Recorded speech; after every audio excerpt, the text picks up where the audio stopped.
பிறந்த திராவிடனன் திருநாடும் தக்க சிறு திரை முதலும் தரித்தனரும் திலகமுமே அத்திலக வாசனை போல் அனைத்துலகும் இன்பமுற எத்திசையும் புகழ் மணக்க இருந்த பெரும் தமிழனங்கே தமிழனங்கே உன் சீரிழமை திறம் வியந்து செயல் மறந்து வாழ்த்துதுமே வாழ்த்துதுமே வாழ்த்துதுமே.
அனைவருக்கும் இனிய மாலை வணக்கம். மற்றுமொரு பயனுள்ள நிகழ்ச்சியோடு உங்கள் அனைவரையும் சந்திப்பதில் மிகுந்த மகிழ்ச்சி. முகம் மலர வரவேற்கும் பொழுதுதான் விருந்தினரின் அகமும் மகிழ்கிறது இல்லையா? நல்லதொரு வரவேற்புரையுடன் இதோ இன்றைய நிகழ்ச்சி. அறிவியலும் கணிதமும் தலை தூக்கும் முன்பே ஆழமான தங்கள் அறிவை கொண்டு உலகையே அளந்தவர்கள் நம் முன்னோர்கள். தடுப்பணைகளில் அவர்கள் தேக்கி வைத்த தண்ணீரும் களஞ்சியங்களில் அவர்கள் சேர்த்து வைத்த தானியங்களும் சேமிப்பிற்கு நம் முன்னோர்கள் தந்த முக்கியத்துவத்தை இன்றைக்கும் பறைசாற்றிக் கொண்டிருக்கின்றன. அப்படிப்பட்ட முன்னோர்கள் வழிவந்த நாமும் சேமிப்பின் முக்கியத்துவத்தை நன்றாகவே உணர்ந்திருக்கின்றோம். ஆனால் சேமித்த பணத்தை பாதுகாப்பாக எப்படியெல்லாம் முதலீடு செய்யலாம் என்ற ஆலோசனைகளை வழங்க நம்மோடு இணையத்தில் இணைந்திருக்கிறார் திரு சிவராமகிருஷ்ணன் அவர்கள்.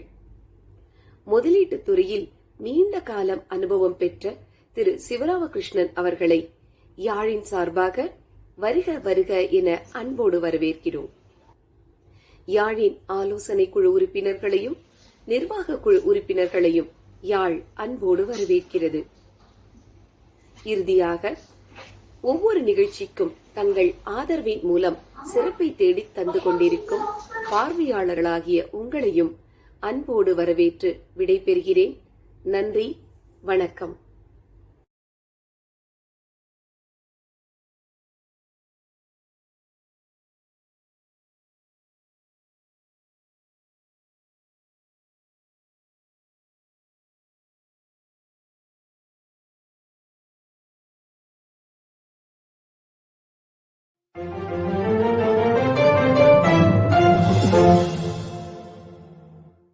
ஒரே ஒரு ஊரிலே ஒரே ஒரு ராஜா.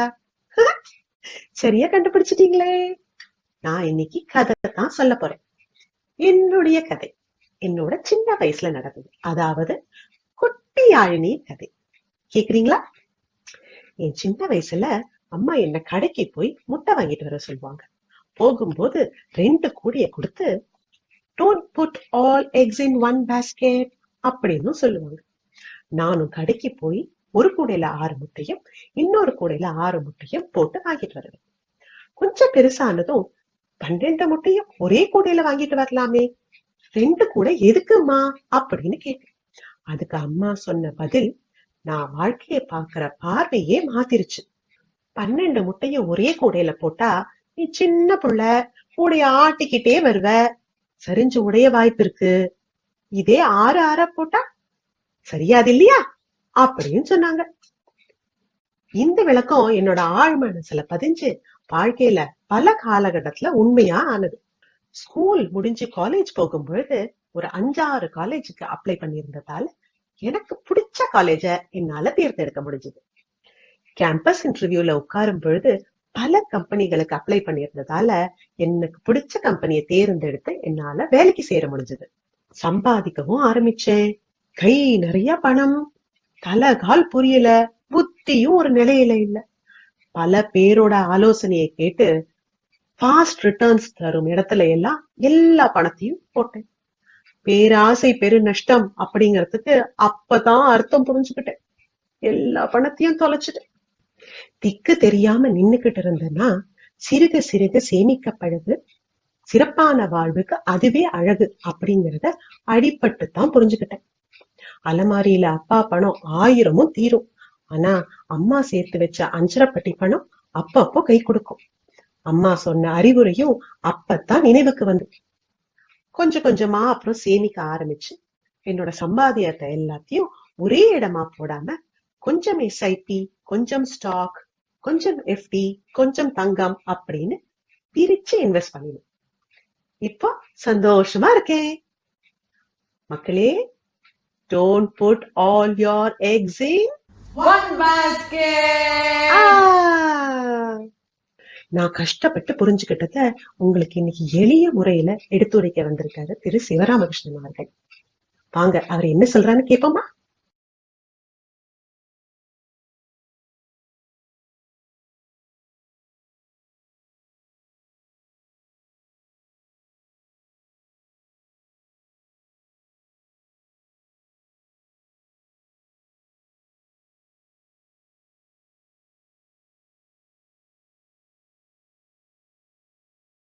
அனைவருக்கும் மாலை வணக்கம். இனிய மாலை பொழுதில் ஒரு சிறப்புமிக்க நிகழ்ச்சிக்கு யாழ் அமைப்பு சார்பாக உங்களை வரவேற்கிறேன். யாழ் தொடர்ந்து பல நல்ல பயனுள்ள நிகழ்ச்சிகளை நமக்காக வழங்கிக் கொண்டிருக்கின்றது. யாழ் அமைப்பின் அனைத்து செயற்குழு உறுப்பினர்களுக்கும் என் மனமார்ந்த வாழ்த்துக்கள். இன்றைய நிகழ்ச்சியில் திரு சிவராமகிருஷ்ணன் அவர்கள் நம் கடின உழைப்பால் கிடைக்கும் பணத்தை எப்படி வளர்ச்சியடைய செய்து நமது எதிர்காலத்தை பாதுகாப்பது என்பதை பற்றி எடுத்துரைப்பார். நிதி சேமிப்பும் முதலீடும் நாம் இப்பொழுதும் செய்து கொண்டிருக்கின்றோம். ஆனால் அதை சரியாகவும் முறையாகவும் செய்ய பலரும் தவறிவிடுகின்றோம். இந்த பெருந்தொற்று காலத்தில் நிதி சேமிப்பு, நிதி மேலாண்மை மற்றும் சீரிய முதலீடு என்பது மிகவும் தேவையான ஒன்று. இந்த மூன்றையும் சிறப்பாக செய்து கொண்டிருக்கும் சின்சியர் சிண்டிகேஷன் நிறுவனத்தின் தலைவர் இன்று நம்மோடு உரையாட இருப்பது மிக்க மகிழ்ச்சி. திரு சிவராமகிருஷ்ணன் அவர்களை உங்கள் சார்பாக வரவேற்கிறேன். மேலும் இந்த மிகவும் தேவையான பயனுள்ள நிகழ்ச்சியை நடத்தும் யாழ் குழுமத்தை பாராட்டுகின்றேன். இந்த நிகழ்ச்சியில் பங்கு பெற்று பயன்பெற வேண்டி கலந்து கொண்டிருக்கும் யாவரையும் வாழ்த்தி வாய்ப்புக்கு நன்றி கூறி விடைபெறுகின்றேன்.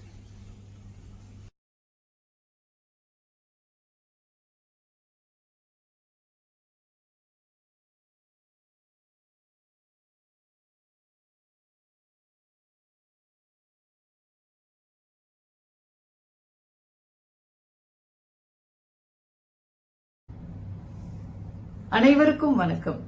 Good evening, ladies and gentlemen. It is a great pleasure for me to introduce our esteemed speaker for this evening, Mr. Sivaramakrishnan, who is here with us to share his vast knowledge on fund management. Mr. Sivaramakrishnan is a professional with demonstrated excellence in the functional areas of fund management, business strategy, and investment banking for 17 years. He is a chartered accountant by qualification. He is the founder of Sincere Syndication, one of the leading investment banking and portfolio management firm headquartered in Chennai.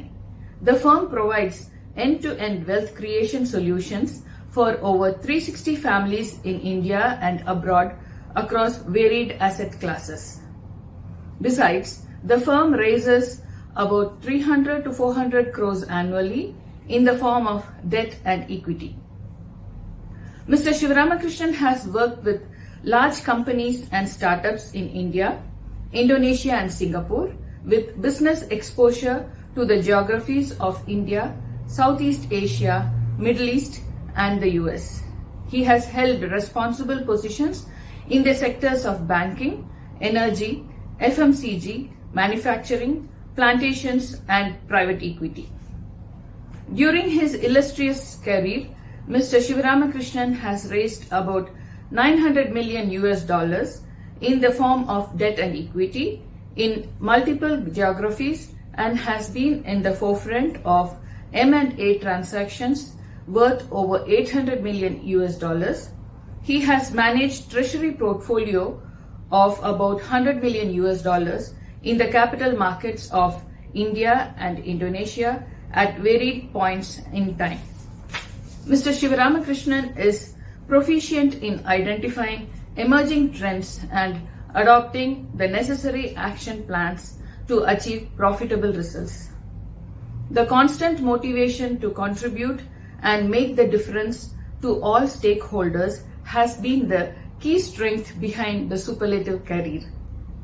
His areas of excellence include wealth creation through equities, bonds and real estate, fundraising and corporate finance advisory, mergers and acquisitions and business partnerships, financial planning, commercial due diligence, business strategy and financial modeling, regulatory compliance, including taxation. Today, Mr. Sivaramakrishnan heads fund management and corporate finance vertical at Sincere Syndication. He actively manages money to multiply wealth for few hundred investors from across the globe. A very warm welcome to Mr. Sivaramakrishnan. Over to you, sir.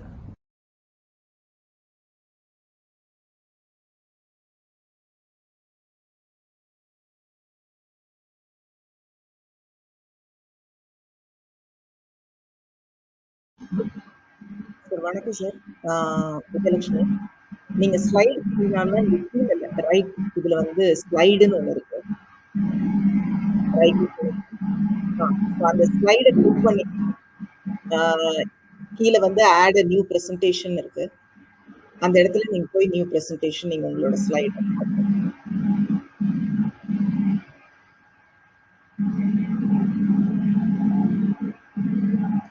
நீங்க mute ஆயிருக்கீங்க நினைக்கிறேன். So இங்க வந்து I click this add a new presentation name இருக்கு. So presentation name any name you can give.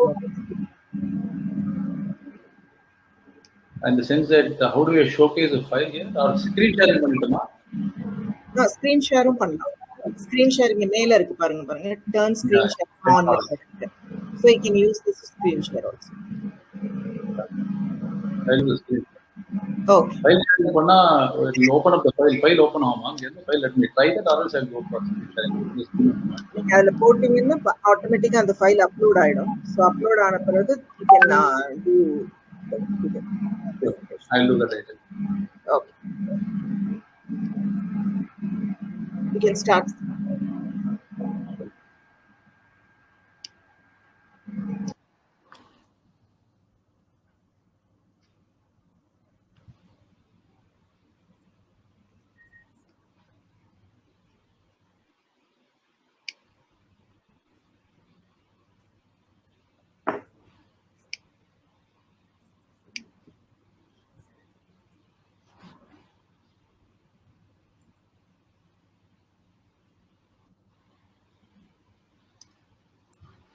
While let the screen open, let it on take its time to get open.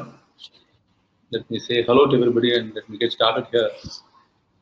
ஒரு சந்தோஷமான விஷயம் என்னன்னா, in most of the forums that I speak in, I spoken and I keep speaking, எல்லா இடத்துலையும் இங்கிலீஷ்ல பேசணுங்கிற ஒரு compulsion உண்டு. ஏன்னா எல்லாம் பெரும்பாலும் இன்டர்நேஷனல் ஆடியன்ஸா இருப்பாங்க, இல்லாட்டி பல ஊர்கள்ல இருந்து வந்த மக்களா இருப்பாங்க. நீங்க யாழுங்கிற பார்க்கும்பொழுதே எனக்கு ஒரு சந்தோஷமா இருந்தது. நான் தமிழுக்கு மட்டுமே ஒரு அடையாளமாக இருக்கக்கூடிய ரகாரத்தோட இருக்கக்கூடிய ஒரு அமைப்பு இல்லையா?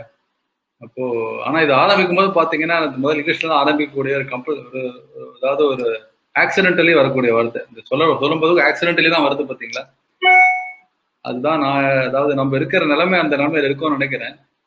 இந்த sense that having come from where we are, ஒரு 50-100 வருஷம் முன்னாடி ஏதோ கிராமங்கள்ல இருந்து வந்த நம்மளுடைய குடும்பங்கள், கிராமங்கள்ல டவுன்ல இருந்து வந்த குடும்பங்கள். பட் இன்னைக்கு வந்து we have moved quite far away from where we started off, and it's gives me so much pleasure today to be able to be part of you.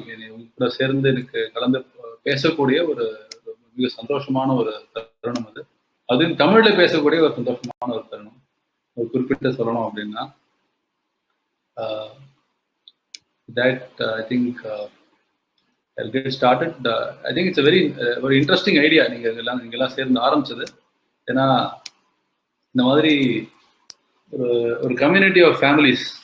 Is my screen visible there? Screen தெரியுதா நான் போட்டிருக்கிறது? you see தெரியுது. கரெக்ட்டா இருக்குங்க sir. Yeah. It's okay. Yeah. இது வந்து ஒரு சந்தோஷமான விஷயம். என்ன, is my face also visible or screen only visible? Face is all visible. ஏன்னா நம்ம பேசும்பொழுது communication face to face is always helpful. Such a wonderful opportunity for us to interact. I've also been in NRI. So I've been in NRI for about 6 years time. I used to work in Southeast Asia.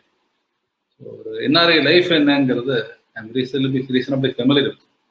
What kind of lifestyle that we have, and what are the kind of challenges that we may have.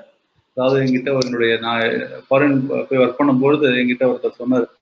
என்ன சொல்லுவாருன்னா, அதாவது இன்னையோட பொழுது நீங்க போச்சு, இந்த மாசம் நாங்கள் இந்த கண்ட்ரியில் ஒர்க் பண்றோம், அடுத்த மாசம் ஒர்க் பண்றோங்கிறது நிச்சயம் ப்ரிப்பேர்ட் ஆல்வேஸ் அப்படிம்பாரு. இந்த மாதிரி that is the lifestyle. I think broadly many of Indians are associated with living abroad. So அந்த மாதிரி பல பேர் நம்ம வந்து 2 வருஷம் 5 வருஷம் போகலான்னு பிளான்ல வந்த பொழுது stay long, very long, and end up staying for about 20-30 years. கிட்டத்தட்ட ஒரு generation period stay outside, right?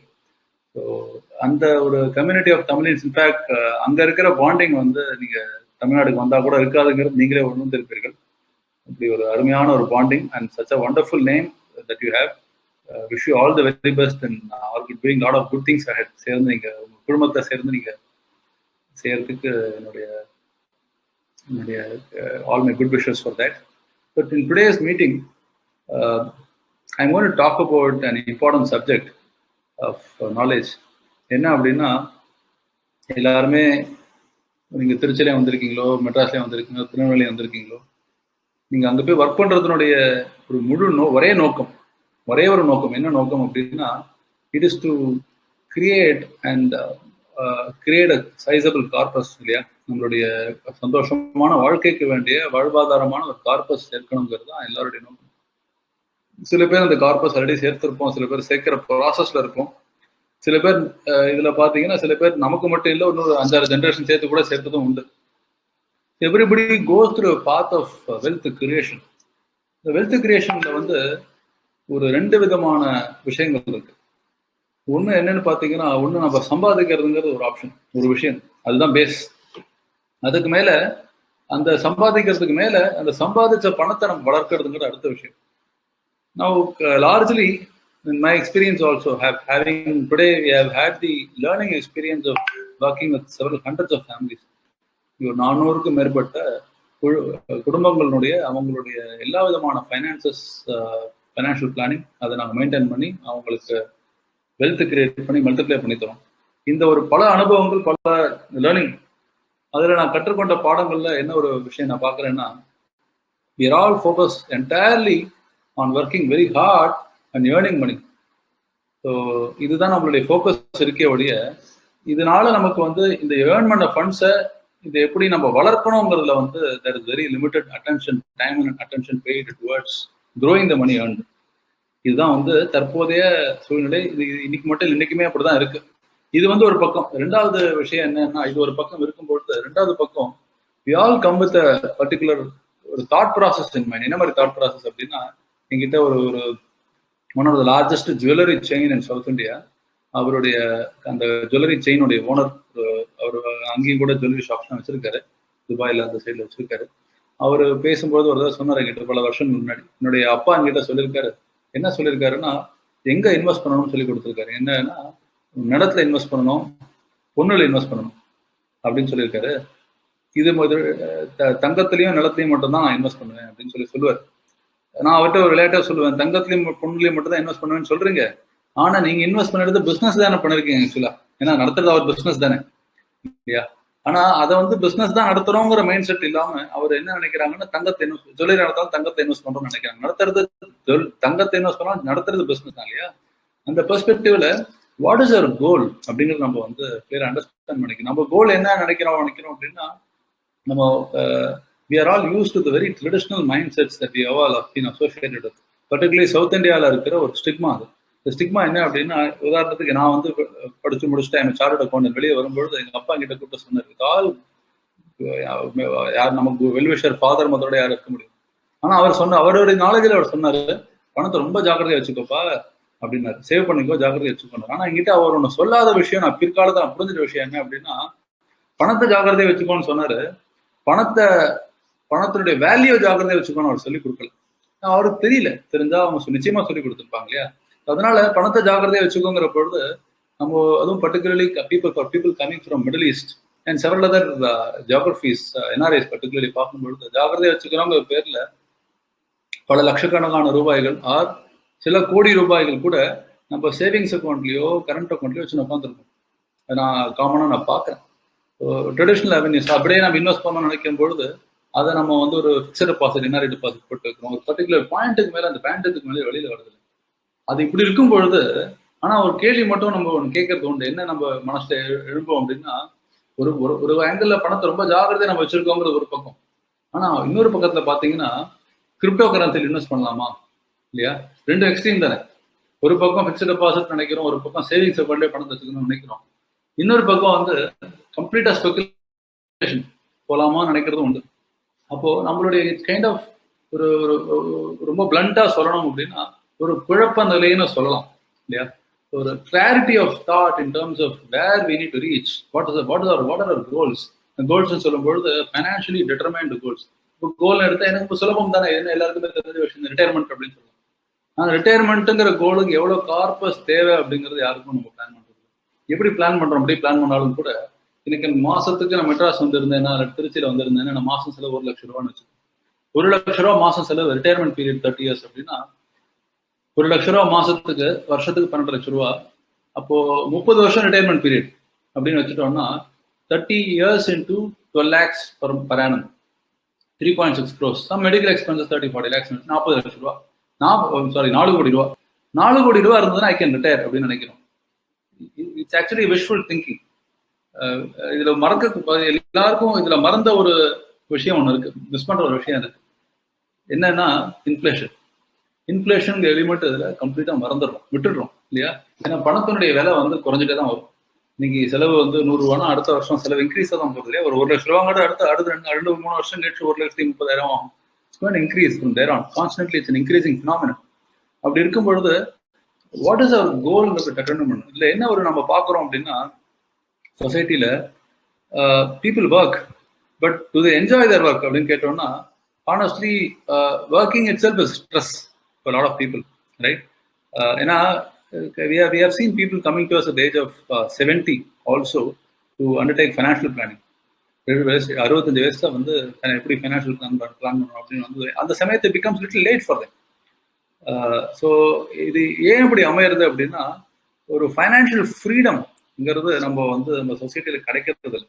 ஏன் கிடைக்கிறது இல்லைன்னு பார்த்தீங்கன்னா, கொஞ்சம் யோசிச்சு பார்த்தீங்கன்னா, so where does it start? The entire thing starts from the base. It is our education system. எதுக்கு இவ்வளோ டீப்பாக ஐம் கோயிங் பேக் டு ஒரு பேஸுக்கு நான் போகிறேன் அப்படின்னா, நம்ம என்ன இருக்குங்கிற what kind of society we're brought அப்ங்கிறது புரிஞ்சுன்னா நமக்கு டெப்த் ஆஃப் த ப்ராப்ளம் நமக்கு புரியும். Our society has created a lot of chartered accountants like myself, engineers like some of you, oil and gas engineers, could be a lot of people, right? So homemakers are also professionals. You're all professional homemakers, many of you are. So it has made us from diverse backgrounds we have come from, and நம்ம எல்லாரையும் ஒரு ப்ரொஃபஷனலாகவோ ஒரு particular விதத்தை நம்மள வந்து ஒரு மிகச்சிறந்த நபர்களாக ஆக்கி இருக்குங்கிறது உண்மைதான். கேரக்டர் பில்ட் பண்றதுங்கிறது உண்மைதான். ஆனால் ஒரு முக்கியமான purpose of education is to help us earn money இல்லையா? ஃபைனான்ஷியல் ஃப்ரீடம் வந்து it does not help us in creating financial freedom. அதை நம்ம நல்லா புரிஞ்சுக்கணும். அவர் எஜுகேஷன் சிஸ்டம் வந்து it is creating only professionals. It is, while it's supposed to be a system for earning and growing money, it has really not helped us in creating financial freedom in society. So, financial freedom na enna modala? Financial freedom is a state of mind where every day நான் காலையில எழுந்த உடனே எனக்கு வந்து எனக்கு கையில வந்து என்ன எவ்வளோ இருக்கு அப்படின்னு நம்ம காலையில பல்லு விளக்கினோடனே நம்ம நோட் புக் எடுத்து தரது பார்க்குறது ஃபினான்ஷியல், அது ஃபினான்ஷியல் ஃப்ரீடம். உங்க கையில வந்து 1000 கோடி இருக்கலாம், ஆனால் காலையில டெய்லி எடுத்து பார்க்கறது ஃபினான்ஷியல் ஃப்ரீடம் கிடையாது. Financial freedom is a state of mind where we live without being constantly attending to your own finances and not worrying about it. In some substance, not worrying about it. Not worrying about it. ரெண்டு விஷயங்கள் இருக்கு. ஒன்று, at a psychological level, don't bother about it அப்படிங்கிறது. But don't bother about it முட்டாள்தனம் if you are not planned properly. பிளானிங்கே இல்லாமல் கவலையும் படாமல் அது இன்னும் டேஞ்சர்ஸ் இல்லையா? அப்போ முதல்ல பேஸ் ஒன்று ஏற்படுத்திக்கணும். அப்போ என்னன்னா, அதுக்கு வந்து நம்ம எவ்வளவு கார்பஸ் நம்ம ஒவ்வொரு பர்பஸ் ஆஃப் லைஃப்க்கும் தேவைப்படுது. நம்ம குதிரை ஓடுற ஸ்பீல் ஓடிட்டு இருக்கோம், ஓடிட்டே இருக்கோம். We come all the way from your different places in Tamil Nadu and staying over there. எல்லா நம்ம ரிலேட்டிவ்ஸ் விட்டு வந்திருக்கோம். எவ்வளோ பல விஷயங்களை நம்ம தமிழ்நாட்டை விட்டுட்டு வந்துட்டு அங்கே வந்து வேலை செய்கிறோம் அப்படின்னா ப்ராபப்ளி லாஸ்ட் 1.5 வருஷத்துல நீங்கள் இந்தியா வராமல் இருந்திருக்கலாம், ஒரு 1.5 வருஷத்துல வராமல் இருந்திருக்கும். உங்கள் ரிலேட்டிவ்ஸ் பல பேரை நீங்கள் பார்க்காம இருந்திருக்கலாம். எல்லாம் ஒரு இதெல்லாம் சாக்ரிஃபைஸ் தானே நிறைய. எல்லாத்தையும் விட்டுட்டு அங்கே வந்து உட்கார்ந்து நம்ம செய்யும் பொழுது அதனுடைய purpose is it to work hard and earn money or to create a corpus. அப்போ கிரியேட் அ கார்பஸ்ங்கிற பொழுது earning alone is not sufficient. அதான் முக்கியமாக புரிஞ்சுக்க வேண்டிய விஷயம். Earning alone is not sufficient. Is very very very important to grow the money on what we earn அப்படிங்கிறது ரொம்ப ரொம்ப அத்தியாவசிய தேவை. ஸோ இதை பற்றி நான் we going to discuss just to give a very brief perspective of who we are and what we do. So we are called a family office. Family office is function. அதாவது எப்படி doctors ஒரு psychiatrist இருக்காங்க இல்லையா, R ஒரு orthopaedician இருக்காங்க அப்படின்னா, ஒரு world of finance அதில் வந்து ஆடிட்டர்ஸ் இருக்காங்க. Auditors sign balance sheets, help you financial plan. அவங்க வந்து ஃபைனான்ஷியல் பிளானிங் சைடில் வரது இல்லை, இன்கம் டேக்ஸில் ஃபைலிங் பண்ணி தருது. அந்த ஆங்கிள் இருக்கிற ஆடிட்டர்ஸ் இருப்பாங்க. I am also an auditor from background as a qualified auditor. But family office function என்ன அப்படின்னா, நீங்கள் பார்க்குறதா ஃபேமிலி ஆஃபீஸ் ஃபங்க்ஷன். அதாவது creating wealth. The purpose of all endeavors is to create wealth இல்லையா? அந்த wealth creationல we invest across all assets to create wealth. ரெண்டாவது, we help in growing businesses. We function as a catalyst in growing businesses. So we advise a lot of businesses. அவங்களோட growth path advise பண்ணி அவங்க வளர்த்து கொடுத்து அவங்களுக்கு fund raise பண்ணி கொடுக்குறது உண்டு. ஒரு வருஷத்துக்கு 400-500 கோடி fund raise we do for varied businesses. Risk management ரொம்ப ரொம்ப இம்பார்ட்டன்ட் ஃபங்க்ஷன். அதாவது அடித்தளத்தில் எல்லாருடைய ஃபேமிலியில் இருக்க ரிஸ்கை மேனேஜ் பண்ணுறது such an important thing. Again, it's an area that is widely ignored. These are the areas of work. இன்னும் கொஞ்சம் டீப்பாக நீங்கள் பார்க்கணும் அப்படின்னா, ஃபைனான்ஷியல் பிளானிங்கிறது என்னன்னா, investing in equities, mutual funds, bonds, debentures, different kinds of assets. Unlisted company, start அப்ல கூட இன்வெஸ்ட் பண்ணுறோம். Invest in commercial real estate also. அதாவது invest across different asset classes, create a portfolio of assets. நம்ம முன்னாடி ஒரு video ஒன்று ஓடி இருந்தது, ரொம்ப அழகான video. I can see so much of work that has gone into creating such a video. Hats off to people who work for that.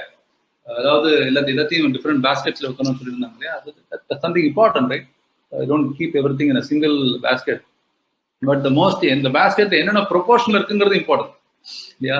இப்போ ரிட்டர்ன்ஸே இல்லாத இடத்துல போய் நம்ம முழு பணத்தை தூக்கி கொண்டு வச்சோம்னா it's going to go down the drain. கஷ்டப்பட்டு சம்பாதிச்சது we going to lose that money. அதனால எவ்வளவு ப்ரொபோர்ஷன் இருக்குங்கிறது something that is depends on very factors. we come to that as we go along. So bill எழுதுறதுங்கிறது such an important thing. So இங்கே பார்த்தீங்கன்னா trust and legacy பிளானிங்லாம் இருக்குது இந்த இடத்துல.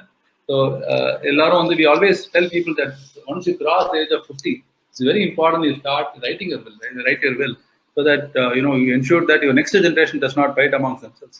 இன்னும் கூட மனஸ்தாபமே இல்லாமல் இருக்கலாம் இல்லையா? ஸோ ரிஸ்க் மேனேஜ்மெண்ட் எடுத்தீங்கன்னா there are varied kinds of risk management that works. One is personal life, health இருக்கும், life insurance இருக்கும். This is, you can broadly look at it. Risk management business assets இருக்கும், personal assets இருக்கும். So முதல்ல most important அசெட்ஸ்னு பார்த்தீங்கன்னா நம்மளோட health, life இதெல்லாம் தான் இல்லையா? அதுலேருந்து கவர் பண்ணுறதுலேருந்து அதுதான் அடித்தளம். அதுக்கு மேலே தான் எல்லாமே அமையுது. So we work across the entire spectrum of financial planning, investing, and then covering the risk of families. So with this perspective, if we step into, where do we invest money? I'll just spend about 30 seconds and quickly move on, because you're going to see that again, once again, a few slides down the line. Where are we investing money? So நான் பலதரப்பட்ட asset invest பண்றோம்னு சொன்னேன் இல்லையா? ஒன்று பார்த்தீங்கன்னா broadly 2 முக்கியமான asset classes நம்ம பிரிக்கலாம். நம்மளோட என்டையர் இன்வெஸ்ட்மெண்ட்ஸ், எல்லாரோட இன்வெஸ்ட்மெண்ட்ஸ் என்ன அசெட் கிளாஸஸ் அப்படின்னா, ஒன்று ஃபிக்ஸட் இன்கம் தரக்கூடிய assets, right? I hope, let me submit one thing here. I hope this is not going to be a monologue where I'm going to be staring at a screen. I'm going to be speaking a bunch of about 30-40 people around. I wish and I hope that this is going to be an interactive discussion. In every discussion that I have, நானும் வந்து கலந்துக்கவங்ககிட்டே சில விஷயங்கள் கற்றுக்கொண்டு தான் நானும் வெளியிட போறேன். அந்த மாதிரி உங்ககிட்ட இருந்து சில பாடங்கள் கத்துக்க போறாங்கிற நம்பிக்கையோட I'm proceeding. So please share your thoughts, your questions as and when you want to do that, right? You don't need to wait till then. It can always be an interactive discussion. Feel free. So fixed income, I hope somebody can unmute or பண்ண முடியல. Please correct me if I'm wrong, Muthu sir. What do you think fixed income stands for? Can anybody in the audience relate to this?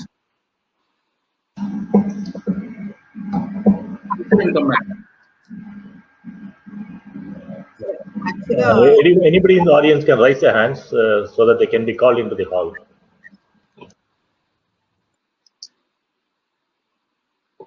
Fixed income.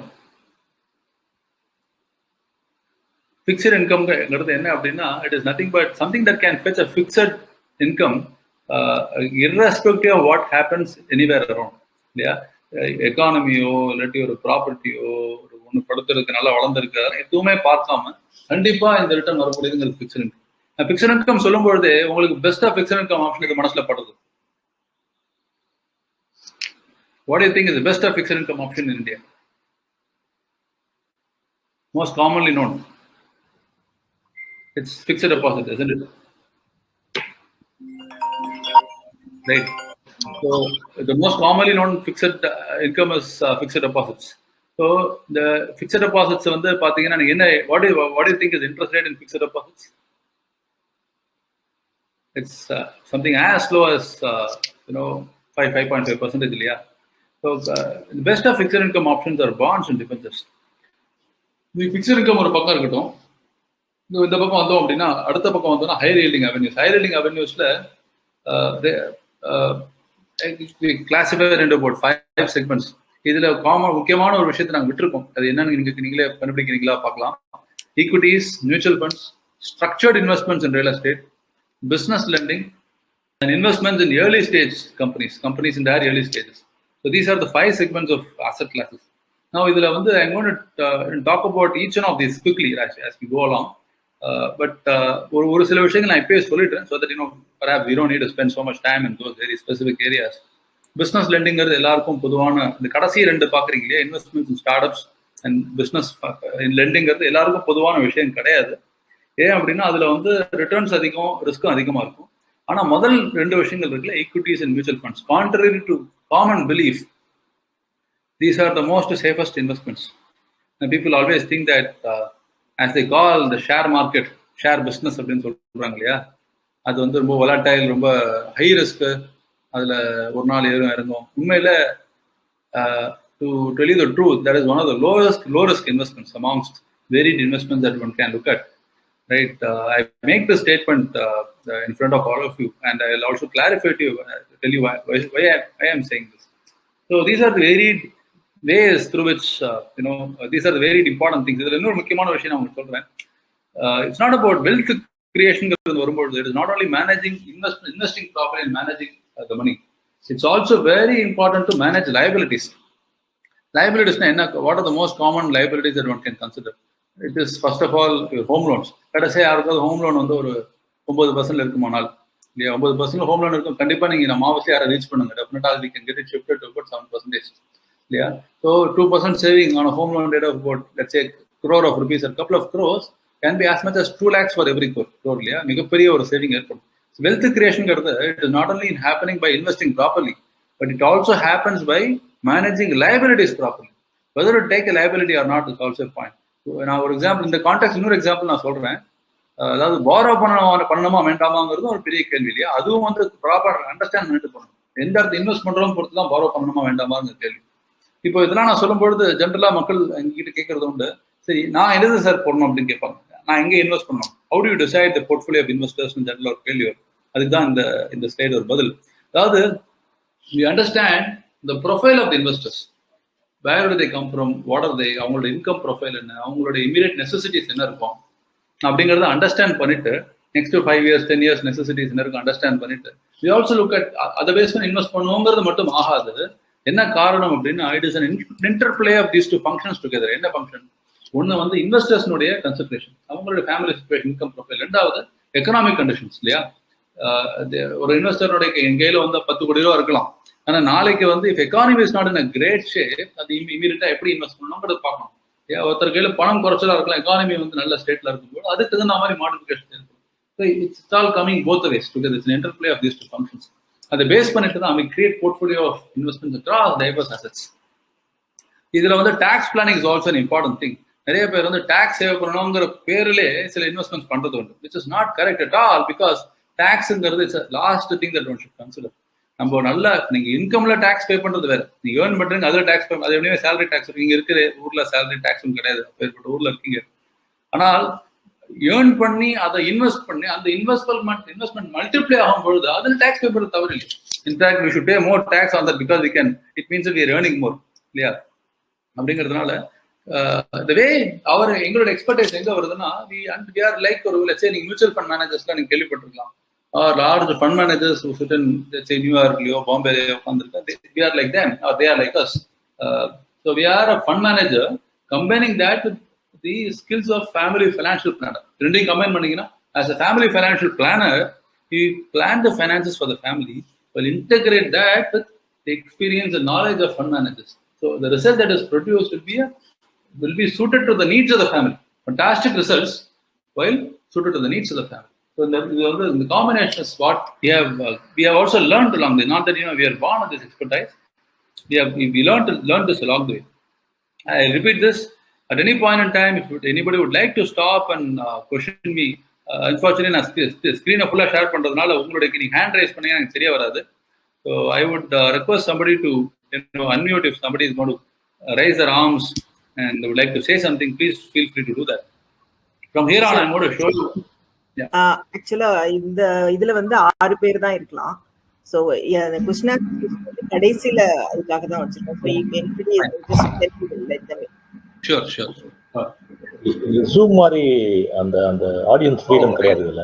அப்படியா? சரி. Understood.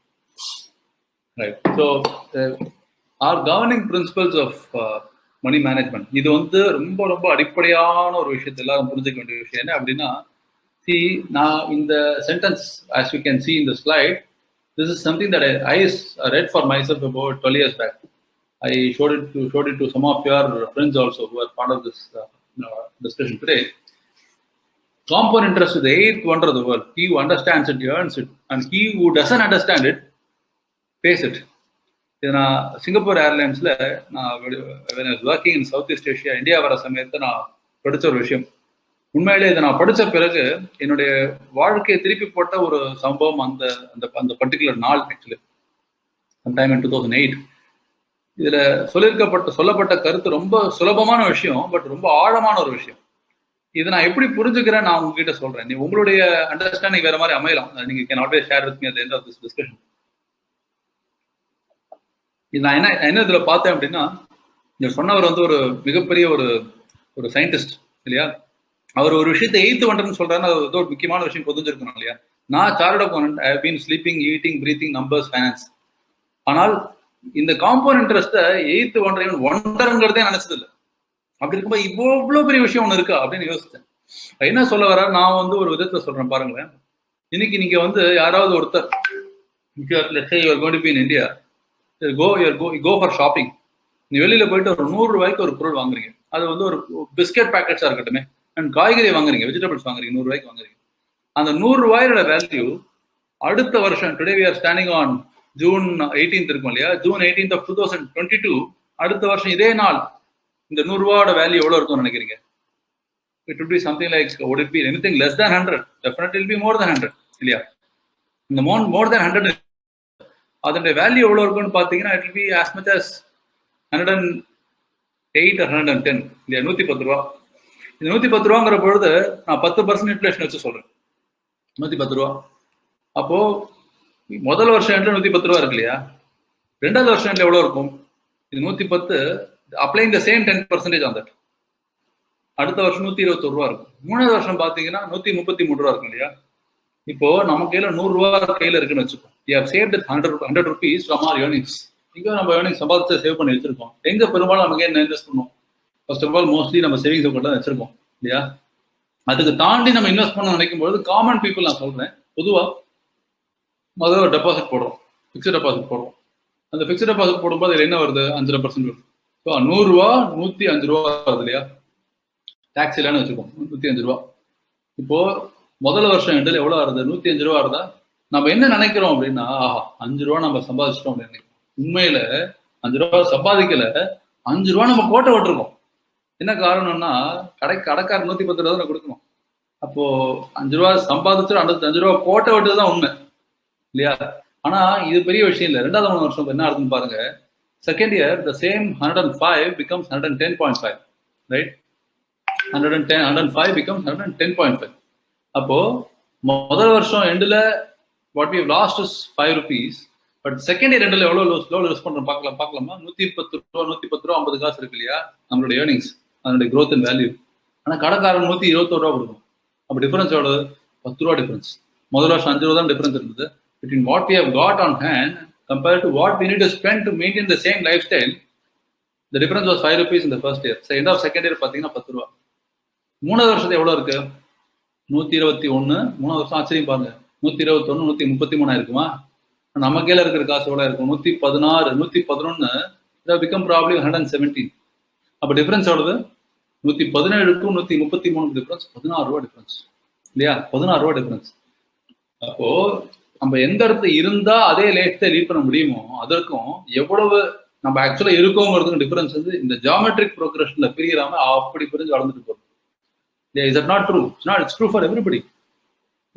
இது காரணம் என்ன அப்படின்னா, our earnings, our growth rate in our investments are less than inflation rate இல்லையா. Inflation தான் இப்போ 10% இருக்கும்.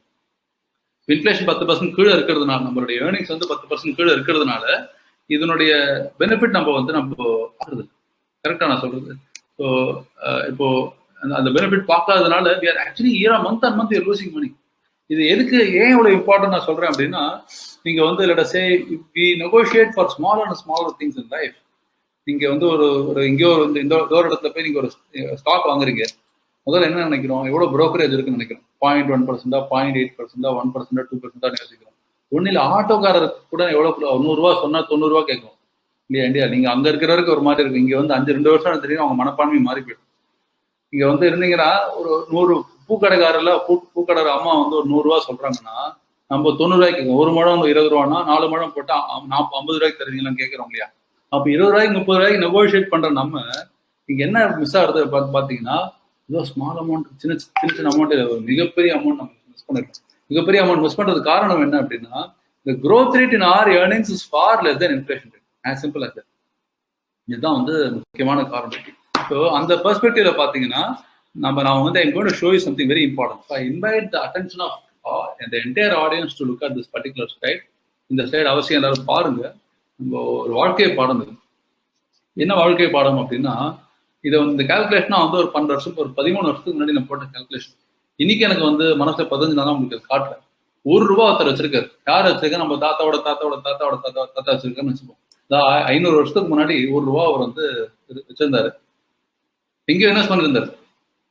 அந்த 1 ரூபா வேல்யூ ஒவ்வொரு வருஷமும் it is growing at 3%. Every year it is growing at 3%. அப்படின்னு இருக்கும் பொழுது 1 ரூபா 3 காசு தான் 2 விதமான growth rate இருக்கு. ஒன்னு வந்து இட் இஸ் இந்த form of compounding interest rate, another இந்த form of simple interest rate. காம்பவுண்டிங்னா எல்லாருக்கும் தெரிஞ்ச விஷயம் இருக்கணும் நான் சொல்றேன். காம்பவுண்டிங்கிறது வட்டிக்கு வட்டி, சிம்பிள்ங்கிறது முதலுக்கு மட்டும் வட்டி இல்லையா.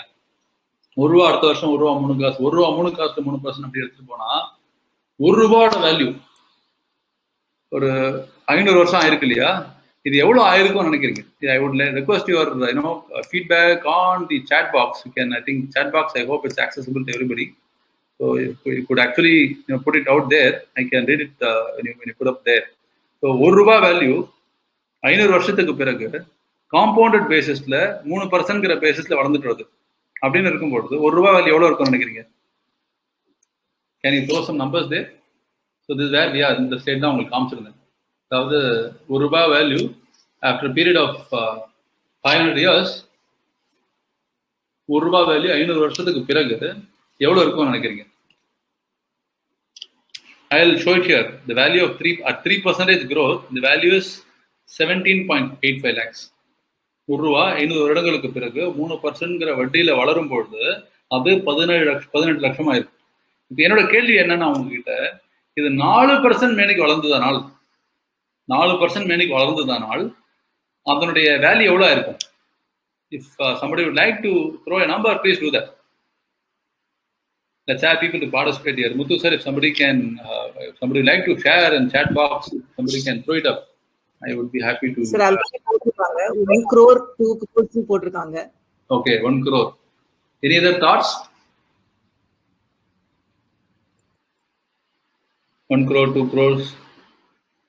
It has actually become 19 crores. 17 லட்சம் 3%ல 4%ல 19 கோடி. You are saying that, right? Now my question to you is, what will be the value of that at 5%? நான் திரும்ப repeat this 1 rupee தான், பேஸ் ஒன்று தான், இன்ட்ரெஸ்ட் ரேட் மட்டும் தான் மாறுது. முதல்ல 3%ல நம்ம 17 லட்சம், 4%ல 19 கோடினா 5% எவ்வளவு இருக்கும்? Any thoughts from the audience? 32 crores. 32 crores. Any other thoughts? Actually think big. பெரிய நம்பராகவே இருக்கும். எவ்வளவு இருக்கும் நினைக்கிறீங்க?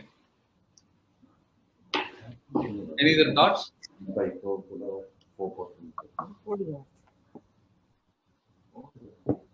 Any other thoughts? How much? 5% எவ்வளவு இருக்கும்? More than 32 crores. 15 போட்டிருக்காங்க சார். 2000 கோடி. Can you see that? Can you imagine? ஆக்சுவலா இது 30-40 கோடி ஆயிருந்ததுன்னா 50 கோடி ஆயிருந்ததுன்னா அதை போட்டிருக்க மாட்டேன் இல்லையா? இந்த ஸ்லைட் அதுக்கு நான் உங்களுக்கு போட்டுட்டு காட்டுறேன். யோசிச்சு பாருங்க, 2000 கோடி. அடுத்த கேள்வி, 6% எவ்வளவு இருக்கு?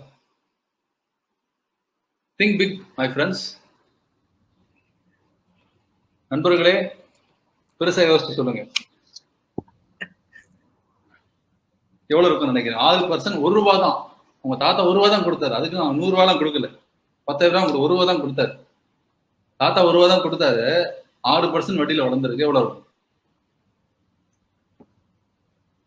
வேற ஆன்சர் சொல்லிருக்காங்களா? 2 lakhs crores. 2 lakh crores. யார் sir? 1 billion. Okay. 7,000 crores.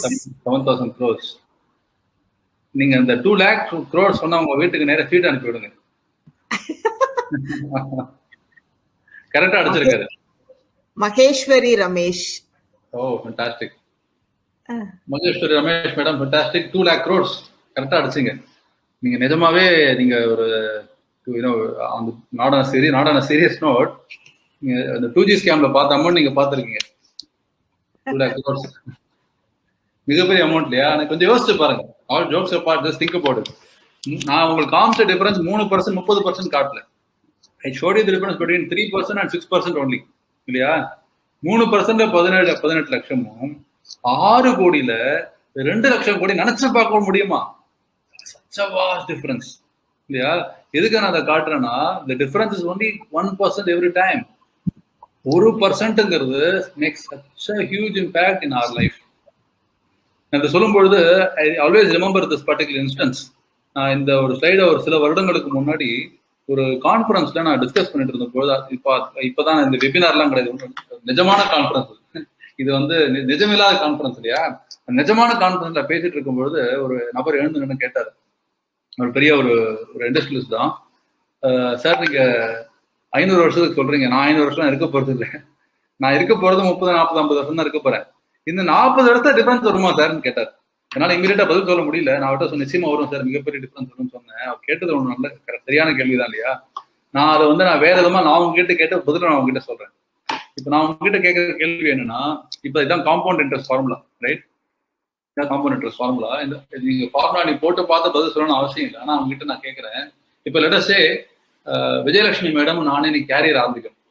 Both of as, ஏன்னா மேடம் வந்து பயங்கர மேத்தமெட்டிக்கல் நாலேஜ் இருக்கும் போல இருக்கு, அதனால அவங்க பேரை நான் யூஸ் பண்ணிக்கிறேங்க. ரெண்டு பேரும் கேரியர் ஆரம்பிக்கும். Both of us come out of college today. வந்துட்டு ரெண்டு பேரும் புதுசா இங்க வேலைக்கு போறோம், கேரியர் ஆரம்பிக்கிறோம். எங்க வேலை பண்றவங்க இருக்கட்டும், எங்க என்ன சம்பாதிக்கிறவங்க இருக்கட்டும், ஆனால் ரெண்டு பேரும் ஒரே அமௌண்ட் சம்பாதிக்கிறோம். ஒரே அமௌண்ட் சம்பாதிக்கிறோம், அதே அமௌண்ட் இன்வெஸ்ட் பண்றோம். ஒரே அமௌண்ட் சம்பாதிச்சு அதே அமௌண்ட் இன்வெஸ்ட் பண்ணிட்டு வரும்பொழுது 30 வருடங்கள் கடந்து போயிட்டு 30 வருடங்களுக்கு பின்னால் நம்ம இப்படி திரும்பி பார்க்குறோம். ஃபிளாஷ் மாதிரி அடிச்சு போச்சு. 30 வருஷம் முடிஞ்ச பிறகு ரிட்டையர்மெண்ட் வந்தாச்சு. ரிட்டையர்மெண்ட் அன்னைக்கு என்ன நம்ம யோசிச்சு பார்க்குறோம் அப்படின்னா, நான் வந்து அவங்க ரொம்ப பிரில்லியண்டா 2 லட்சம் கோடி அடிச்சாங்க இல்லையா, அவ்வளவு பிரில்லியண்டா அவங்க வருஷத்துக்கு 13% மேனிக்கு அவங்களோட இன்வெஸ்ட்மெண்ட் வளர்ந்துட்டு வருது. எங்க வச்சிருக்காங்க அடுத்த விஷயம் இருக்கட்டும் இல்லையா. ஆனா 13% ஒவ்வொரு வருஷமும் 13% மேனிக்கு அவங்களுடைய growth இருந்திருக்கு. ஆனால் என்னுடைய இன்வெஸ்ட்மெண்ட்ஸ் வந்து it's been growing at only 7% per annum. நல்லா புரிஞ்சுக்குங்க, என்னோட இன்வெஸ்ட்மெண்ட் 7% தான் வளர்ந்துட்டு இருக்கு. ஆனா அவங்களோட இன்வெஸ்ட்மெண்ட் 13% வருஷத்துக்கு வளர்ந்துட்டு வரும்பொழுது அந்த 30 வருடங்கள் முடிந்த பிறகு என் கையில் 1 கோடி இருக்குமானால் அவர்கள் கையில் எவ்வளவு இருக்கும்? நான் சொல்றது திரும்ப புரியுதா? என்னோட கையில 30 வருடங்களுக்கு பிறகு நான் 7 வருஷம் மேனிக்கு ஏர்னிங்ஸ் வளரல, இன்வெஸ்ட் பண்ணது சம்பாதிக்கிறது வளரல.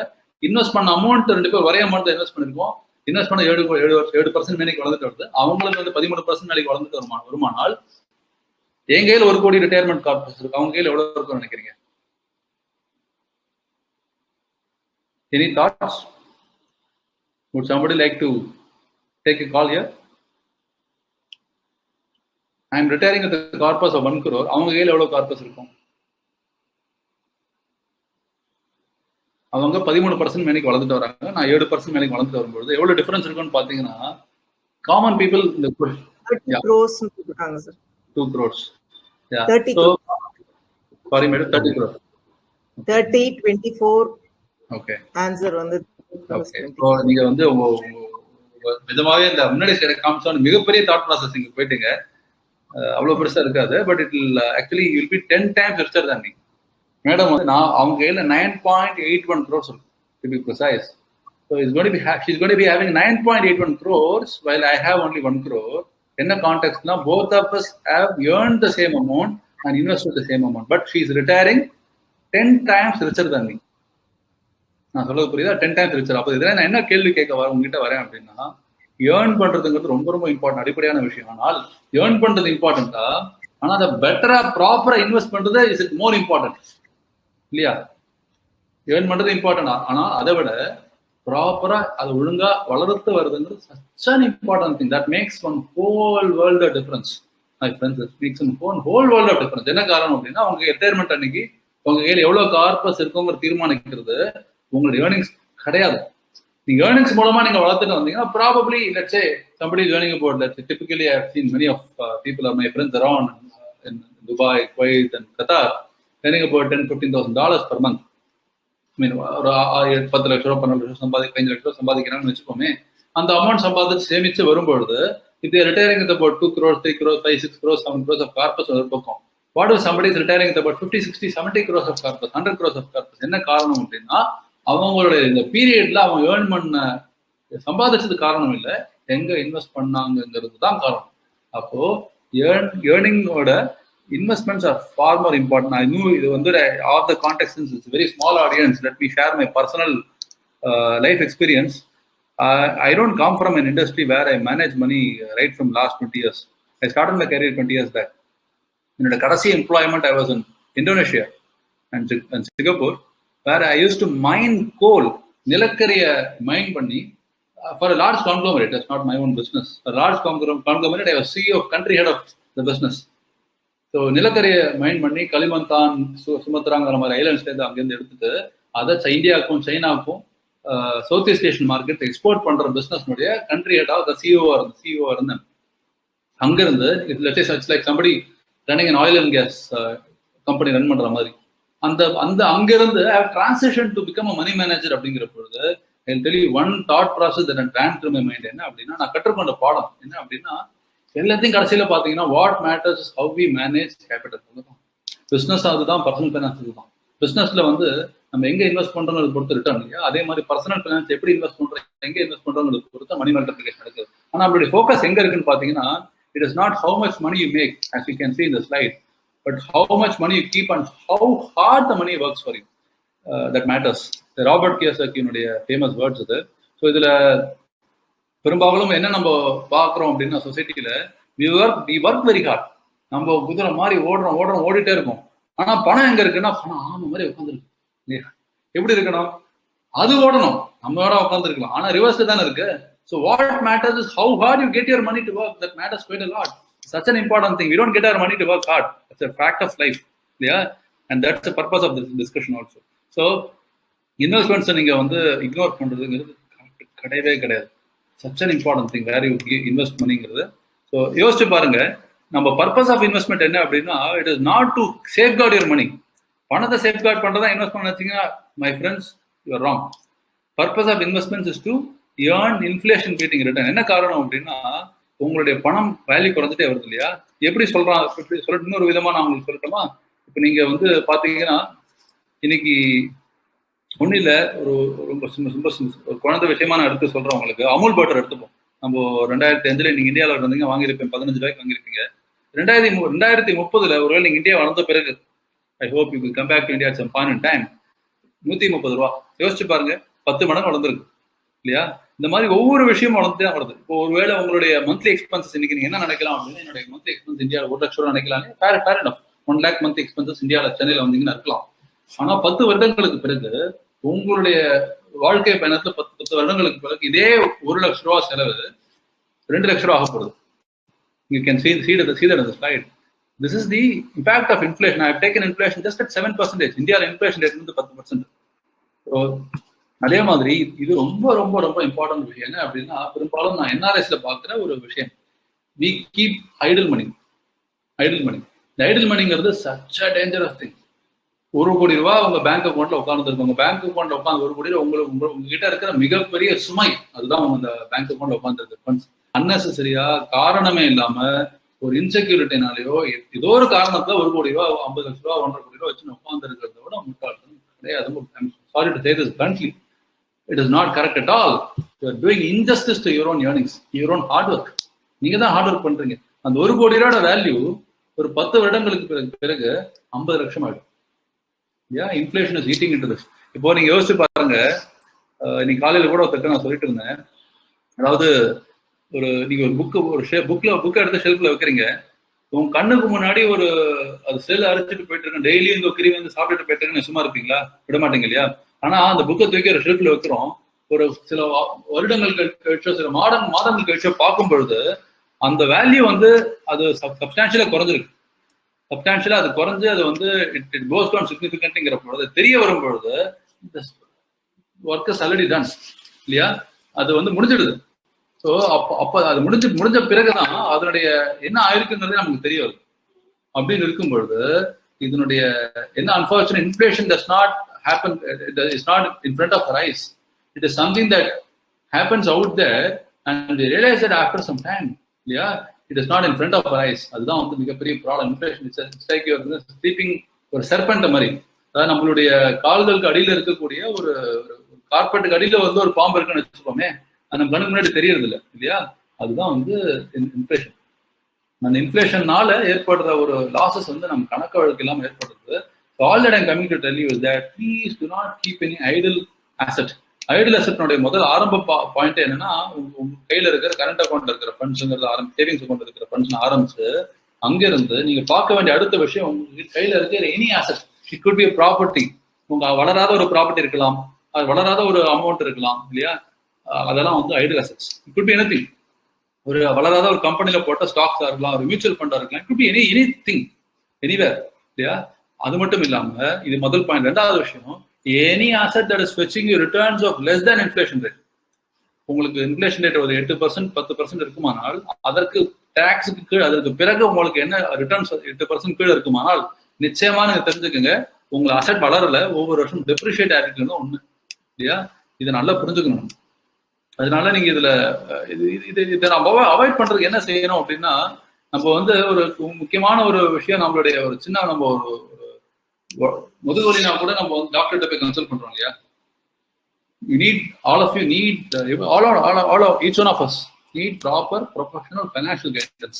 நம்ம சொசைட்டில செல்ஃப் ஹெல்ப் அப்படிங்கிற பேர்ல இந்த காந்தியன் பிரின்சிபல் இதுக்கு அப்படி நிச்சயம் அப்ளை ஆகுது. ஏன் அப்ளை ஆகுதுன்னா, அப்படிதான் ஒரு வருஷமா பாத்தீங்கன்னா சொசைட்டில நம்மளுடைய ஃபண்ட்ஸ் நம்ம சரியா மேனேஜ் பண்ணாம இருக்கிறதுனாலதான் people are still working till age of 60, 70 work பண்றாங்க. காரணம் என்ன? அதுதான் காரணம். இன்செக்யூரிட்டி. நம்ம இன்செக்யூரிட்டியா வாழ்ந்து வந்துட்டு ஒரு காரணம் என்ன? பல பேர் சொசைட்டியில் காரணம் இந்த ப்ரொஃபஷனல் மேனேஜ்மெண்ட் இல்லை. அதுதான் காரணம் அமையாது.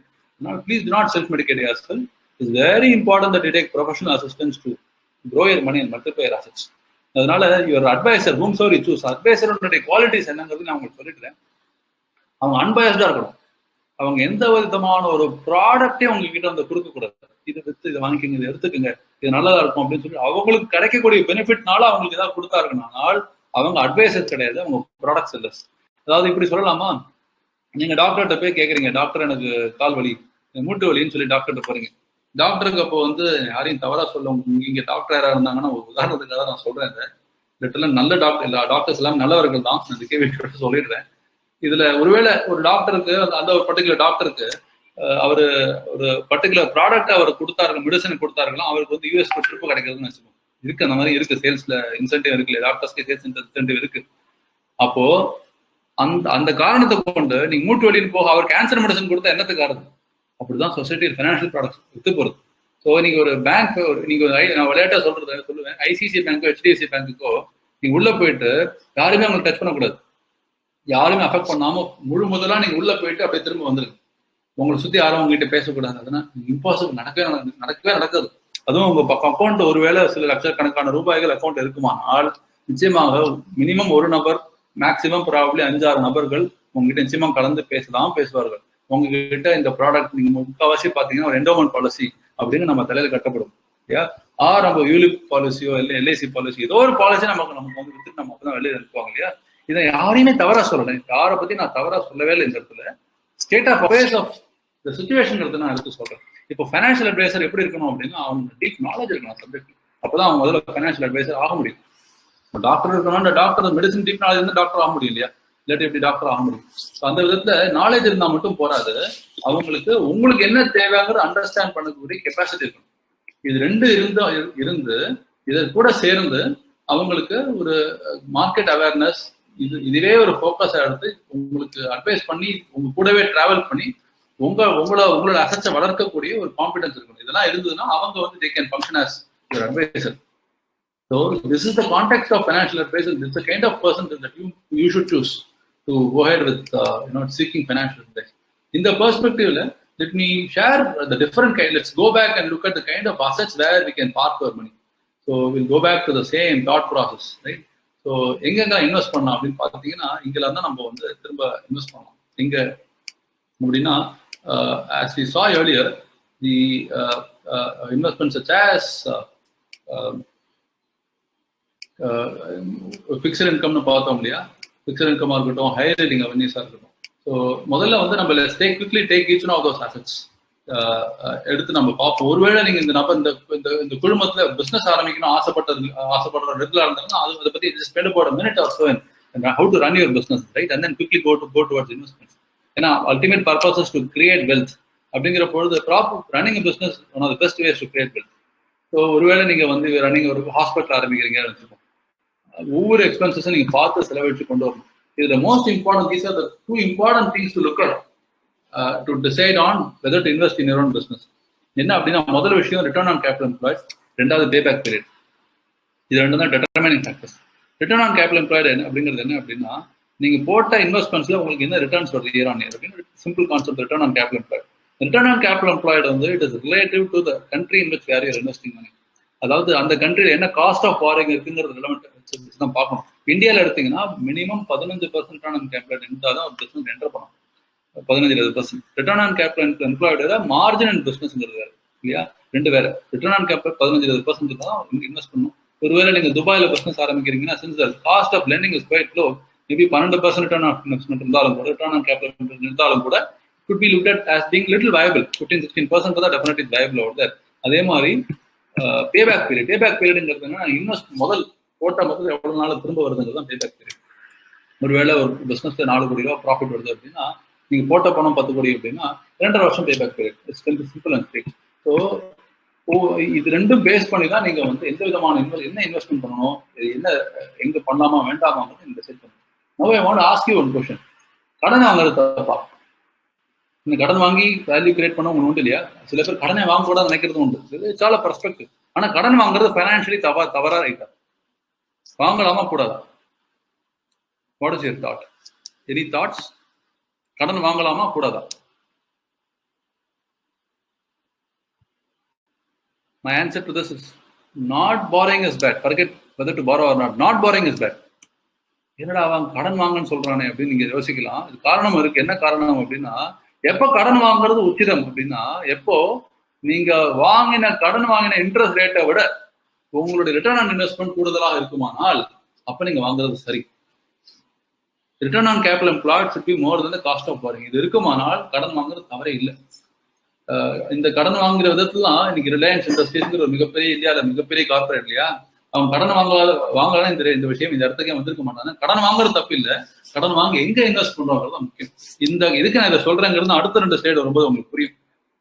கடன் வாங்கி ஹையர் ஈல்டு நம்ம சம்பாதிக்கும் பொழுது அதுல கிடைக்கிற earnings is significantly more. I don't want to spend time in now showing you the numbers and calculations. Perhaps if somebody wants to understand this, they can come on a private mode and ask me always at a later point in time.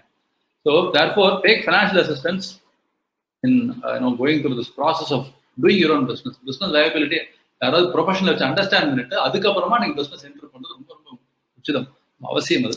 So real estate, let's quickly run through each one of the asset classes.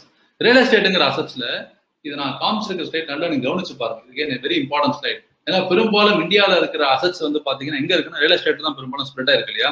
About 80% of Indian household assets is invested in real estate.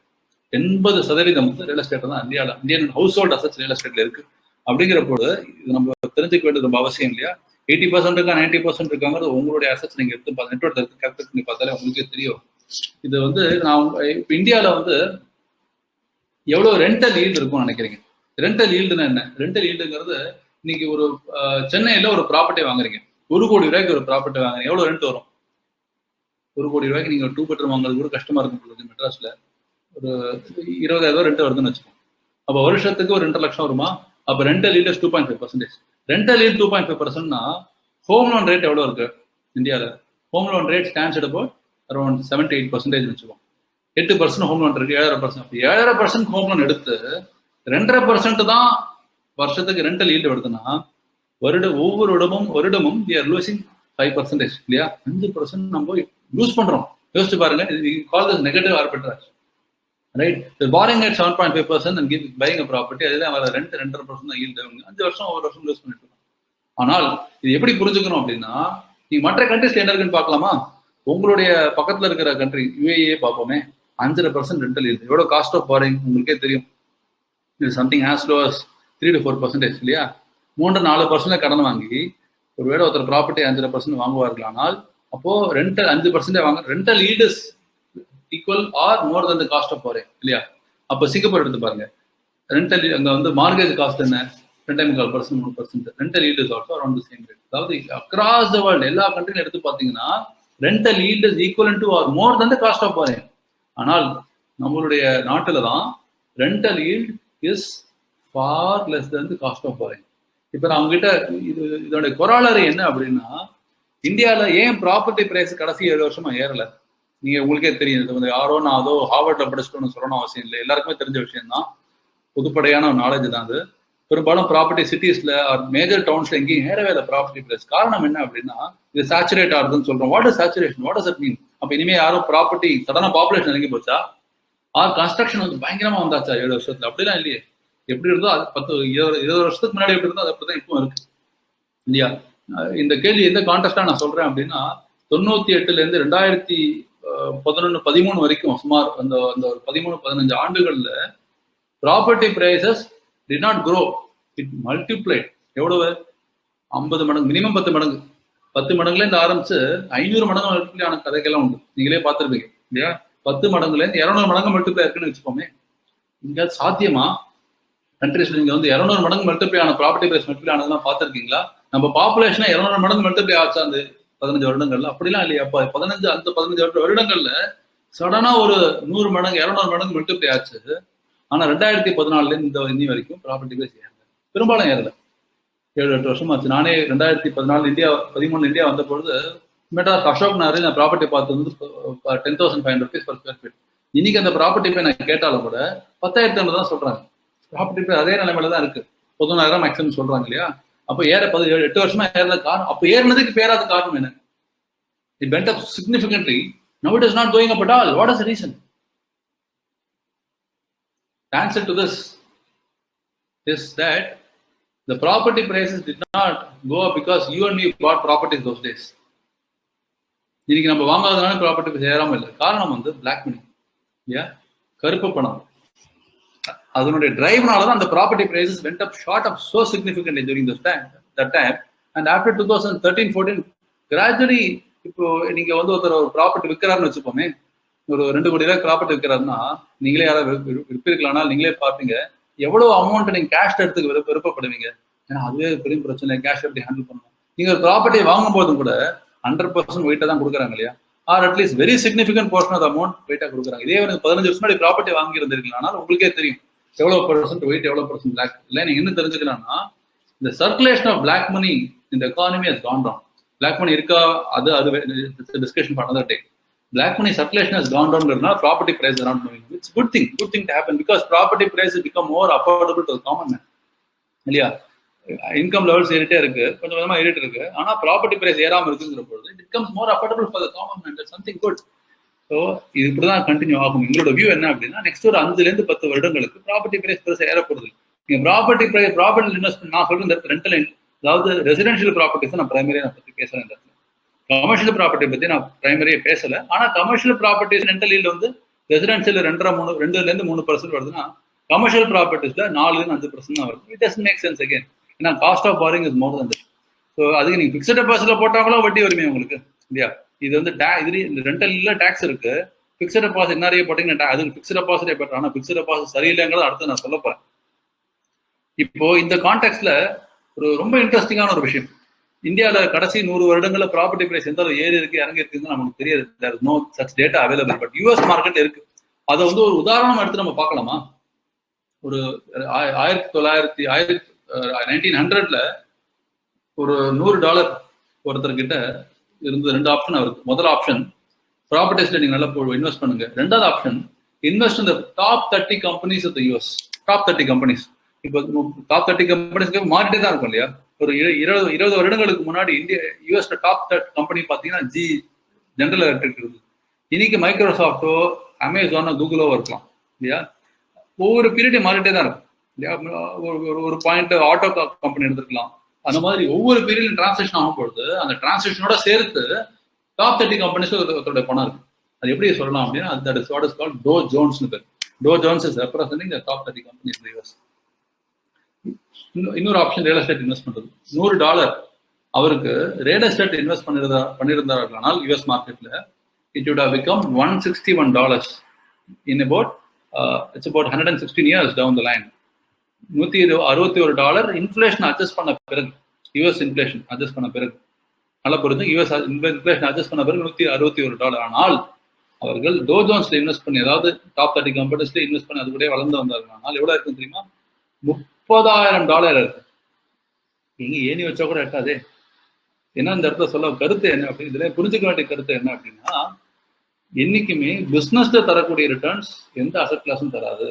ஆனா அந்த business எப்பேற்பட்ட பிசினஸா இருக்கணும் அப்படின்னா, ஒரு நான் வீட்டு பக்கத்துல ஒரு பொட்டி கடை இருக்கு, வீட்டு பக்கத்துல ஒரு மெடிக்கல் ஷாப் இருக்கு, அது பிசினஸ் கிடையாது. சொல்ல வர business the best of businesses, most well managed businesses, highly profitable businesses, growing businesses in the best of industries இல்லையா? நல்ல பிசினஸா இருக்கலாம், நல்ல ப்ராஃபிட்டபிள் பிசினஸா இருக்கலாம். ஆனா மேனேஜ்மெண்ட் சரியில்லைன்னா நீங்களே பிசினஸ் இன்வெஸ்ட் பண்ணவர்கள் நான் சொன்னது புரியும். Management is the most important thing in any business. How we manage பிசினஸ்ங்கிறது தான். அப்போ இதெல்லாம் சேர்ந்து அமையக்கூடிய பிசினஸ்ல நீங்க இருந்தீர்களானால் அதுல கிடைக்கக்கூடிய ரிட்டர்ன் உங்களுக்கு எந்த அதர் அசெட் கிளாஸஸ்ல கிடைக்காதுங்கிறது தான் உண்மை. இது நான் உங்களுக்கு பெருசா ஏதோ கண்டுபிடிச்சு சொல்லணும் அவசியம் இல்லை. உங்களோட அனுபவத்தை நீங்களே பார்த்துருக்கலாம். ஸோ அதனால இது தெரிஞ்சுக்கிற விஷயம். அது நாங்கள் ப்ராப்பர்ட்டிஸ் இன்வெஸ்ட் பண்றோம். உதாரணத்துக்கு invested in property in Bangalore it is giving us something like about 12% rental yield. 12% rental yield தரக்கூடிய ஒரு ப்ராப்பர்ட்டி நாங்கள் இன்வெஸ்ட் பண்ணிருக்கோம். முன்னாடி நீங்கள் நான் ஆஸ்திரேலியா முன்னாடி காமிச்சிருந்தேன். Alternative investments in real estate நான் போட்டிருந்தேன். அதாவது what we also do is that we take கன்சாலிடேட்டடா நம்ம ஃபண்ட்ஸ் கன்சாலிடேட் பண்ணிட்டு we invest in take some assets on collateral எடுத்துட்டு we finance some of the top developers இந்த சிட்டி, சென்னையும் சரி மற்ற ஊர்களையும் சரி. இப்போ அவங்க ஒரு 200 அபார்ட்மெண்ட் டெவலப் பண்றாங்க. கடைசி ஒரு 10 அபார்ட்மெண்ட் வித்து போகலாம், இதெல்லாம் வித்து போயாச்சுன்னா அந்த கடைசி 10 அபார்ட்மெண்ட் மட்டும் நாங்கள் மார்கேஜ் பண்ணிட்டு வில் ஃபைனான்ஸ். எங்க object is not own the building, but it is to make some money and exit in about 12 to 18 months time, even 6 to 12 months time. We exited about நாங்கள் இப்போ பார்க்க return பார்த்தீங்கன்னா ஒரு 18% 20% make that money come out. இந்த இடத்துல ஏன்னா இந்த இடத்துல ப்ராப்பர்ட்டி கொலாட்டரலா இருக்கிறதுனால கண்டிப்பாக வித்துப்படும். டாப் டெவலப்பர்ஸ் சொல்லி வித்துப்படும். That's something, it's an alternative investments எல்லாம் இதெல்லாம் வரும். That's an investment in real estate, but broadly real estate invest in there's no emotion here, there's no sentiment. அதாவது நம்மளுடைய our folks at home, particularly including my own wife and I'm sure a lot of people around, பார்த்தீங்கன்னா sentimental வேல்யூஸ்ல நம்ம properties invest பண்ண நினைக்கிறது emotional values all that apart. I'm not speaking about emotion, I'm not speaking with any sentiment here. Purely on financial sense, it doesn't make sense to invest in a second property, particularly in residential property. First propertyங்கிற வார்த்தை second property சொன்னது காரணம் என்னன்னா, first property actually இன்வெஸ்ட்மெண்ட்டே கிடையாது. It is more of a consumption for you. இல்லையா? அது investment சொல்லவே கூடாது. நம்ம சோப்பு சிப்பு கண்ணாடி மாதிரி வாழ்ந்து கழிச்சிடணும் இல்லையா?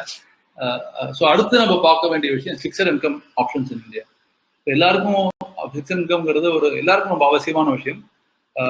ஃபிக்ஸட் இன்கம்ங்கிறது irrespective what happens around determined predetermined investment returns தரக்கூடிய ஃபிக்ஸட் இன்கம். இதே ஒரு கேள்வி கேட்பாங்க, அப்போ ரெண்டல் இன்கம் ஃபிக்ஸட் இன்கம் தானே அப்படின்னு கேட்பாங்க. ரெண்டல் இன்கம் ஃபிக்ஸட் இன்கம் தான். ஆனால் 2 பிரச்சனைகள் இருக்கு. ஒன்று, அந்த 2 டெனண்ட் அங்கே இருக்கணும். ரெண்ட் இருக்கணுங்கிறதே ஒரு பிரச்சனை தானே. ஒரு டெனண்ட் இல்லைன்னா ஃபிக்ஸட் இன்கம் ஆகாது. ரெண்டாவது விஷயம், ரெண்டல் ஈல்டு 2.5% தான் இல்லையா? ஸோ அது அதனால அதை ரிட்டர்னாவே நம்ம கன்சிடரே பண்ணக்கூடாது. அப்போ இதுதான் ஃபிக்ஸட் இன்கம் எடுத்துக்கலாம் அப்படின்னு பார்த்தீங்கன்னா, முதல் ஃபிக்ஸட் இன்கம் முதல்ல என்ன சொல்லுவோம்? ஃபிக்ஸட் டெபாசிட்ஸ், ஃபிக்ஸட் அப்படின்னு சொல்லுவோம் இல்லையா? இப்போ ஃபிக்ஸட் டெபாசிட்ஸ்ல நீங்க கிடைக்கக்கூடிய பெஸ்ட் ஆஃப் ரிட்டர்ன்ஸ் 5.75%. நீங்க டாக்ஸ்ல இல்லை. இப்போ உங்களோட ஆக்சுவலி என்ஆர்ஐ டெபாசிட் பார்த்தீங்கன்னா மேபி 4-5% இருக்கும்னு நினைக்கிறேன். நெட் நெட் பார்த்தீங்கன்னா இன்னைக்கு இன்ஃபிளேஷன் வந்து 7%, மினிமம் 7%, அதுக்கு 8% மேலே இருக்கு இன்ஃபிளேஷன். அப்போ net off inflation every year will losing 3 to 4%. So ஒருவேளை நீங்க வந்து 1 லட்ச ரூபாய் நீங்க ஃபிக்ஸட் டெபாசிட்ல வச்சிருந்தீங்கன்னு வச்சுப்போம், அது எவ்வளோ வருதுன்னு பாக்குறீங்களா? You can see that at the bottom. அது it's actually not growing, it is depreciating in value. இல்லையா? ஃபிக்ஸட் டெபாசிட் வளர்ச்சி தரது இல்லை, it is actually depreciating in value and becoming only 73,000 rupees, as you can see at the bottom. So what are the best fixed income options in India? The best of fixed income option in India is bonds and debentures, which will fetch about 3 to 4% more than fixed deposits. And the bonds and debentures, எந்த மாதிரி bonds and debentures invest பண்ணணும்னு நம்ம understand பண்ணிக்கணும். இப்போ this can fetch 3 to 4% more, and அதுல TDS tax deducted at source கிடையாது. Tax அப்படிங்கிறது இங்கெல்லாம் டாக்ஸ் ஹேவன்ல இருக்கீங்க, அதனால எங்க ஊர்ல தான் டாக்ஸ்லாம் உண்டு. இதுல வந்து டாக்ஸ் கிடையாது. பாண்ட்ஸ் அண்ட் டிபெஞ்சர்ஸ் டாக்ஸ் இருக்கு, இன்கம் டாக்ஸ் இருக்கு, ஆனால் டிடிஎஸ் கிடையாது. அது it not be deducted at source. NRIs bonds invest பண்ணாமல் தாராளமாக இன்வெஸ்ட் பண்ணலாம். வித் சம் ஒரு கேவியட்ஸோட தாராளமாக பாண்ட்ஸ் தாராளமாக இன்வெஸ்ட் பண்ணலாம். பல என்ஆர்ஐஸ் நாங்கள் இன்வெஸ்ட் பண்ணியிருக்கோம். ஸோ இதில் this is the I would say one of the best of investments to make, highest of safety, best of yields, there is no lock-in period also. Regular income இதில் தரக்கூடிய investment option bonds and debentures. So அதனால we always recommend people to step out of their fixed deposits and invest in bonds and debentures. I will tell you, for my own father, என்னுடைய அப்பா வந்து lawyer. அவர் பெரும்பாலும் எல்லாம் fixed deposits தான் கர்நாடகா பேங்க்ல வச்சிருந்தார் சில வருடங்களுக்கு முன்னாடி. அது எல்லாத்தையும் எடுத்து நாங்கள் வந்து மூவ் டு பாண்ட்ஸ். இப்போ நான் அவர்கிட்ட பண்ணும்போது விளையாட்டா ஒன்று சொன்னேன், என்ன அப்படின்னா, அதே பேங்க் வச்சுப்போமே, ஃபிக்ஸ்ட் டெபாசிட் கர்நாடகா பேங்க்ல இருக்கு, ஃபிக்ஸ்ட் டெபாசிட் ஐஓபியில் இருக்கு. அந்த ஃபிக்ஸ்ட் டெபாசிட் அதே பேங்க் இஷ்யூ பண்ண பாண்ட்ஸ் இன்வெஸ்ட் பண்ணாலும் கூட we still make about 3% more. அந்த 3% more பார் ஆஃப் காம்பவுண்டிங்ல பார்த்தோம் இல்லையா? இன்னொரு விதமா நான் சொல்லட்டுமா, நீங்க வந்து ஒரு வேலைக்கு போறீங்க, அதே மணி நேரங்கள் தான் உழைக்கிறீங்க, 8 மணி நேரமோ 10 மணி நேரமோ அதே மணி நேரங்களும் உழைக்கிறீங்க. ஆனால் சடனா உங்க சேலரி 60% நடந்தா எப்படி? இந்த மாதிரி இந்த இடத்துல இன்வெஸ்ட் பண்ணது அதே சேஃப்டி தான், everything remains same, but suddenly your income goes up by, income on investments goes up by 60%. எப்படி? உங்களுடைய ரிட்டர்ன் ஆன் ஃபிக்ஸ்ட் டெபாசிட் பார்த்தீங்கன்னா 4.5% இருக்கும். பாண்ட்ஸ்ல 8.5% கிடைக்கிறதுன்னு வச்சுப்போமே, கிட்டத்தட்ட 80% மோர். இல்லையா? Fantastic difference. 80% அவங்க இன்கம் வளருது. ஆனா பேஸ் ஆஃப் அபவுட் 1 crore. நான் இன்னொரு விதமா சொல்லட்டும், இதுதான் I told this to my one of my close friends recently. ஒரு 1 கோடி ரூபாய் நீங்க ஃபிக்ஸ்ட் டெபாசிட்ல வச்சுக்கிறதுக்கு பதிலாக பாண்ட்ஸ் வச்சிருக்கீங்கன்னு வச்சுக்கோங்க. 1 கோடி ரூபாய் எக்ஸ்ட்ரா இன்கம் எவ்வளோ வருது உங்களுக்கு? ஒரு 4 லட்ச ரூபா வருதா? 4 லட்ச ரூபா ஒரு 5 வருஷம் பீரியட்ல 4 லட்சம் இன்ட்டு 5 20 லட்சம் ஆகுமா? ஆகாது, மேலே ஆகும். காரணம் என்ன? ஒருவேளை அந்த இன்கம் இப்போதைக்கு தேவையில்லை, அந்த இன்கம் ரீஇன்வெஸ்ட் பண்ணிட்டு வரீங்கன்னு வச்சுப்போம். நாங்கள் என்ன செய்வோம் அப்படின்னா, we call this smart SIP. You can see at the bottom. Smart எஸ்ஐபின்னு சொல்லுவோம். ஸ்மார்ட் எஸ்ஐபியில் என்ன செய்யறோம் அப்படின்னா, ஃபிக்ஸட் இன்கம் வந்து கேபிட்டல் பாண்ட்ல வச்சுட்டு அந்த பாண்ட்லேருந்து வர இன்கம் இருக்கு இல்லையா, இயர் ஆன் இயர் வர இன்கம் இருக்கு இல்லையா, ஒரு கோடி ரூபாய் 10 லட்ச ரூபா வருதுன்னு வச்சுப்போம். அந்த 10 லட்ச ரூபாயை நாங்கள் மீண்டும் அந்த ஜூன் 15 அன்னைக்கு கிரெடிட் ஆகிற அக்கௌண்ட்ல, உங்க பேங்க் அக்கௌண்ட்ல கிரெடிட் ஆகும். ஜூன் 18ஆம் தேதி அது எஸ்ஐபியா will get it reinvest in different fund schemes, mutual fund schemes. Invest பண்ணும்போது capital remains in fixed income while your returns go into higher income. போகும்பொழுது அதை மல்டிப்ளை ஆகுது இல்லையா, ஆர்எல்ஸ் திரும்ப பாண்ட்லேயே போட்டு போறோம்னு வச்சுக்கோமே, போடும்பொழுது அது மல்டிப்ளை ஆகும்பொழுது 1 கோடி ரூபாய் இன்வெஸ்ட்மெண்ட்ல 4 லட்ச ரூபா 4% மட்டும் தான் டிஃபரன்ஸ்னு பார்த்தோம் இல்லையா, ஃபிக்ஸ்ட் டெபாசிட் பாண்ட்ஸ் 4%, 5 வருஷத்து 20 லட்சம் ஆகாது. It actually becomes about 38 lakhs. 36 லட்சம் ஆகும். 36 லட்சம் ஆகும். 36 லட்சத்து ரூபா நீங்க டிவைட் பண்ணி போடுங்க, 5 வருஷத்தை டிவைட் பண்ணி எவ்வளோ ஆகுது? கிட்டத்தட்ட வருடத்துக்கு உங்களுக்கு ஒரு 6-7 லட்ச ரூபா வருதா? 7.2 lakhs வருதா? 7.2 lakhs per annum divided by 12, 60,000 rupees per month. அது உங்களுடைய ரோட்டி கப்படா மக்கான். தமிழ் சொசைட்டி யாழில் வந்து ஹிந்தி பேசக்கூடாது. அது உங்களுடைய அத்தியாவசிய தேவை பூர்த்தி பண்ணக்கூடிய அமௌண்ட் ஆகுது இல்லையா?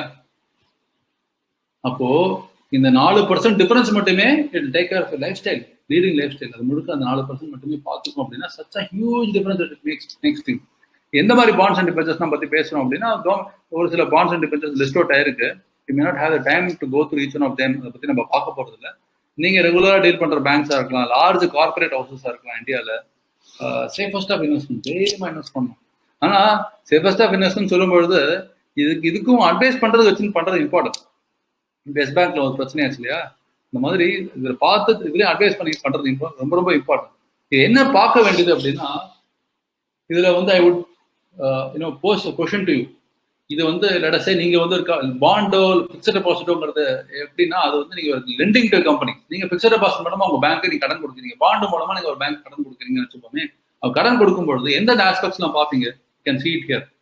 This evolved a proprietary method of analyzing and understanding bonds and debentures, credit worthiness of companies, liquidity position, business risk, parentage, tenure போட்டிருக்கீங்க, tenure of the bond. இதுல எந்த ஃபேக்டர் மோஸ்ட் இம்பார்ட்டன்ட் ஃபேக்டரை நீங்க கருதுறீங்க? To analyze, to invest in bonds, which factor do you think is the most important factor here to choose a particular bond and debenture? I hope people are listening to me. If you could acknowledge and reply, you will also understand that somebody is watching this, because otherwise I'm watching the screen and speaking to you through. What do you think is the most important factor here?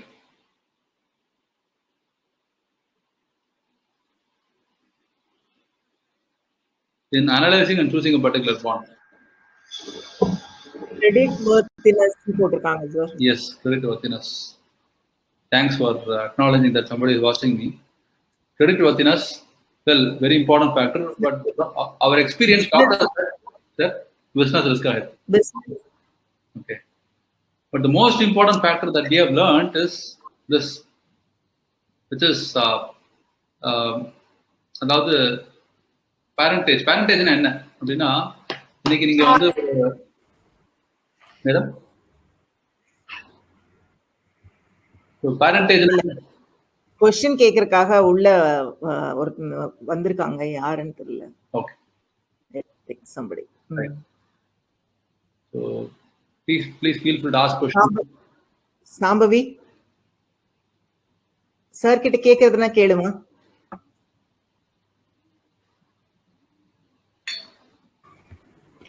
Good evening, sir. Vasudevan here. Yes, sir. நீங்க இப்போ bonds பத்தி பேசிட்டீங்கல்ல, can you suggest some bonds for us? Right. நீங்க there are about 4,000 bonds also listed in India. I'm talking about listed bonds and debentures. இது எப்படின்னா, it is like it is just going to ask the doctor and asking, doctor, can you suggest a medicine? நான் first எப்படி என்ன மாதிரி NEET இருக்கு, என்ன சிச்சுவேஷன்ங்கிறத நம்ம பார்த்துட்டு அதுக்கு தகுந்த மாதிரி நான் மெடிசன் கொடுக்குற மாதிரி தான் இருக்கிறதுனால it is about there are varied kinds of bonds and dependents, but I broadly I'll tell you what factors you should look at in choosing bonds. நான் சொல்றேன் உங்களுக்கு. அதனால தான் இந்த பர்டிகுலர் ஸ்லைடை நான் எடுத்தேன். பேரண்டேஜ்ங்கிறது என்ன அப்படின்னா, it is about who owns the company, right? Beyond the validity of the quality of the business, quality of the management, business risk, credit worthiness, இதெல்லாம் ஒரு பக்கம் இருக்கட்டும். இன்னைக்கு வந்து ஒரு let's say government of India owned bank னு வச்சுப்போமே, government owned bank அப்படின்னா ultimate the last stop எங்க இருக்கு அப்படின்னா கடைசியில் கவர்மெண்ட் மேல தான் இருக்கு. So let's say to take an example, take IOB, Indian Overseas Bank, or take State Bank or PNB, Bank of Baroda, for that matter, all these public sector banks.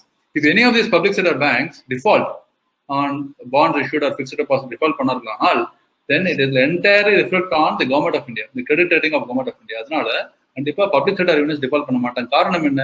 ஒரு சரியா வேலை செய்யாத சரியா படிக்காத குழந்தையா இருந்தாலும் அப்பா அம்மா பார்த்து காப்பாற்றுவாங்க இல்லையா?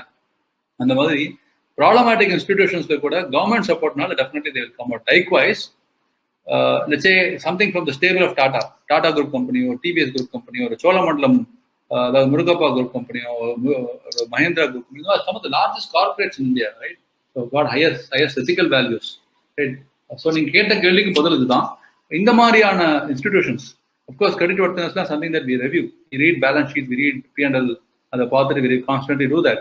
But அந்த கம்பெனிஸ்ல வந்து நல்ல பேரண்டேஜ் இருக்கணுங்கிறது இட்ஸ் an important thing. நல்ல பேரண்டேஜ் உள்ள companies who have got high credit worthiness, liquidity position, business risk குறைவா இருக்கக்கூடியது எடுத்து நீங்க போனீங்கன்னா definitely there is a lot of money to be made there. We don't look at it from the point of trading பார்க்க வேண்டாம். Please look at it from the point of view of investing and holding it for until maturity. So we can adopt this principle of smart SIP, which we have been doing for quite a lot of people. Today we manage funds of about 400 odd families spread across diverse parts of the world. About 450 families manage பண்றோம். நிறைய families நாங்க bonds கொடுத்துருக்கோம். We are one of the largest players in bond markets in South India. We buy and give bond. We don't sell bonds. We don't trade in bonds. It's about whether fitment இருக்கு, அவசியமா முதல்ல bond எவ்வளவு அவசியம் அப்படிங்கிறத understand பண்ணிட்டு எந்த விதமான bond கொடுக்கணும். ரெகுலர் இன்கம் இப்போ ரிட்டையர் ஆன பீப்புளுக்கு குவார்டர்லி இன்கம் தரக்கூடிய பாண்ட்ஸ் நான் கொடுத்தது உண்டு. ரிட்டையர் ஆகாத மக்களுக்கு குவார்டர்லி இன்கம் வரணுங்கிற அவசியம் இல்லை இல்லையா? அந்த மாதிரி ஒவ்வொரு சிச்சுவேஷன் தகுந்த மாதிரி we can evolve a particular strategy. இப்போ உதாரணத்துக்கு I can show you some portfolio if you have more time. Perhaps we are running short of time today. We have made portfolios of about 1 crore of bond investments. There we have put in about somebody recently came back from one of my relatives came back from Indonesia to sit down in Chennai. அவருக்கு வந்து ஒரு 2 crores worth of bond portfolio போட்டோம். முதல்ல 1 crore கொடுத்தோம், அப்புறம் 1 crore கொடுத்தோம். அதுல பாத்தீங்கன்னா அவர் வந்து that's his retirement money. Besides that some equities, mutual funds நிறைய வச்சிருக்கோம். அதை மேனேஜ் பண்றது அப்பார்ட். இதுல வந்து இதுல இருந்து வர ஃபண்ட்ஸ் வந்து அவருடைய டே டு டே லிவிங் அது ஹெல்ப்ஃபுல்லா இருக்கும். அப்போ அவருக்கு ஒரு கிட்டத்தட்ட ஒரு 8 ல இருந்து 10 டிஃபரெண்ட் கம்பெனிஸுடைய பாண்ட்ஸை சேர்த்து போட்டு ஒரு போர்ட்ஃபோலியோ ரைட் கிரியேட் பண்ணி கொடுத்து அழகா அது ஒரு பாண்ட் வந்து மார்ச் இன்ட்ரெஸ்ட் வரும், இன்னொரு ஜூன்ல வரும், இன்னொரு இன்ட்ரெஸ்ட் நவம்பர்ல வரும். ஸோ த்ரூ இயர் ஃபண்ட்ஸ் வந்து டிஃபரெண்ட் வந்துட்டே இருக்கும். எந்த ஃபண்ட்ஸ் தேவையில்லையோ அந்த ஃபண்ட்ஸ் ரீஇன்வெஸ்ட் பண்ணிடுறோம், எது தேவையோ அதை வச்சுக்கிறோம். ஸோ அதனால it's fantastic way of investing in fixed income option. So I would encourage each one of you to not to keep your money in fixed deposits. Again, put it bluntly, is sheer waste of money. You're draining your assets. So keeping money in fixed deposits அவசியமா நீங்க எல்லாருமே fixed இன்கம்ங்கிற பேர்ல bonds தான் best. Fixed income வேணுமா அவசியமாங்கிறது அடுத்த கேள்வி. எல்லாருக்கும் fixed income பெரிய குவாண்டம் அதிலே வச்சு உட்கார்றது தவறு. அது ஏன் தவறுங்கிறது நான் இப்ப நான் உங்களுக்கு சொல்ல போறேன். என்ன தவறுங்க நீங்களே புரிஞ்சுக்கலாம். ஒருவேளை நீங்க பிசினஸ் பண்றவர்களாக இருந்தீர்களானால் யாராவது உங்களுக்குள்ள இருக்கலாம். இன்னைக்கு வந்து சொந்தமா கடன் வாங்கி ஒரு உங்களோட கேபிட்டலே போட்டு உங்களுடைய ரிஸ்க் எடுத்து உங்களுடைய வியர்வை எல்லாத்தையும் சிந்தி கஷ்டப்பட்டு உடைச்சு சம்பாதிக்கும் போது 15% ரிட்டர்ன் வந்ததுன்னா பெரிய விஷயம். 15% ரிட்டர்ன் வந்தா பெரிய விஷயமா இருக்கு இல்லையா? ஆனால் யோசிச்சு பாருங்க, investing some of the best of businesses in India மட்டும் குளோபல் கூட மார்க்கெட் கூட எடுத்துக்கலாம். அதுல பல தரப்பட்ட கம்பெனிஸ் உங்களோட போர்ட்ஃபோலியோ, உங்க பிசினஸ்னா உங்களுடைய பிசினஸ் மட்டும் தான் இன்வெஸ்ட்மெண்ட் ஆயிருக்கும். ஆனா பலதரப்பட்ட பிசினஸஸ் எல்லாம் சேர்ந்து ஒரு குழுமமா இருக்கக்கூடிய ஒரு போர்ட்ஃபோலியோ இல்லையா?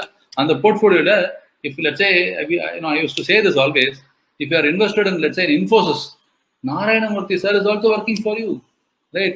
நீங்க ரிலையன்ஸ்ல நீங்க ஒரு ஷேர் வச்சிருக்கலாம், Ambani is working for you. அவர் செலவு பண்ற ஒவ்வொரு நிமிடமும் உங்களுக்கு அது பெனிஃபிட் தரக்கூடியது அமையிறது இல்லையா? somebody else professional time and assistance. And if somebody is going to manage your portfolio effectively, somebody like us, or it could be anybody else, then you are taking their professional time. You're not spending your professional time. But what kind of returns can it fetch? It can fetch 15 to 25% returns. Then a business doesn't returns. Past it has fetched so much of returns, 15-20% returns. Yeah. எப்படி தந்திருக்குன்னா top இந்தியால வந்து top 30 companies எப்படி நம்ம to Jones பார்த்தோம், India Sensex சொல்றது உண்டு. அதே பத்தி பேசுவாங்க. சென்செக்ஸ் மேல ஏறி இருக்கு, கீழே வந்து 1000 பாட்டு தெரிஞ்சிருக்கு, ஏறி இருக்குலாம் பேசுவாங்க இல்லையா. That's what is Sensex. It's grossly misunderstood. We will try to clear some of the myths here. So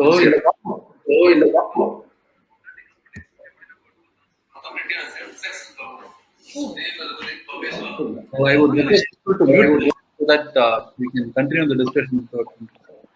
சரி, மணியரசு அவங்க வந்திருக்காங்க. இந்த டாபிக்ல ஏதோ கேள்வி கேட்கறாங்க. மணியரசு. வணக்கம் சார், நான் மணியரசு பேசுறேன். நல்லா எக்ஸ்பிளைன் பண்ணிட்டு இருக்கீங்க. வெரி குட், நிறைய இன்ஃபர்மேட்டிவா இருக்கு. இப்போ என்னோட கொஸ்டின் என்னன்னா, நீங்க வந்து அந்த பாண்ட் பத்தி பேசிட்டு இருந்தீங்க. பாண்ட் வந்து I think it gives better yield அப்படிங்கிற மாதிரி. பட் ஆஸ் என்ஆர்ஐ, இப்போ நம்ம எல்லாம் வந்து என்ஆர்ஐ டெபாசிட் வச்சோம்னாக்கா அதுக்கு ஓகே இன்ட்ரெஸ்ட் கிடைக்குது. பட் அந்த இன்ட்ரெஸ்ட் வந்து as we maintain NRI status, நமக்கு வந்து அதுக்கு இன்ட்ரெஸ்ட் இது டாக்ஸ் கிடையாது இல்லைங்களா. ஸோ வேற இஃப் ஐ இன்வெஸ்ட் இன் பாண்ட்னா it I mean subjected to tax. So இதை கம்பேர் பண்ணும்போது how the bond will be better option for NRIs, your idea about it? Yeah, it's a very good question, Maniyar sir. So let us say a bond is fetching about 8.5 to 9% returns இருக்குன்னு வச்சுப்போம். முதல்ல என்ன Indian taxation rules நம்ம நல்லா understand பண்ணிக்கணும். இந்தியாவில் there is a quantum of income up to which there is no tax. இந்தியாவில் tax free எவ்வளோ இன்கம் எவ்வளோ வரைக்கும் இருக்கும்னு நினைக்கிறீங்க மணியர் சார்? ஒரு இன்கம் வரைக்கும் டாக்ஸ் கிடையாது இந்தியாவில். எவ்வளோ இருக்கும்னு நினைக்கிறீங்க? up to 5 lakhs there is no tax. Actually நீங்க வந்து if you are investing in making some investments prescribed under section 80C of income tax act, say EL assessment இருக்கு, PF இன்வெஸ்ட் பண்றீங்க, இதெல்லாம் பண்ணும்போது எக்ஸ்ட்ரா 1.5 லட்சம் பெனிஃபிட் கிடைக்கும். So 6.5 லட்சம் ரூபா வரைக்கும் இன்கம்ல டாக்ஸ் கிடையாது. 6.5 lakhs வரைக்கும் பர் பர்சன் அப்படின்னு இருக்கும் பொழுது, இப்போ உங்க ஃபேமிலி நீங்களும் உங்க ஒய்ஃப் இருக்குங்க இல்லையா, அப்போ 6 லட்சம் ரூபாய் 13 லட்சம் வரைக்கும் டாக்ஸ் கிடையாது. ஸோ இப்போ நீங்க பாண்ட்ஸ்ல இருந்து 13 லட்சம் ரூபா இன்கம் வந்ததுன்னா அந்த இன்கம் 13 லட்சம் ரூபா வரைக்கும் இன்கம் வரைக்கும் டாக்ஸ் கிடையாது. அப்போ என்ன ஆகும் பாருங்க. இப்போ நீங்க வந்து let us say you're investing about simply assuming about 10% return வச்சுப்போம். அது ஜஸ்ட் ஃபார் டிஸ்கஷன் சைட் சொல்றேன். ஆக்சுவலா 9% ரிட்டர்ன் 8-9% பார்க்கலாம். ஸோ கிட்டத்தட்ட 1.5 கோடி ரூபா பாண்ட்ஸ் இன்வெஸ்ட் பண்ற வரைக்கும் உங்களுக்கு ஒருவேளை பிரிச்சு இன்வெஸ்ட் பண்ணிக்கலாம். ஒரு நபருக்கு வந்து கிட்டத்தட்ட ஒரு 75 லட்சம் ரூபா வரைக்கும் இன்வெஸ்ட் பண்ணீங்கன்னா அதுல இருந்து வர இன்கம்ல டாக்ஸ் ஃப்ரீ. ஏன்னா இன்கம்ல டாக்ஸ் கிடையாது இல்லையா. ஆனால் என்ன ஆகும் அப்படின்னா, when you're investing as an NRI, you're not investing in your let's say ஒரு லோக்கல் ரெசிடென்ட் அக்கௌண்ட்ல இன்வெஸ்ட் பண்ணாம NRI அக்கௌண்ட் NRO அக்கௌண்ட்ல இன்வெஸ்ட் பண்ணும்பொழுது அது TDS டிடெக்ட் ஆகும். ஏன்னா that is the principal of any nation. ஏன்னா ஃபாரினர்ஸ்னா நீங்க வந்து ஹோல்டிங் இந்தியன் பாஸ்போர்ட் இருந்தாலும் NRI இருக்கிறதுனால TDS டிடெக்ட் ஆகும். ஆனால் அந்த TDS நீங்க வந்து ரிட்டர்ன் ஃபைல் பண்ணி கிளைம் பண்ணிக்கலாம். Effectively, there's no tax so long as the income does not exceed 6% of tax. So in summation, 75 லட்சம் ரூபாய் இன்கம் வரைக்கும் உங்களுக்கு டாக்ஸ் கிடையாது. அப்படின்னு இருக்கும்பொழுது அது வரைக்கும் நீங்க பாண்ட்ஸ்ல வந்து வர இன்கம் டாக்ஸ் கிடையாது இல்லையா. So basically we need to do some tax planning. பண்ணும்பொழுது டாக்ஸ் ஃப்ரீ இன்கமாவே எடுத்துக்கலாம். Can you imagine 8.5% or 9% of tax free income versus about say 4.5 or 5% in fixed deposits? Definitely it's far better than fixed deposits. So நிறைய NRIs நாங்கள் invest பண்ணிட்டு இருக்கோம் போகிறோம். உங்களுடைய குவைத்துல சரி, Dubai, கத்தாரில் சரி, நிறைய பேர் இன்வெஸ்ட் பண்ணுறாங்க பாண்ட்ஸ்ல. We manage several crores of rupees for NRIs coming from Middle East. I hope I answered the question. Yeah, okay, please. So இது வந்து next. இப்போ we come to the most important part of our discussion. இது வந்து this is a very very very important thing that I would know. Their audience look at here, right? நம்மளுடைய லைஃப்ல பெரும்பாலும் நம்ம பண்ற இன்வெஸ்ட்மெண்ட்ஸ்லாம் on an average பார்த்தீங்கன்னா combine together fixed deposits. ஆவரேஜா ஒரு காமன் ஹவுஸ் ஹோல்ட் சொல்றேன், ஒரு சில land parts fixed deposits and then put it together at life insurance policies, right? So Jeevan Anandan any insurance policies இதெல்லாம் கம்பைன் பண்ணி பார்க்கும்பொழுது பிளஸ் மணி captain savings பண்ணலாம் சேர்த்து பார்க்கும்பொழுது the average return on net worth does not exceed 5%. இது எங்களுடைய அனுபவம், கற்றுக்கொண்ட பாடம். பெரும்பாலும் more than 80% of families அவங்களுடைய growth rate net worth does not exceed 5%. It's a grave danger. என்ன டேஞ்சர் அப்படின்னா, நம்ம இன்ஃபிளேஷன் கூட நம்ம மீட் பண்ணலையே. நம்மளுடைய growth rate in asset is not meeting inflation. Forget growing and multiplying விடுங்க, இன்ஃபிளேஷனாவது கூட வளர்ந்தாதான் நம்மளுடைய ஏர்ன் பண்ண கார்பஸுடைய வேல்யூ ப்ரொடெக்ட் ஆகும் இல்லையா. நம்ம இதை பத்தி தான் முன்னாடி பார்த்தோம், going back and rewind to the same point. So எதுல வந்து இன்ஃபிளேஷனுக்கு மேல கன்சிஸ்டன்டா ரிட்டர்ன்ஸ் தரும் அப்படின்னு பார்த்தீங்கன்னா, ஒரே வார்த்தையில சொல்லணும்னா, the best of businesses can keep beating inflation, right? There will be years of extraordinary growth, there will be years of slow growth, there will be years of no growth. ரெண்டுமே மூணுமே இருக்கும். ஆனா on average businesses தரக்கூடிய returns எதுவும் தந்தது. உதாரணம் பல businesses பார்க்கலாம். Now when I talk about business, I am talking about the best of businesses in India, Indian context. India is the fastest growing economy in the world today. So no better place to invest than India. உலகத்துல இருந்து நாங்க when we talk a lot of foreign investors, institutional investors எல்லாம் பேசும்பொழுது, யூஎஸ்லயும் பேசுறோம், ஃபாரின்ல பேசும்பொழுது, millions of dollars, in fact billions of dollars waiting to come into India அப்படிங்கிற பொழுது, நம்ம இந்தியர்கள் நம்மளுடைய நாடு நம்ம இன்வெஸ்ட் பண்ண வேண்டாமா? இதை நம்ம கேபிட்டலைஸ் பண்ணிக்க வேண்டாமா? இது வந்து நான் நிஜமாவே ப்ராஃபிட் இருக்குங்கிறதுக்கு நான் காட்டுறதுக்காக ஜஸ்ட் ஒரு ஸ்லைட் இன்க்ளூட் பண்ணி கொடுத்தாங்க நம்ம ஆஃபீஸ்ல. இது August 2020 data. I can show you many more such examples. So இதுல பாத்தீங்கன்னா, these are some of the companies where we booked the profits in August 2020 in our portfolios of investments. So இதுல for example ஒரு Deepak network company மேல பாக்குறீங்க, 370 ரூபாய்க்கு வாங்கிருந்தோம், 780 ரூபாய்க்கு வித்தோம், திரும்ப வாங்கிட்டோம். அது அடுத்த விஷயம் இதுல வரல. இன்னைக்கு இதுல இந்த கம்பெனியோட பிரைஸ் வந்து 1800 ரூபாய். So we bought it at 370 rupees, we bought, sold and then bought over again. Now we are holding 1800 rupees. So it has grown by about 6 times. So when did we buy னு பாத்தீங்கன்னா, April 2020 ல வாங்கிருந்தோம். இன்னைக்கு we are talking, we are somewhere in the middle of 2020. It's about just about 1 year and 3 months given returns of 5 times. Aravind Pharma, இதெல்லாம் வந்து the fluke லக்கோ அப்படின்னு கிடையாது. It is about understanding the nature of business. இந்த தீபக் நெட்வொர்க்ங்கிற கம்பெனியோட profits பார்த்தீங்கன்னா கிட்டத்தட்ட 5 மடங்கு வளர்ந்துருக்கு லாஸ்ட் ஒரு 3 வருஷத்துக்கு. அதுதான் காரணம், 5-6 மடங்கு வளர்ந்துருக்கு. Aurobindo pharma, Strides pharma, tech company. I am not making any recommendation of any of this companies. I am just trying to explain the logic behind all of this. அதுதான் காட்ட வரேன். ஸோ இதுல பாத்தீங்கன்னா, கடைசி காலம்ல பாத்தீங்கன்னா 113-11% ரிட்டர்ன்ஸ் இருக்கு இல்லையா. கடைசியில் 6% ரிட்டர்ன்ஸ் வரைக்கும் வந்திருக்கு. 6%, 113-13% வரைக்கும் ரிட்டர்ன்ஸ் தந்த பல கம்பெனிகள் இதுல இருக்கு. ரைட்டா? Such wonderful returns that these companies have fetched these years. So இதுல என்ன நடந்திருக்குங்கிறத நம்ம பார்க்கணும் இல்லையா. So we have seen some on an average in the last 7.5 years of our work. Now we have seen about around 22% annualized returns, 22% annual returns நாம பார்த்துட்டு இருக்கோம். In mutual funds and equities பார்த்துட்டு இருக்கோம். Consistently we keep seeing them. In my I'll tell you my life experience. நான் 20 வருஷமா 2001ல invest பண்ண ஆரம்பிச்சேன். Stocks, mutual ஃபண்ட்ஸ்ல invest பண்ணிருக்கேன். மியூச்சுவல் ஃபண்ட்ஸ் சப்சிக்வெண்டா இன்வெஸ்ட் பண்ண ஆரம்பிச்சேன். ஸ்டாக்ஸ் 2001ல இன்வெஸ்ட் பண்ணிட்டு இருக்கேன். கடைசி 20 வருடங்கள்ல perhaps there has not been a single week when I have not participated in the markets, stock markets. I have been investing consistently. I have bought a lot of companies. I don't trade much. Trading is the very investments in the world. Average, we have seen returns of almost about 20% year on year in the last 20 years. So I can tell you with a lot of conviction that this is the best place to invest to grow and multiply your money, because we invest in the best of businesses. Now, நல்லா புரிஞ்சுக்கணும். As we move forward in the discussion for the next few minutes, I will avoid using the word shares.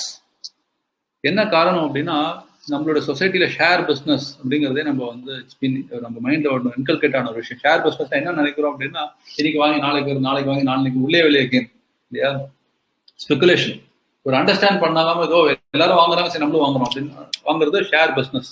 அதை பத்திலாம் நான் பேசுறேன். I am talking about understanding the fundamentals of something, going a lot of knowledge, deep research, investing in companies and growing and multiplying money. So let me show you the best in the world who has made this possible. Warren Buffett, $10,000 has grown to today to about $100 billion. $110 billion இன்னைக்கு ஒரு network வளர்ந்து 110 பில்லியன்ங்கிறதுல அந்த zero எழுதுறதுக்கு 2 நிமிஷம் ஆயிடும் நினைக்கிறேன். அவ்வளோ பெரிய கார்பஸ் வளர்த்துருக்கு. இத்தனைக்கும் நீ வாரன் பஃபெட் நீங்க கேள்விப்பட்டிருப்பீங்க. I'm sure everybody knows about him. அவர் என்ன பிசினஸ் பண்ணாரா, அதை ப்ராடக்டை வாங்கினாரா, வித்தாரா, ஆஃபீஸ் போட்டாரா, 12 மணி நேரம் டெய்லி உழைச்சாரா, டெய்லி 12 மணி நேரம் உழைச்சாரா, அதான் ஒண்ணுமே பண்ணலையே. அவர் ப்ராப்பரா இன்வெஸ்ட் பண்ணாரு. இத்தனைக்கு என்ன படிச்சிருக்காரு? அவர் தான் ஆடிட்டரா, அவர் ஏதாவது சிஎஃப்ஏ முடிச்சாரா, ஹார்வர்ட்ல படிச்சாரா? அவர் டீ சர்வ் பண்ணிதாருங்க. அவர் வந்து ஒரு இன்வெஸ்ட்மெண்ட் ஹவுஸ்ல டீ பாயா இருந்தார், ஆஃபீஸ் பாயா இருந்தார். Just pure logic at the employed. ஆனா இது சொல்றது ரொம்ப ஈஸி, செய்யறது ரொம்ப கஷ்டம். அவர் எப்படி வளர்ந்தாருங்கிற சீக்ரெட் நம்ம பார்க்கலாமா? இந்த ஸ்டேட் நல்லா அண்டர்ஸ்டாண்ட் பண்ணிக்கோங்க. This is latest portfolio. இதுல ஆப்பிள் கம்பெனி இருக்கு, பேங்க் ஆஃப் அமெரிக்கா இருக்கு, கொக்கோ கோலா இருக்கு, American Express, diverse set of industries, FMCG இருக்கு, பேங்க்ஸ் இருக்கு, ஃபைனான்சியல் சர்வீசஸ் இருக்கு, எல்லா விதமான இண்டஸ்ட்ரீஸ் இருக்கு இல்லையா? அவர் எப்படி பணம் பண்ணாருங்கிறதுக்கு, எப்படி மல்டிப்ளை பண்ணாருங்கிற சீக்ரெட் இது உள்ள இருக்கு. Right, I'm going to pick it up and enlarge this for you. So the secret behind this journey from $10,000 to about $85 billion is what it is. என்ன பண்ணிருக்காருன்னு பார்க்கலாமா?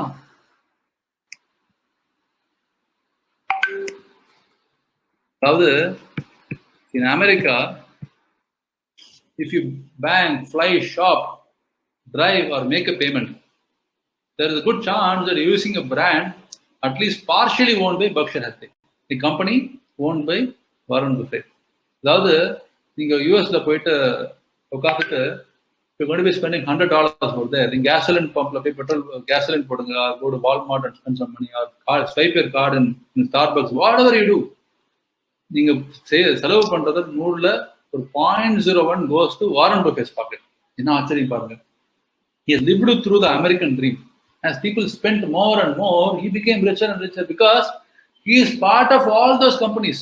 எல்லா கம்பெனிலையும் அந்த பங்குகள்ல ஒரு சின்ன பங்கு அவர்கிட்ட இருக்கு. இது பெரிய பங்குலாம் இல்லை, எல்லாத்தையும் சின்ன சின்ன சின்ன பங்கு இருக்கு. அந்த பங்குகள் ஏன் வளர்ந்தது அப்படின்னு அண்டர்ஸ்டாண்ட் பண்ணிட்டோம்னா அவரோட வெல்த் ஏன் வளர்ந்தது புரிஞ்சுக்கலாம். அந்த பங்குகள், அந்த கம்பெனியோட ப்ராஃபிட்ஸ் மல்டிப்ளைட் செவரல் ஃபோல்ட்ஸ்.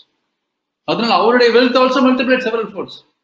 இது ஏதாவது கட்டுக்கதையா? உண்மையானது வாழ்க்கை. நானே என்னோட அனுபவத்தை சொல்றேன். நான் எவ்வளோ கம்பெனி இன்வெஸ்ட் பண்ணிருக்கேன். I've seen wealth of all our wealth growing and multiplying several folds. நான் புக்கை படிச்சு சொல்ற விஷயமே கிடையாது. என்னுடைய வாழ்க்கை பாடம், என்னுடைய வாழ்க்கையில் நான் பார்த்த நிதர்சனமான உண்மை. இதை நான் வந்து இன்னொரு எக்ஸ்பேண்ட் பண்ணி இந்தியாவில் நடக்கும் இதே வாரன் பஃபெட் செஞ்ச விஷயத்த இந்தியாவில் வந்து எப்படி நடந்திருக்கோன்னு பார்க்கலாமா? இந்தியாவில் ஒருவேளை இப்போ மெட்ராஸ் நான் உட்காந்துருக்கேன், என்னோட ரூம்ல உட்காந்துருக்கேன். இங்க என்ன ஏசி ஓடுது? வோல்டாஸ் ஏசி ஓடுது இல்லையா? Voltas, blue star, Hitachi. எங்க தலைக்கு மேல இருக்கிற ஃபேன் பார்த்தீங்கன்னா கிராம்டன் கிரீவ்ஸோ பஜாஜ் எலக்ட்ரிக்கலோ இருக்கலாம். Car Maruti, Mahindra, Tata Motors. Car இந்தியாவில் வச்சிருந்தீங்கன்னா காருக்கான பேட்டரி 2 கம்பெனி தான், அமர்ரான், எக்ஸைட், 2 கம்பெனி தான் இருக்கு. செருப்பு வாங்கினீங்கன்னா ரிலாக்ஸோ, பேட்டா, லிபர்ட்டி, கார்டன், இதுக்கு மேல இன்னொரு கம்பெனி இருக்கு, அது பேரு ஸ்ரீலதர்னு பேர். 5 கம்பெனி தான் மெயினா. ஸோ தலைக்கு என்ன போட்டீங்கன்னா மேரிகோ. நீங்க பேப்பர் வாங்கினீங்கன்னா Jagran Prakash, HT media. Phone பேசுனீங்கன்னா ஏர்டெல் இல்லையா, வோடஃபோன், இல்லாட்டி ரிலையன்ஸ் ஜியோ, எல்லாமே listed companies. What are you talking about? You talking about some of the best of the biggest of brands, the best of brands in India. சுத்தி பாத்தீங்கன்னா முழுக்க brand தானே இருக்கு இல்லையா? நான் ஒரு 50 வருஷம் 40 வருஷம் முன்னாடி நீங்களாம் மேபி இந்த மெட்ராஸ்லயோ திருச்சியில இருந்தீங்கன்னா நீங்க தான் மெஸ்ல சாப்பிட்டுருப்பீங்க. நீங்க இந்தியாவிலேயே எந்த பசங்க மெஸ்ல சாப்பிட்றாங்க சொல்லுங்க? எல்லாருமே மிகப்பெரிய ரெஸ்டாரண்ட் போகணும்னு ஆசைப்படுறாங்க, நல்ல க்ளோத்திங் போட்டுன்னு ஆசைப்படுறாங்க. முன்னாடிலாம் ஒரு துணியை வாங்கினாங்கன்னா ஒரு பெரிய துணியை வாங்கி கட் பண்ணிட்டு அப்பாவுக்கு, பசங்களுக்கு, தம்பிக்கு, அண்ணனுக்கு பிரிச்சு தைச்சுப்பாங்க. நீங்க வாங்கி சட்டை போட்டோம்னா பீட்டர் இங்கிலாந்து தான் போடுறோம் இல்லையா? டாமி ஹில்ஃபிங்கர் தான் நம்ம போடுறோம். ஸோ ஆக மொத்தம் we are all buying brands and these brands are all owned by some of the best companies in India. எந்த அளவுக்கு இது உள்ள புகுந்திருக்குன்னு நீங்க சொல்லட்டுமா? நம்ம யூஸ் பண்ற இன்னர்வேர் வரைக்கும் எல்லாமே பெரிய பிராண்ட்ஸ். இந்தியாவில் யூஸ் பண்ற மிகப்பெரிய இன்னர்வேர் பிராண்ட்னு பார்த்தீங்கன்னா இட் இஸ் ஜாக்கி. எல்லாருக்குமே தெரிஞ்சிருக்கும், ஜாக்கி ஆர் நத்திங் இல்லையா? அந்த Jockey is owned by company called Page Industries. Page இண்டஸ்ட்ரீஸ்னு பேரு. ஒரு இன்ட்ரெஸ்டிங் அனக்டோட் ஒன்று சொல்றேன், little out of context, but I would like to tell you this. They're all NRIs will appreciate what I'm saying. 2008 I was coming back from my board meeting India வந்திருந்தேன். என்னுடைய pass என்ன சொன்னாருன்னா, ஒரு கான்க்ளோமரேட் அது, they were looking to buy a coal mine. நான் சிங்கப்பூர்ல ஒரு கோல் மைனரை போய் பார்த்துட்டு வாங்க, அவர் கோல் மைன் இருக்கு ஆசைப்படுறேன், அந்த கோல் மைன் நம்ம வாங்கலாமேன்னு சொன்னார். நான் சிங்கப்பூர்ல இந்தியா வர சமயத்தை ஹாப்டுன்ட்டு அண்ட் அவரை மீட் பண்ணேன். அவர் வயசானவர். ஒரு 5 நிமிஷத்துக்கு தெரிஞ்சு போச்சு அது, அதாவது ஒரு பருப்பு வேகாதுன்னு தெரிஞ்சு போச்சு, பிரயோஜனம் தெரிஞ்சு போச்சு coal mine. But I was sitting with mug in hand, அதாவது ஸ்டார்பக்ஸ்ல உட்காந்துருந்தேன். அப்போ I have to while away the time until I finish off the mug, right? அவர்கிட்ட கேஷுவலாக கேட்டிருந்தேன், சார் இங்கே என்ன பிஸ்னஸ் பண்ணுறீங்கன்னு கேட்டேன் அவர்கிட்ட. அவர் சொன்னார், சார் நான் அண்டர்வேர் இருக்கிறேன் அப்படின்னாரு. கொஞ்சம் எப்படி மனசு வலிச்சுது, ஏன்னா மொத்தமாக 3 நாள் ஹாலிடேக்காக நான் வந்திருந்தேன் இந்தியா. ஒரு நாள் வைப்ட் அவுட். அவர்கிட்ட பேசுறது கோல் மைன் வாங்கலாம்னு வந்து பேசினா பார்த்தா அண்டர்வேர் இருக்கிறவர்கிட்ட கோல் மைனை பற்றி பேச வந்துட்டோமே நினைச்சேன். But I was proved completely wrong. I learn something very important that டே.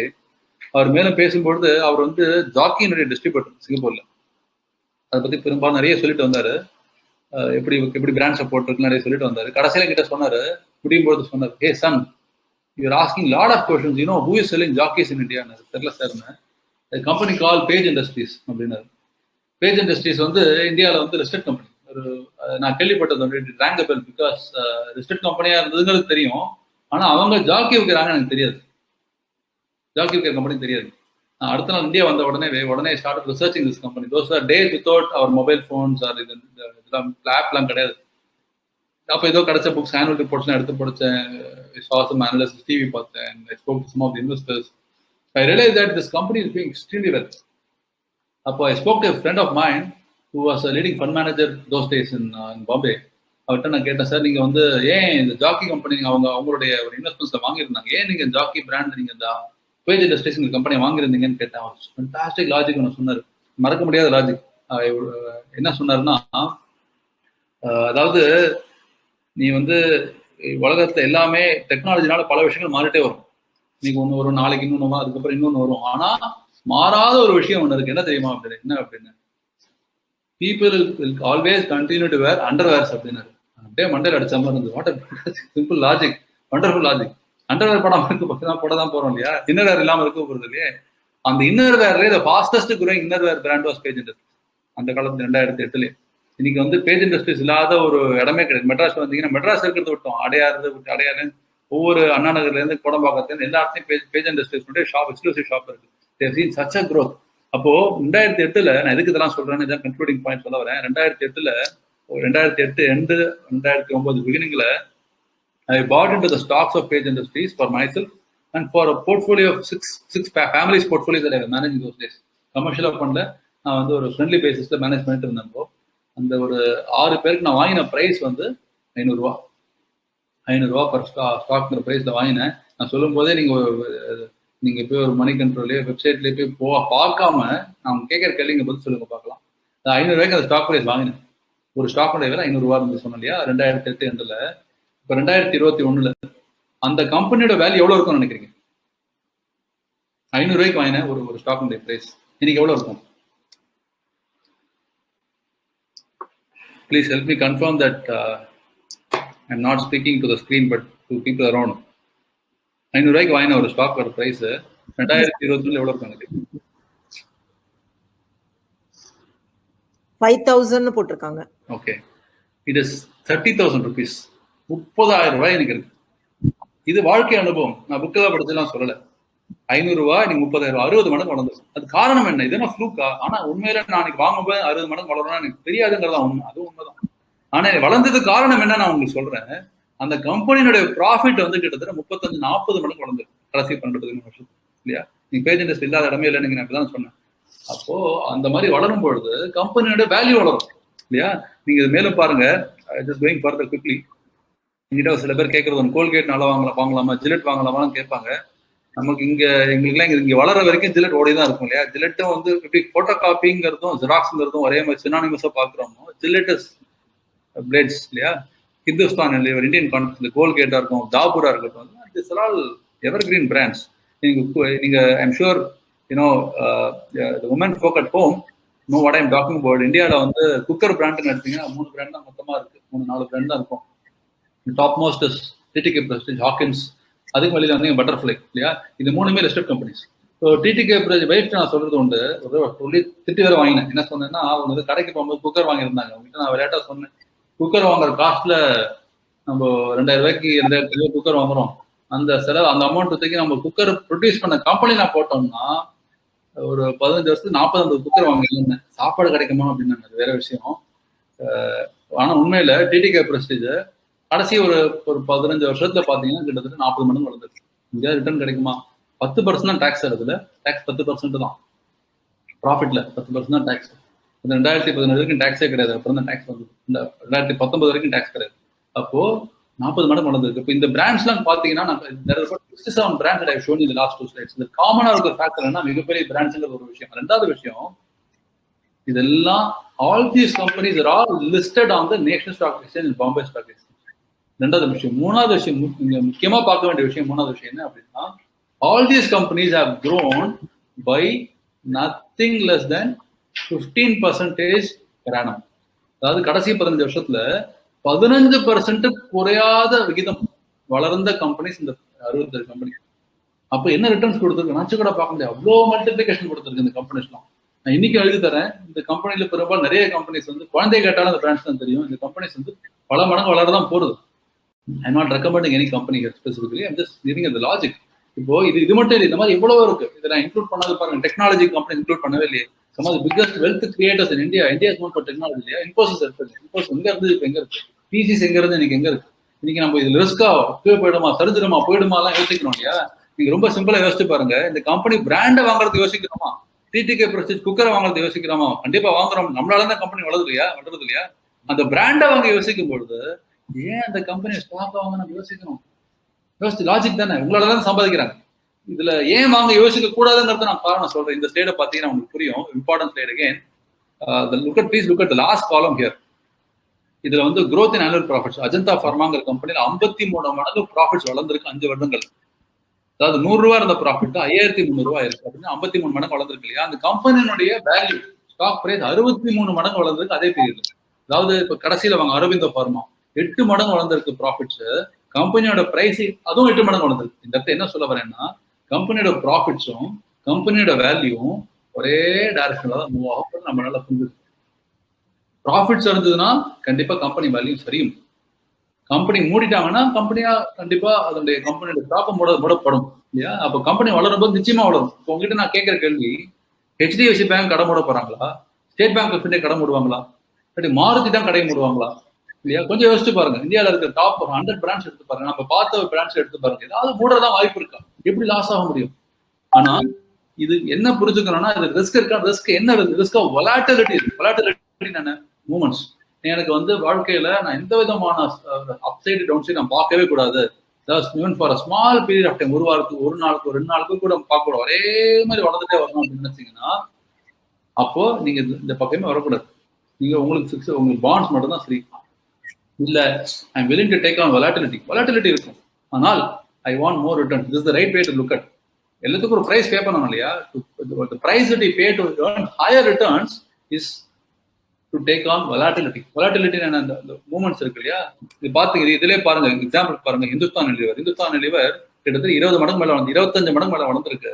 ஆனா it is never a straight line. மேலே ஏறி வளர்ந்தது காரணம் என்ன? நீங்க லைஃப் பாய் வாங்குறீங்க, நான் லக்ஸ் யூஸ் பண்றாங்கிறது காரணம். எபிசோட் யூஸ் பண்றோம், பேஜ் இண்டஸ்ட்ரீஸ் பத்தி தான் பார்த்தோம். 70 மடங்கு வளர்ந்துருக்கு இல்லையா? Because all of us buy Jockey. Maruti Suzuki 45 மடங்கு வளர்ந்துருக்கு. ரைட்? ஹேவல்ஸ் இதுவும் 325 மடங்கு வளர்ந்துருக்கு. வீடு வாங்கினீங்கன்னா உங்களுக்கு தெரிஞ்சிருக்கும். வீடு கன்ஸ்ட்ரக்ட் பண்ணாங்க நிச்சயமா உங்களுக்கு தெரிஞ்சிருக்கும். ஹேவல்ஸ் யூஸ் பண்ணாம வீடு கன்ஸ்ட்ரக்ட் பண்றது கஷ்டம். 325 மடங்கு வளர்ந்துருக்கு. அதோடைய லைட்ஸா இருக்கட்டும், எலக்ட்ரிக்கல் கேபிள்ஸா இருக்கட்டும் இல்லையா? HDFC பேங்க் எவ்வளவு பேருக்கு HDFC பேங்க் அக்கௌண்ட் வச்சிருக்கீங்க? நீங்க யோசிச்சு பாருங்க. அக்கௌண்ட் வச்சுக்கிறீங்களே, HDFC பேங்க்ல அக்கௌண்ட் ஓபன் பண்றீங்களே, ரிலேஷன்ஷிப் மேனேஜர் கொடுக்குற என்டோமெண்ட் பாலிசி வாங்குறவங்களே. ஆனால் HDFC பேங்க் ஸ்டாக் ஏன் வாங்குறது யோசிக்கிறோம். ஒரு மியூச்சுவல் ஃபண்ட்ல ஏன் இன்வெஸ்ட் பண்ண யோசிக்கிறோம்? 40 மடங்கு வளர்ந்து காரணமே நீங்க தானே காரணம். வேற யாரும் காரணம்? நீங்களே தான் காரணம். நீங்க இன்வெஸ்ட் பண்ணாலும் தான் வளர்ந்துருக்கு. நீங்க அக்கௌண்ட் ஓபன் பண்ணாலும் தான் வளர்ந்துருக்கு. ஆனால் it is not all that glitters is not gold. தொட்டதெல்லாம் பொண்ணானது கிடையாது. காரணம் வேற இறங்கின கம்பெனி உண்டு. BHEL உண்டு. BHEL பாத்தீங்கன்னா இந்த பவர் கிரைசிஸ் இந்தியாவில் வரும்பொழுது power sector started doing badly. Profits கொண்டு வந்து அதனுடைய கம்பெனி வேல்யூ குறைஞ்சது. அதனால what is required is professional knowledge and view of viewing things இல்லையா? ஸோ இதுல this is not a bed of roses இந்த சென்ஸ் ஃபிளாட்டா வளராதுங்கிறது சொல்ல வரேன். இங்க பாத்தீங்கன்னா these are the major events of 1990 to 2000. அதாவது ஹர்ஷத் மேத்தா ஸ்கேமா இருக்கட்டும், கார்கில் இருக்கட்டும், 2000-2015ல மேஜர் ஈவெண்ட்ஸ். இந்த ஒவ்வொரு ஈவெண்ட்டும் பொழுதும் the financial markets in the world, not only in India, crashed by 10%, 5%, 50, 60%. ஆனால் these are all temporary blips. அங்கங்க ஏற்பட்ட பிளிப்ஸ் உடைய கம்பெனியினுடைய ப்ராஃபிட்ஸ் வளர we have seen phenomenal growth in our Indian economy. So இந்த chart வந்து ரொம்ப சின்னதா இருக்கு. இந்த இடத்துல ரியாலிட்டி என்ன பார்த்தீங்கன்னா இதுதான் சார்ட். இந்த சார்ட்ல பார்த்தீங்கன்னா I can see the chart going from about small levels to phenomenal levels. It has multiplied India wealth in India, 30 companies, 50 companies value, or 200, 300, 500 companies value. It has multiplied something by about 40 times, 50 times. Today the Sensex எடுத்தீங்கன்னா it is just an index value. அது வந்து top 30 companies represent பண்ற value. Just value 50,000, 60,000 just value denomination தான் வழி. அதை நீங்க அப்படியே எடுத்துக்க வேண்டாம். அந்த இன்னைக்கு வந்து ஒரு வேல்யூ வந்து 52,000 இருக்குன்னு வச்சுக்கோமே. நான் வந்து when I started investing 20 years back, Sensex was at 2,700 levels, 2,300 இருக்கு. நீ கிட்டத்தட்ட ஒரு 25 மடங்கு வளர்ந்துருக்கு இல்லையா? அதனால we can't go to 2 lakhs, 3 lakhs, 5 lakhs. It will happen. It will happen in our own lifetime, my friends. It will keep happening. The only question is, do you want to participate there or not, right? So this is definitely going to happen. அதனால நீங்க professional management பண்ணுமா, நீங்க வந்து ஃபண்ட்ஸ்ல mutual funds ஸ்டாக்ஸ்ல invest பண்றது உச்சிதமான விஷயம். கண்டிப்பா உங்க ரிட்டர்ன்ஸ் வரும். These are the varied asset classes that you can see around. Gold வந்து எவ்வளவு ரிட்டர்ன்ஸ் கொடுத்துருக்கு பாருங்க, எஃப்டி எவ்வளவு ரிட்டர்ன்ஸ் கொடுத்துருக்கு பாருங்க, பிபிஎஃப் எவ்வளவு கொடுத்துருக்கு, சென்செக்ஸ் 253 மடங்கு கொடுத்துருக்கு, கடைசி 37 வருடங்கள்ல. கோல்டு 36 மடங்கு கொடுத்துருக்கு, பிபிஎஃப் 36 மடங்கு கொடுத்துருக்கு. Fixed deposit have been fared very badly 20 times. இதுல நிறைய பேர் கேட்பாங்க. இதுல நான் கடைசியா 2 விஷயங்களை சொல்லி இந்த பிரசன்டேஷன் நான் முடிச்சுக்கிறேன். At the bottom of everything is risk cover. At the foundation of everything is risk cover. Risk cover இல்லாம நம்ம வந்து வெல்த் கிரியேஷன்ல பண்றதுங்கிறது it's not something ideal at all. Risk கவர்னா என்ன? It is create a foundation. So wealth creation happens on the strong foundation of risk cover. So build a structure on risk cover. So which is the biggest asset that you have? உங்களோடது என்னோட biggest asset என்னன்னு பார்த்தீங்கன்னா நம்ம தான் இல்லையா? It's our own selves. நம்ம வச்சிருக்க காரோ நம்ம வச்சிருக்கிற பொருட்களோ இல்லை, நம்ம தான் இல்லையா? அப்போ நமக்கு ஒரு லைஃப் கவர் வேணும் இல்லையா? ஹெல்த்துக்கு, அப்புறம் லைஃபுக்கு, அப்புறம் personal, then comes personal asset, தென் கம் பிஸ்னஸ் அசெட்ஸ். இப்போ இதுல ஒரு வேடிக்கை பாருங்க. இந்தியாவில் மட்டும் வெளிநாடுகளையும் சரி, இந்தியாவில் ஸ்பெசிஃபிக்காக நம்ம பேசுவோம். இந்தியாவில் car insurance mandatory. Car insurance மேண்டேட்ரிங்கிறதுனாலதான் ரோட்ல போறவங்க எல்லாரும் நம்ம எல்லாம் கார் இன்சூரன்ஸ் எடுத்துட்டு வரோம். அது மேண்டேட்ரி இல்லைன்னு வச்சுப்போம், ஒரு பயில கூட கார் இன்சூரன்ஸ் இருக்காது இந்தியாவில். ஏன்னா நம்ம ரொம்ப காஸ்ட் கான்சியஸான people, you don't look at quality so much, right? So நம்ம ஒரு penny wise and pound foolish as Indians. சின்ன சின்ன ஒரு பைசா 10 பைசா எல்லாம் பார்த்து ஒரு பெருசா ஒன்று கோட்டை விட்டுறோம் இல்லையா? இப்போ என்ன கோட்டை விடுறோம்னா, நம்ம வந்து 2 விஷயத்துல கோட்டை விடுறோம்.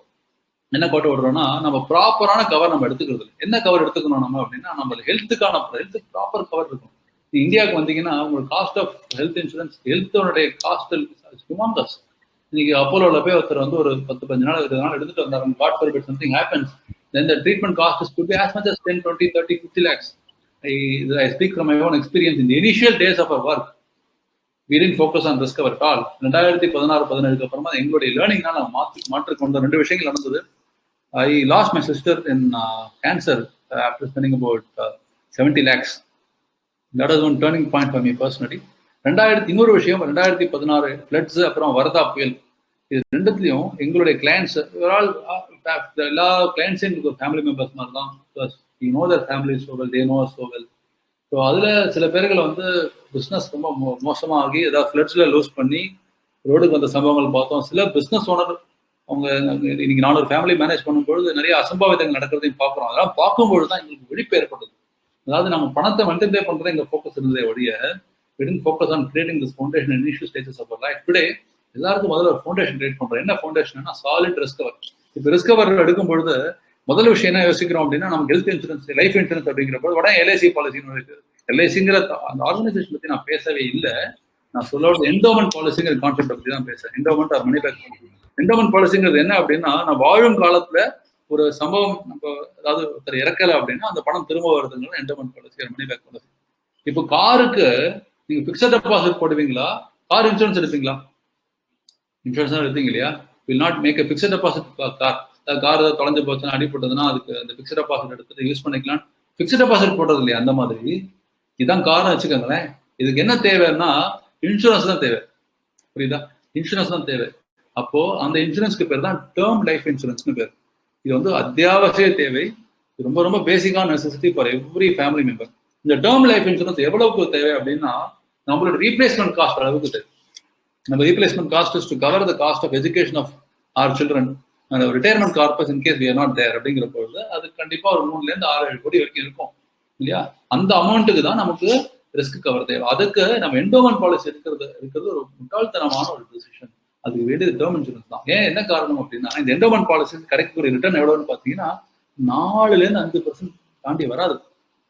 4-5% தாண்டி இருக்க முடியாது என்டோமெண்ட் பாலிசிஸ்ல. அது வந்து எல்ஐசி பாலிசிஸா இருக்கட்டும், ஹெச்டிஎஃப்சியா இருக்கட்டும், டாட்டாவா இருக்கட்டும், ஐசிஐசியா இருக்கட்டும், any company for that matter, மேக்ஸா இருக்கட்டும், இன்சூரன்ஸ்ல நீங்க இன்வெஸ்ட் பண்ணாதீர்கள். தயவு செஞ்சு இன்சூரன்ஸ் இன்வெஸ்ட் பண்ணாதீர்கள். Insurance is for taking risk cover. It is not an investment option. What all of us need is just a risk cover, not an investment in insurance. When you separate investment from insurance, we make the best of both the worlds.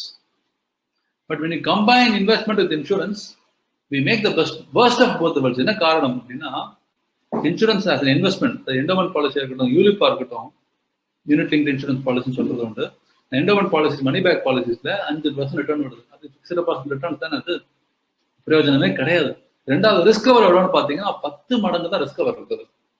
Premium into 10 to 11 times risk cover. இப்போ உங்களுடைய ஒருவேளை நீங்க வருஷத்துக்கு 2 லட்ச ரூபா premium பே பண்றீங்கன்னு வச்சுக்கோம், 20 லட்ச ரூபா கவர் கிடைச்சிருக்கு. அது ஒரு கவரா? அது நமக்கு நம்மளோட ரீப்ளேஸ்மெண்ட் வேல்யூவா? சம்மந்தமே இல்லையே, இல்லையா? அதனால எந்த விதத்திலையும் endowment policy, money back policy cannot be the right insurance solution for you. Unfortunately, insurance products are sold in India. Financial products should never be sold, should be offered as a solution to fit the needs of people. Yeah. இந்த உதாரணத்தை எடுத்து பார்த்தீங்கன்னா, I'm not going in detail into this example. ஒரு particular amount insurance, ஒரு நபர் வந்து ஒரு 30 வயசு உள்ள நபர் ஒரு 10 வருடங்கள் பே பண்ணி 2 கோடி ரூபாய் கவர் எடுக்கணும்னு நினைச்சு அவர் வந்து மாசத்துக்கு 1.5 லட்ச ரூபாய் பிரீமியம் பே பண்றதுக்கு பதிலாக அவர் வந்து டேர்ம் இன்சூரன்ஸ் எடுத்தாருன்னா அவருக்கு ஸ்மால் அமௌண்ட் ஆஃப் பிரீமியம் அந்த கவர் கிடைச்சிடும், இல்லையா? அவர் பேலன்ஸ் அமௌண்ட் சேவ் பண்றாரு இல்லையா? சேவ் பண்ற அமௌண்ட் எங்கேயோ ஏதாவது 15-30% இன்வெஸ்ட் பண்ற வளர்க்கறது ஒரு விஷயம் இருக்கட்டும், 11% ரொம்ப சுலபமா ஏர்ன் பண்ணிட்டு போயிடணும். இந்தியன் கான்டெக்ட்ல 11% இன்வெஸ்ட் பண்ணி ஏர்ன் பண்ணார்களானால் அப்போ அவருடைய கார்பஸ் 27 கோடியா இருக்கும். 27 கோடி. எண்டோமெண்ட் பாலிசில வந்து 4 கோடியா இருக்கு. எங்க இருக்குது? சம்பந்தமே இல்லையே. 22 கோடி நஷ்டம். எதுல? By putting all our money into endowment and money back policy. So the point that I'm driving today is that please do not invest in insurance. We should have term insurance and then go for proper investments. Okay? This is the way forward. So investments can definitely fetch you more than 10-11% interest. I'm telling you from not from bookish knowledge but from real life exam instances. Average return that we have seen has been phenomenal. Now including returns in our I can show you. We can show you many examples of what kind of returns that we have seen for our own investors. Let me just cite 1 or 2 examples here. With that, I'll conclude my presentation today. So these are all real life instances. I hope I'll be able to fetch a particular slide here to show the returns for you. We have seen about 20, 25, 30% returns on investments for hundreds of investors. For each one of our investors, we've seen that kind of returns. Let me show you. This is one real example.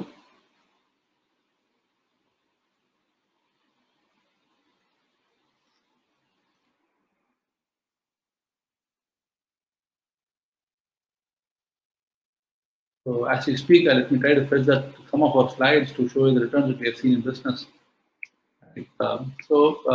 I think I will come to the end of this discussion. I have taken, I don't know how much time I had today.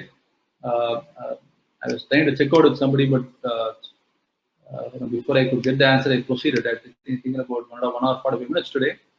I hope you found this discussion useful. I would request all of you, you have doubts, you can ask me today for a few more minutes. And then you could we have a YouTube channel. It's called Inspired by Sincere Syndication. On the YouTube channel, you'll find a lot of this stuff relating to whatever I have spoken about. Term insurance presentation. Investments in stocks, the mutual funds, the basic stage over step by step. We have created the YouTube channel from the perspective of creating financial awareness in the society. Therefore, I would request all of you to subscribe to the channel and also go and watch those videos, spend some time in watching those videos. Beyond that, whenever you have doubts, you can always reach out to us and ask us questions.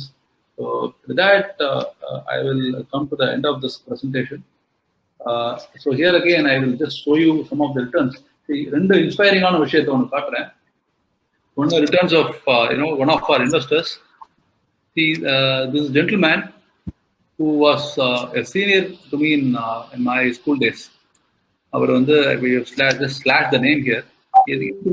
எல்லா இன்வெஸ்டர்ஸ்க்கு நமக்கு 20% return பார்த்துருக்கோம் ஒரு விஷயம் இருக்கட்டும். இந்த particular investor ஸ்பெசிஃபிக்காக எடுத்த காரணம், இவர் ஒரு போலி கடை வச்சிருக்காரு. இவருக்கு இனி வரைக்கும் மியூச்சுவல் ஃபண்ட்ஸ்னா என்னென்ன தெரியாது. இது வந்து மியூச்சுவல் ஃபண்ட்ல மட்டும் இன்வெஸ்ட் பண்ணி நாங்கள் பார்த்த ப்ராஃபிட். அவருக்கு முதல்ல ஒரு 5-6 வருடங்களுக்கு முன்னாடி அவர் எல்லாமே கேஷ் தான் வச்சிருப்பாரு. சம்பளம் பேர் கேஷ் எடுத்து லேண்ட் வாங்குறதுக்கே போயிட்டு இந்த ஐடி ரிட்டர்ன் கூட ஃபைல் பண்ணாமல் இருந்தாரு.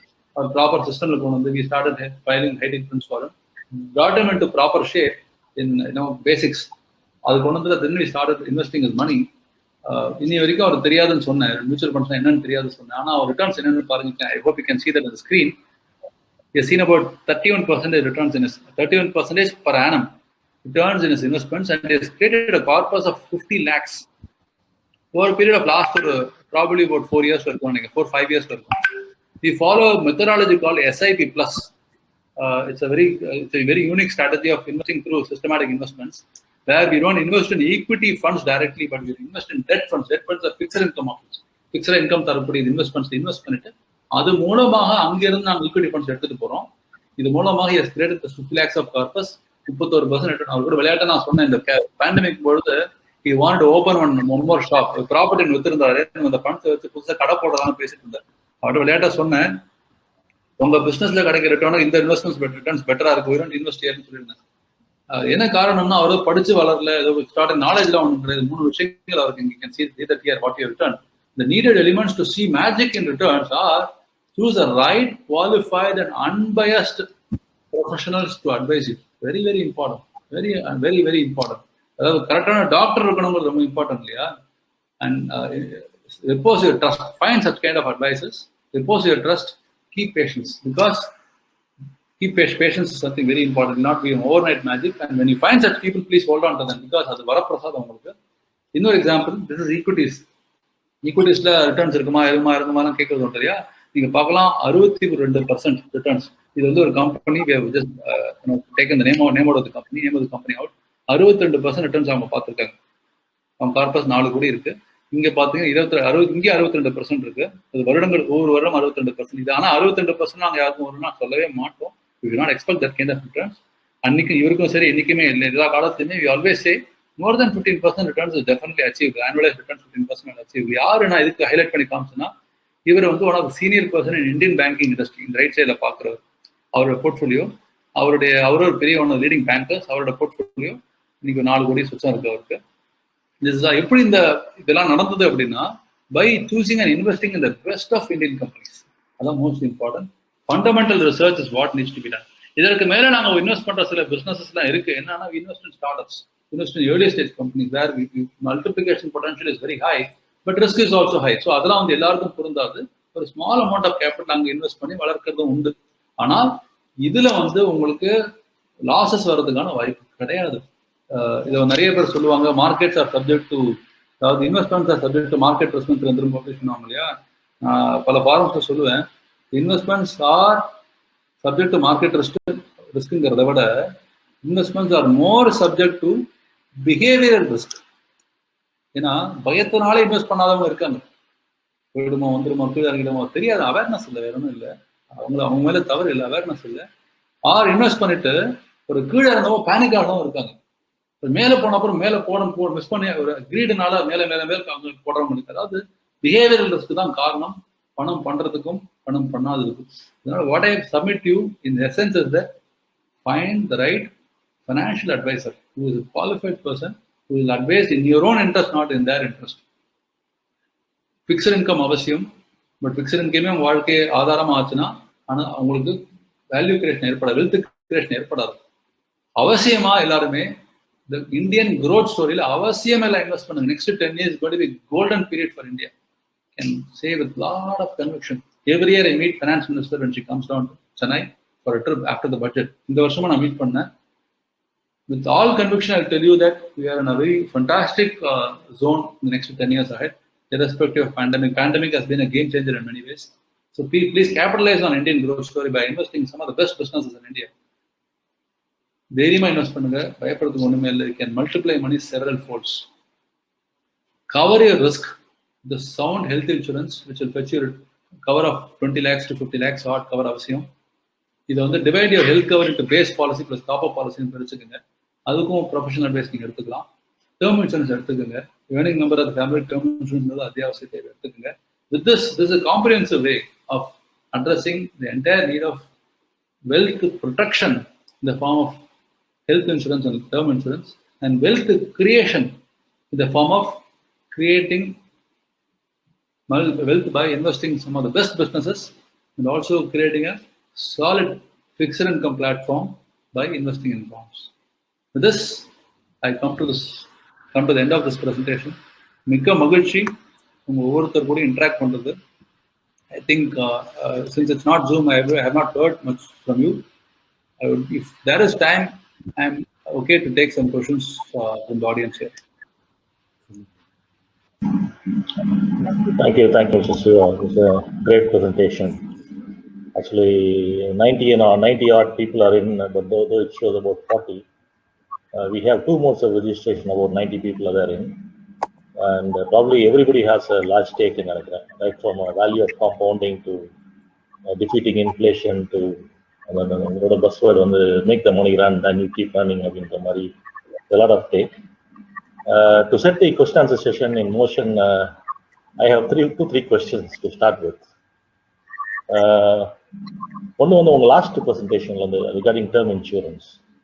For example, if many of us are in the late 50s, and then if a term insurance for a 2 crore rupees for the next 25 years, if I keep paying about 50 lakhs, if I pass away, the benefit comes to my family. Most of my family are self-standing.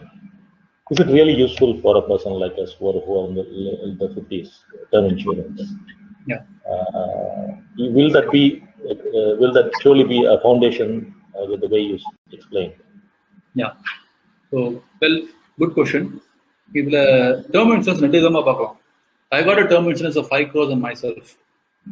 I'll tell you the logic. நாங்களாம் வந்து ஒரு செட்டியார் மாதிரி, அதாவது மார்வாடி மாதிரி every பைசா connect பண்றாங்க. எனக்கு profit அதுதான். அப்படி இருக்கும்போது we would not want to waste our money by paying up something, right? Whether one is in 50s or 40s, definitely money should not be wasted. இப்போ நான் எப்படி இதை பார்க்குறேன் அப்படின்னா, இப்போ டேர்ம் இன்சூரன்ஸ்ல பே பண்ண டேட்ல இருந்து கவர் ஆகும். எவ்வளவு கவர்னா 5 கோடி கவர். 5 கோடி நான் பே பண்றது for example about 2.5 lakhs is what I'm paying every year for a period of 10 years only, right? And 10 years pay பண்ணிட்டு இந்த 85 years கவர் எடுத்துக்கலாம். இந்த 10 வருஷம் ஒவ்வொரு வருஷமும் 2.5 lakhs pay பண்ணி 30 லட்சம் பே பண்றேன்னு வச்சுக்கோங்க. Pay பண்ணிட்டு 3.35 lakhs pay பண்றேன், but I get a cover of 5 crores. That 5 crores cover starts on the first day of payment, right? Policy. So this was I request the audience to mute so that it's audible to everybody. So இதுல எப்படி புரிஞ்சுக்கணும் அப்படின்னா, இப்போ நம்ம வந்து properties வாங்குறோம், assets create பண்றோம், இது எல்லாத்தையும் அழிச்சிட்டு கலைச்சிட்டா போறோம். நம்ம போகும்போது we are definitely leaving something for posterity, for the next generation, right? Likewise, term insurance is the best form of asset that you can create for the next generation, for the reason that today term insurance policies are available till the age of 85 years of age. 85 வயசு cover இருக்கும்போது, அதாவது பெரும்பாலும் it covers the largest possibility of us living, right? So பெரும்பாலும் I am quite confident, I know my lifestyle, I am quite confident that somebody will get this amount. And 85 வயசுல கடைசி நாள் நான் போனாலும் கூட my family will get this amount of 5 crores. Well, what have I paid for this? I just paid about 35 lakhs, right? 35 லட்சம் பே பண்ணிட்டு 50 லட்சம் 5 கோடி வருதுங்கிறப்போ it's a fantastic investment. Now investment point of view நான் அட்ரஸ் பண்ணிட்டோமா, நீங்க வந்து எங்கேயாவது ஒரு 30 வருடங்களுக்கு உங்களுக்கு பிக்ஸ்ட் இன்கமா ஒரு 8% 9% டாக்ஸ் ஃப்ரீயா வருவோங்கிறது எங்கேயுமே கிடையாது. டேர்ம் இன்சூரன்ஸ்ல இருக்கு. என்ன காரணம்னா, எனக்கு என்னோட ரிட்டர்ன் ஆன் இன்வெஸ்ட்மெண்ட் பாத்தீங்கன்னா, எனக்கு நான் பார்க்க போறது இல்லை, ஆனா எங்க பசங்க பார்ப்பாங்க, நான் அசைன் பண்ற யாரோ ஒருத்தர் பார்க்க போறாங்க, அவங்களுக்கு கிடைக்கக்கூடிய அமௌண்ட் நான் பே பண்ற இன்வெஸ்ட்மெண்ட் கம்பேர் பண்ணி பார்த்தோன்னா ரிட்டர்ன்ஸ் ஒர்க் அவுட் about 10% ஆகும். If I leave, என்னோட கேஸ்ல about 88.5%. But what if I leave at the age of 70, 60 வயசு 70 வயசு 75 வயசு நான் போவேன் நாள், அப்போ அவங்களுக்கு 5 கோடி வருது இல்லையா, அப்போ ரிட்டர்ன் ஆன் இன்வெஸ்ட்மெண்ட் பார்த்தோம்னா அது 12, 13, 15, 16% வரும். Fantastic return on investment is one of the best assets that we can create. அதாவது எப்படின்னா சார், இதுல பசங்களை வாழ்த்துவாங்க, அப்பா இருந்தபோது இதை செஞ்சாரு, அப்பா நான் போகும்போது செஞ்சுட்டு போறேன்னு வாழ்த்துவாங்க. அப்பேற்பட்ட இன்வெஸ்ட்மெண்ட் டேர்ம் இன்சூரன்ஸ் அதெல்லாம் அவசியமா இதை வந்து எடுத்துக்கணும். இது ஒரே ஒரு பாயிண்ட் மட்டும் I will add here in your question, which is 55 வயசு 50 வயசு 52 வயசுல எடுக்கணுமா பிரயோஜனமா இருந்த பொழுது, இது ஒருவேளை ஒருத்தர் ஃபேமிலியில அவங்களுடைய எல்லா டியூட்டிஸும் முடிச்சுட்டாங்க, எல்லா பொண்ணு கல்யாணம் ஆச்சு, பையனு கல்யாணம் ஆச்சு, nothing to do, they themselves are alone there அப்படிங்கிற போது அவங்களுக்கு டேர்ம் இன்சூரன்ஸ் அவசியம் கிடையாது. அவங்க இன்சூரன்ஸே அவசியம் கிடையாது, ஹெல்த் இன்சூரன்ஸ் மட்டும் தான் அவங்களுக்கு அவசியம். அதனால இன்சூரன்ஸுங்கிறது it is on need basis. Car இருந்தால் கார் இன்சூரன்ஸ், கார் இல்லைனா அப்புறம் இன்சூரன்ஸ் இருக்கு இல்லையா? இந்த இடத்துல டேர்ம் இன்சூரன்ஸ்ங்கிறது யாருக்கு family some responsibilities in life இருக்கோ அப்போ டேர்ம் இன்சூரன்ஸ் அத்தியாவசிய தேவை. Fine sir. Next question is, நீங்கள் ஆவரேஜ் ரேட் ஆஃப் ரிட்டர்ன்ஸ் வந்து 15% நம்மளால் கொடுக்க முடியுன்ற மாதிரி சொல்லியிருந்தீங்க. இது வந்து irrespective of the market conditions. Yeah, you can say that. இப்போ irrespective of the market conditions ரொம்ப முக்கியமான ஒரு சென்டென்ஸ். அதாவது இப்போ நம்ம let's say somebody is investing today, June 2021. June 2022 corona போச்சு, பட் டொரோனான்னு வந்திருக்குன்னு வச்சுப்போம். அப்போ அந்த ஒரு மாசம் மட்டும் market might fall by about 20%, 15%, 30% கூட இறங்கலாம். அப்போ June 2021 to June 2022 the returns could be minus 20%. That's how the economies are, that's how businesses are இல்லையா? ஆனால் அப்போ அப்படியே கழிஞ்சு போயிடும், அப்படியே முடிஞ்சு போயிடும், அப்படி இருக்காதே இல்லையா? நீங்க இன்ஃபோசிஸ்னுடைய growth rate எடுத்துப்போம், லாஜிக்கலான கொஸ்டின். நீங்க இன்ஃபோசிஸ்னுடைய growth ரேட்டோ, இல்லாட்டி எல்லாரும் கன்சியூம் பண்ற பிரிட்டானியா பிஸ்கட்ஸ்னுடைய growth ரேட்டோ, இல்லாட்டி இந்துஸ்தான் யூனிலிவர்னுடைய ப்ராடக்ட்ஸ் எவ்வளவு தெரியும், நமக்கு சர்ஃப் எக்ஸல் எல்லாம் தெரியும், அதனுடைய growth ரேட்டோ எடுத்து பார்த்தோம்னா எவ்வளவு இருக்கும்? இது வந்து ஹார்வர்ட் படிச்சு பதில் சொல்ல வேண்டாமே, எவ்வளவு இருக்கும்னு எடுத்தோம்னா கண்டிப்பா 10% மேல இருக்கும் இல்லையா? 50% இருக்குமா வருஷத்துக்கு? இருக்காது. 20% இருக்குமா? போயிட்ட பாசிபிலிட்டி. 15% இருக்குமா? நிச்சயமா பாசிபிள். இப்போ இந்துஸ்தான் யூனிலிவரும் HDFC பேங்க்கும் 15% வளருமானால், இப்போ HDFC bank for that matter has grown by more than 18% every year in the last 15 years. அந்த மாதிரி நிறைய கம்பெனிஸ் இந்தியாவில் இருக்கு. அடுத்த லெவல் வாங்குறீங்க HDFC பேங்க், அடுத்த ஒரு லெவல் இந்துஸ்தான் யூனிலிவருக்கு smaller companies. Elephant cannot dance இல்லையா, but smaller ones can dance அப்படிங்கிறது. ஒரு smaller companies can grow faster. அப்போ நிச்சயமா 15% மேல growth rate is achievable. But point to point 6 மாசத்துக்கு 15% இருக்குமா, ஒரு வருஷத்துக்கு 15% இருக்குமா அப்படிங்கிறதுலாம் கனெக்ட் கிடையாது. Income, as long as earnings growth rate of companies in India will continue to be at a particular rate, அதுக்கு மேல அதிகமான வளர்ச்சி நம்ம பார்க்கலாம். Sum and substance 15% மேல growth rate is definitely possible, irrespective of short-term fluctuations in economy and in the market. Thank you. And I leave in for Shambhavi. Shambhavi, please come in. Good evening. Good evening. Actually என்னோட கேள்வி வந்து it's related to the share market. Can you switch on your video, please? Yeah, sure. Good evening. The share market பத்தி ஒரு கேள்வி. நான் நீங்க சொன்னீங்க long டேர்ம்ல invest பண்ணீங்கன்னா இது ஷேர் மார்க்கெட் ரொம்ப செக்யூரா இருக்கும், ஆனா ஷார்ட் டேர்ம்ல it is only based on volatility. So for a first time investor in the stock market, how இந்த funds எப்படி allocate பண்றது, இவ்ளோ long term க்கு இவ்ளோ short term க்கு, how can we divide that and how can we decide how we can divide that? Let me ask you, how old are you? I'm 18. Could be in 20s, could be in 30s, 18s. She's just finished +2. Yeah, fantastic. Very happy to hear this question from somebody who is blossoming in life. So இது வந்து ரொம்ப அவசியமா இந்த கேள்வி நம்ம வந்து particularly ஏற்கமார்க் பண்ணி நான் சொல்றேன். இந்த கேள்வி நம்ம வந்து கேட்கறவங்க ரொம்ப ஒரு பாக்கியசாலி. ஏன்னா இந்த ஏஜ் நமக்கு தெரியல, எனக்கும் தெரியாது. ஐ ஸ்டடிட் CA, பட் எனக்கு CAல வந்து all through my years I studied tax, நிறைய ஃபைனான்ஸ்லாம் படிச்சிருக்கேன். எங்கள் கோர்ஸ்லேயே வந்து வெல்த்தை மல்டிப்ளை பண்ணுற யாரும் சொல்லிக் கொடுத்து they taught me how to save tax. இல்லையா? அதனால I am very happy that this question comes from a kid. See, first of all, short term, long term investments it's not based on what the investments are, but what our goals are. So what are our goals? For you, you don't have any financial goals unless you're going to be investing your money for, let's say, going to do PG.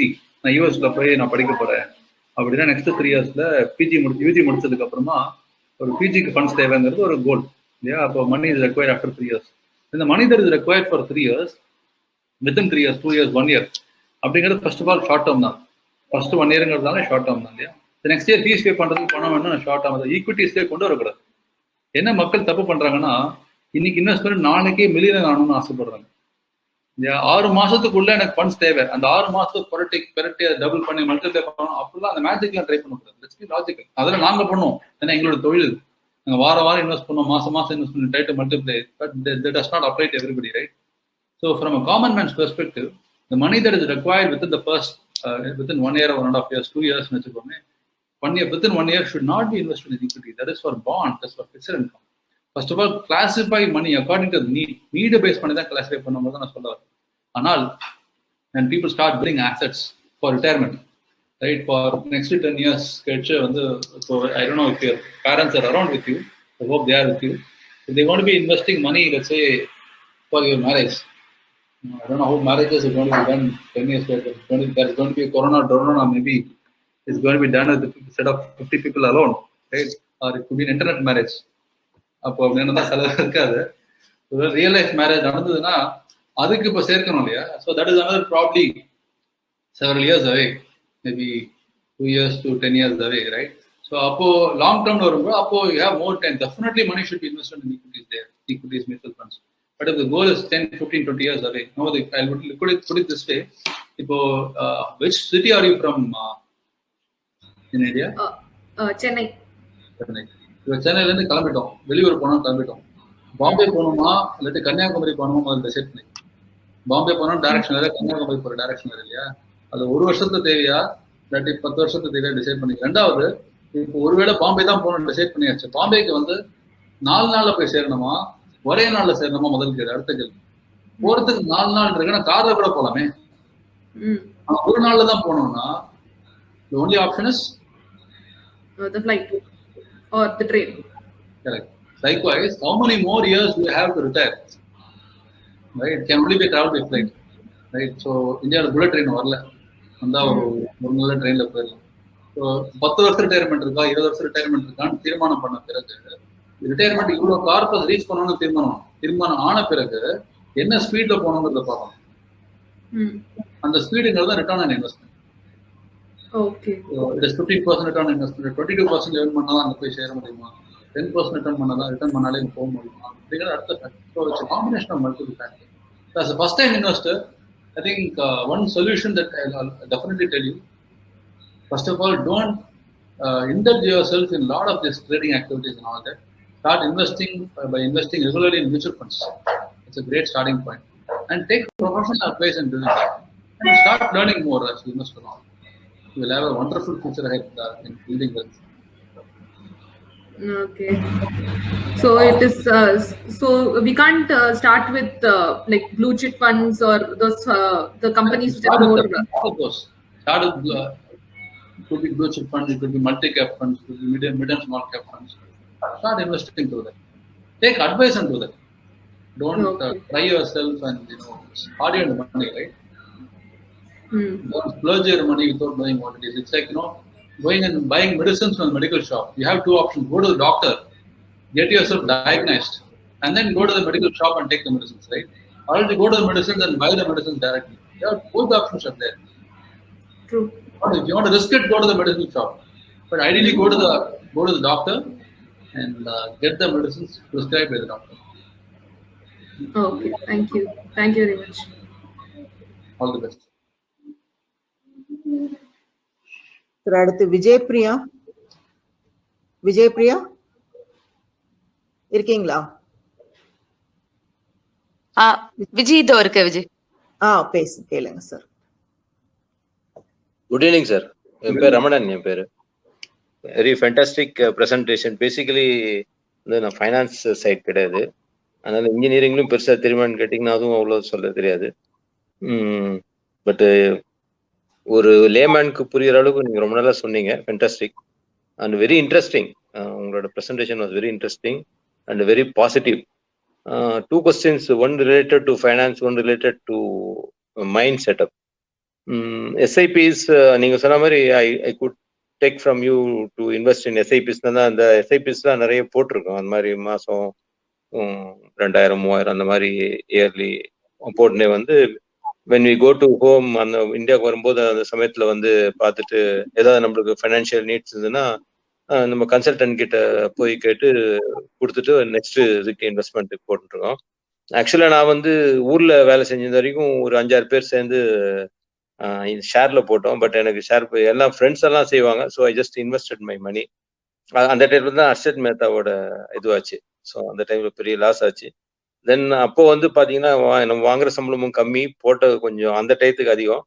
So அதை விட்டு என்னாச்சுன்னா கொஞ்சம் loss ஆனதுனால I could not get at that time ஒரு proper sleep கூட இருக்க மாட்டேங்க இல்லாம இருந்தது. என்னடா இவ்வளவு பணத்தை போட்டு இந்த மாதிரி ஆயிடுச்சு அப்படின்னு சொல்லிட்டு. ஸோ என்னோட 2வது கொஸ்டின் என்னன்னா, இப்போ உங்களுக்கு எல்லாம் பாத்தீங்கன்னா இப்போ நாங்கெல்லாம் வேலைக்கு போயிட்டு வரோம், வந்து once we reach home we just forget what we do at அந்த office and then we reach home. But உங்களோட இது அப்படி கிடையாது. உங்களோட கண்டிஷன்ஸ், உங்களோட ஜாப் நேச்சர் பாத்தீங்கன்னா it is in such a way that you will be always thinking about it. am I correct about this? Correct. So அந்த மாதிரி இருக்கும்போது how you find peace in this job?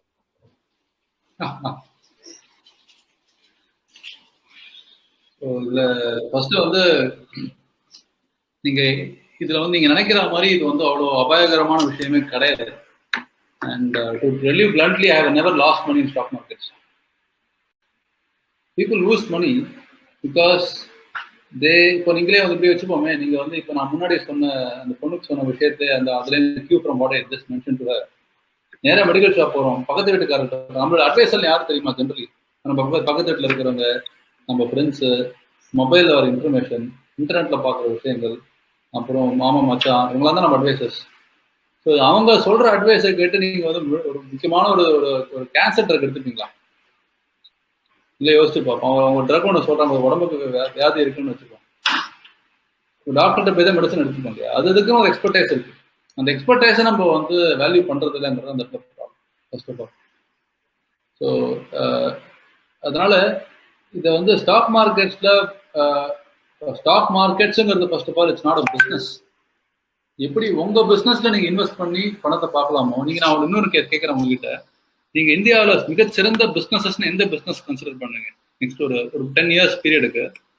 Can you name any 3 or 4 sectors which will be the fantastic ones? Whether நீங்களே business பண்ணலாம் or நீங்க business பண்ணாட்டா இதெல்லாம் ரொம்ப நல்ல செக்டர்ஸ். நீங்களே பிஸ்னஸ் பண்ணணும், எது பண்ணணும், எந்த செக்டர்ல பண்ணணும்னு நினைப்பீங்க? சார் என்னை பொறுத்த வரைக்கும் ஃபுட் இண்டஸ்ட்ரி சார்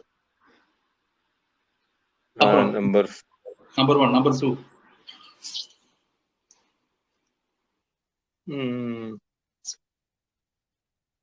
2 கன்ஸ்ட்ரக்ஷன்ல ஓரளவு கன்ஸ்ட்ரக்ஷன். நீங்க வந்து மிடில் ஈஸ்ட்ல இருக்கிறதா டெஃபினெட்லி கன்ஸ்ட்ரக்ஷன் நீங்க சொல்லுவீங்க. அடுத்தது அதாவது நான் வந்து பேசிக்கா ஒரு விஷயம் யோசிப்பேன். நான் நம்ம இன்வெஸ்ட் பண்ணாம இப்போ வந்து like selling policies, insurance selling, ஒரு ஏஜென்ட் அந்த மாதிரி. So the risk is very less because we are not investing money, we are just inducing people to take policies. சரி, ஸோ அந்த மாதிரி பிஸ்னஸ் சொல்றீங்க. ஓகே, ஸோ 3 பிஸ்னஸ் சொல்றீங்க. ஒன்று வந்து ஃபுட் சொன்னீங்க இல்லையா? என்னோட வாழ்க்கையோட பொறுத்து சொல்றேன். நான் 2008 2013 வரைக்கும் சவுத் ஈஸ்ட் ஏஷியாவில் ஒர்க் பண்ணிருந்தேன். For brief period I was working இந்த ஸ்டேட்ஸ். நான் ஒவ்வொரு சமயத்து இந்தியா 2008 2009 இந்தியா வரும்பொழுது எனக்குமே எங்களுடைய தொழில் எப்படின்னா, எங்கேருந்து நாங்கள் இன்வெஸ்ட் பண்றோம், இங்கே இன்வெஸ்ட்மெண்ட் ஏரியாஸ்ல எங்கேருந்து வருதுன்னா உங்ககிட்ட இருந்து வரும், இன்னொருத்தர் பேசும்போது வரும். எங்கள் ஒய்ஃப் வீட்டில் என்ன சாமான் வாங்குறான்னு பார்ப்போம், ப்ராடக்ட்ஸ் என்னென்ன கிடைக்கிறதுன்னு பார்ப்போம், மார்க்கெட்ல இண்டஸ்ட்ரி வைட் என்ன நடந்துட்டு இருக்குன்னு பார்ப்போம். அப்சர்வேஷன்ல இருந்தால் எங்களுக்கு தாட்ஸ், ஐடியாஸ், புது ஐடியாஸ்லாம் வரும். அந்த ஐடியாஸ் கல்டிவேட் பண்ணுவோம். அது லாட் ஆஃப் ரிசர்ச் விடும். அண்ட் ரிசர்ச்னா மார்னிங் பார்த்தேன் 10 மணிக்கு பார்த்தேன் 10 hours இன்வெஸ்ட் பண்ண அப்படிலாம் கிடையாது. Needs lot of deep detail research analysis இல்லையா, which is very exciting. It's not stressful. At least you can see கொஞ்சம் நடச்சிருந்தாலும் ஸ்ட்ரெஸ் அவ்வளோ கிடையாது, ஸ்ட்ரெஸ்ஸே கிடையாது.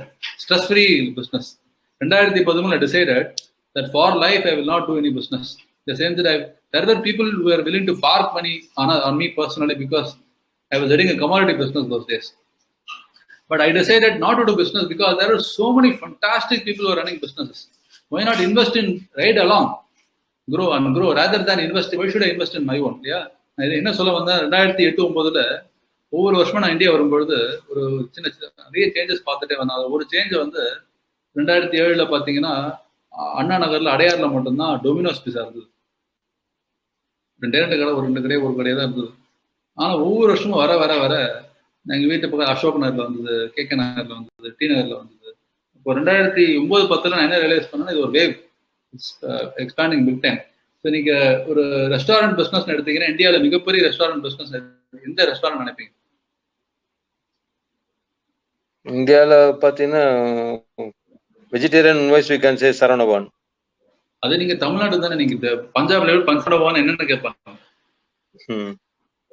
ஸோ டொமினோஸ் பிஸா இல்லையா, எல்லாருக்குமே தெரியுமே. நீங்க கன்னியாகுமரியில இருந்து காஷ்மீர் வரைக்கும் எல்லாருக்குமே தெரியும் இல்லையா. they were expanding like fire. அப்போ டொமினோஸ் பிஸானுடைய sole franchisee in India is a single company, is one company called Jubilant Foodworks.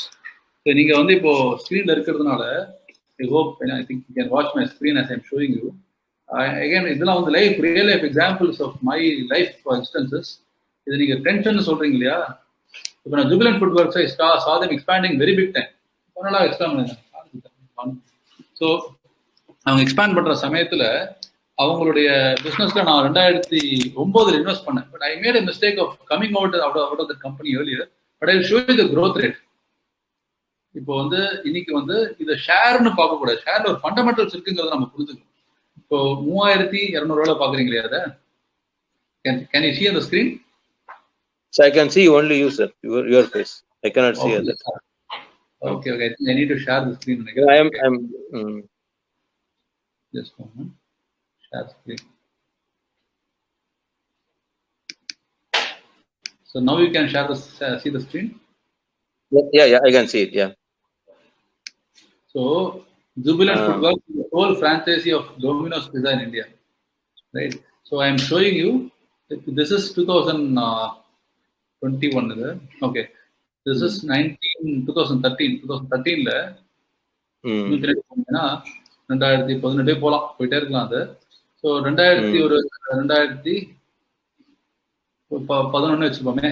2010ல நீங்க உங்களுக்கு ரைட் சைட் கார்னர்ல பிரைஸ் தெரியுதா? 137 ரூபா. 137 ரூபா பாக்குறீங்க இல்லையா. இதனுடைய பிரைஸ் வந்து 2010ல பார்த்து 2021ல today is running at 3200 rupees. என்ன மல்டிப்ளிகேஷன் கணக்கு போட்டு பாருங்க. ஒரு கிட்டத்தட்ட 30 மடங்கு இருக்கா, 25 மடங்கு இருக்கா? 27 மடங்கு. காரணம் நம்ம பார்க்கலாமா? ஏன் வளர்ந்து இதான ஃப்ளூக்கா? போட்டோம் குதிரை ஓடுற மாதிரி ஓடு அப்படிலாம் கிடையாது. ஃபண்டமெண்டல் லாஜிக், அதை அண்டர்ஸ்டாண்ட் பண்ணிட்டோம்னா அது என்ன விஷயம் நம்ம தெரிஞ்சுக்கணும். இது நீங்க இதை வந்து சிம்பிளா இதுதான் ஃபார்முலான்னு சொல்ல முடியாது. இப்போ MBBS படிச்சு டாக்டர் வரோம், அந்த டாக்டர் அந்த விஷயத்தை முழுக்கவே நம்ம கூகுளில் படிச்சு தெரிஞ்சுக்க முடியுமா? இன்கம் ஸ்டேட்மெண்ட் பார்த்தீங்கன்னா I am showing you the financials of the கம்பெனிக்கு. Cite an example. See, கடைசி 4 வருஷத்தினுடைய story. I'm not talking about 20 years now, right? 2000 March we can see the numbers, annual profits of the company. இது வந்து எந்த வருஷம் தெரியுதா? March 2017 தெரியுதா உங்களுக்கு? மார்ச் 2017 57 கோடி ப்ராஃபிட். இப்போ March 2021 we are talking about period of corona, sir. 230 crores profit. கொரோனாக்கு முன்னாடி பாருங்க, 2019 மார்ச் it was 300 crores. 6 மடங்கு வளர்ந்துருக்கு. இல்லையா? இதே வந்து கொரோனா பீரியட்ல பாத்தீங்கன்னா 5 மடங்கு 4 மடங்கு வளர்ந்துருக்கு. Still not bad, right? How many years? 4 years, 3 years period. Now imagine a period of 11 years, they have grown profits by about 25 times. Since they grew the profit by 25 times, the price also moved up by 25 times. என்ன problem வருதுன்னா, இந்த ஷேர்ஸுங்கிறத ஒரு காரணம் இல்லாம crypto currency வளர்றதுங்கிறது காரணமே கிடையாது.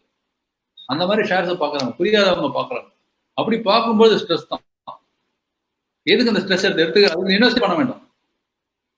அதனால இது லாஜிக். இப்போ நெக்ஸ்ட் எங்களோட ஒர்க் என்ன அப்படின்னா, நெக்ஸ்ட் 10 yearsல எந்தெந்த இண்டஸ்ட்ரீஸ் நல்லா இருக்கும், எந்தெந்த கம்பெனிஸ் நல்லா இருக்கும், என்ன செய்யலாம், அந்தந்த industry which are the best companies, அதை வந்து கரெக்டான வேல்யூவேஷன்ல வாங்கணும். One of the best company in இந்தியாவா இருக்கலாம், ஆனா அது கரெக்டான ஒரு பெருமானத்தை வாங்கினாதான் வேல்யூ இருக்கு இல்லையா, ப்ராஃபிட். அதனால it's combination of several functions to put together. It's not one single formula to answer your question. Sure, sir. Thank you, sir. Thank you for a detailed explanation. இதுல இன்னொன்னு நீங்க கேட்டத 3 இண்டஸ்ட்ரி சொன்னீங்க, அதுவே add பண்ணிடுறேன்.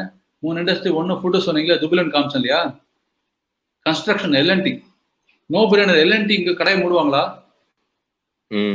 Profit வளருமா வளராதா next 5 இயர்ஸ்ல? அப்ப என்ன risk இருக்கு? அப்புறம் மூணாவது இண்டஸ்ட்ரி என்ன சொன்னீங்க? இன்சூரன்ஸ் சொன்னீங்க. இன்சூரன்ஸ் இந்தியாவில் வந்து இன்சூரன்ஸ் பெனிட்ரேஷன் இஸ் 13%. இப்போ நான் உங்ககிட்ட கேட்குறேன், யூஏஇல ஆர் குவைத்தில் what is the insurance penetration? Medical insurance or life medical insurance எடுத்துப்போம். What is the penetration rate? பேசிக்கலா பாத்தீங்கன்னா இங்க இருந்தாலும் வந்து குவைத் இன்சூரன்ஸ் எல்லாம் ரொம்ப ரேர் சார் எடுக்கிறது. எல்லாமே இங்க இருக்கிறவங்களோ we just focus on insurance in India only. As far as I am concerned, maybe others may be different. No, Indians பத்தி சொல்றேன். Foreign nationals சொல்றேன். சிங்கப்பூர், யூஎஸ் எடுத்தீங்கன்னா insurance penetration globally is more than 75-80% in all countries. India insurance penetration is 13%, right? So I would not want to be an LIC agent. I would not see. We are insurance agents of about 6 companies. That is not selling a product. It's about providing a solution to people. We work with the best of insurance companies in India to provide the right insurance solutions to people. This is our business. Part of our business, there is a separate team that works on that. But I know insurance as a business. Take the top 5-6 insurance companies in India. I am telling you, right? I can write in stamp paper and give it to you. They will grow by leaps and bounds from here. You can never make a loss. அந்த மாதிரி பிசினஸஸா பாத்தீங்கன்னா problem என்னன்னா share business கிடையாது, பிசினஸ்ல invest பண்றோம். அப்படி அந்த அண்டர்ஸ்டாண்டிங்ல பார்த்தோம்னா there is no way one can lose money provided we are invested in the passion. Sir அடுத்து மணியரசு இருக்காங்க.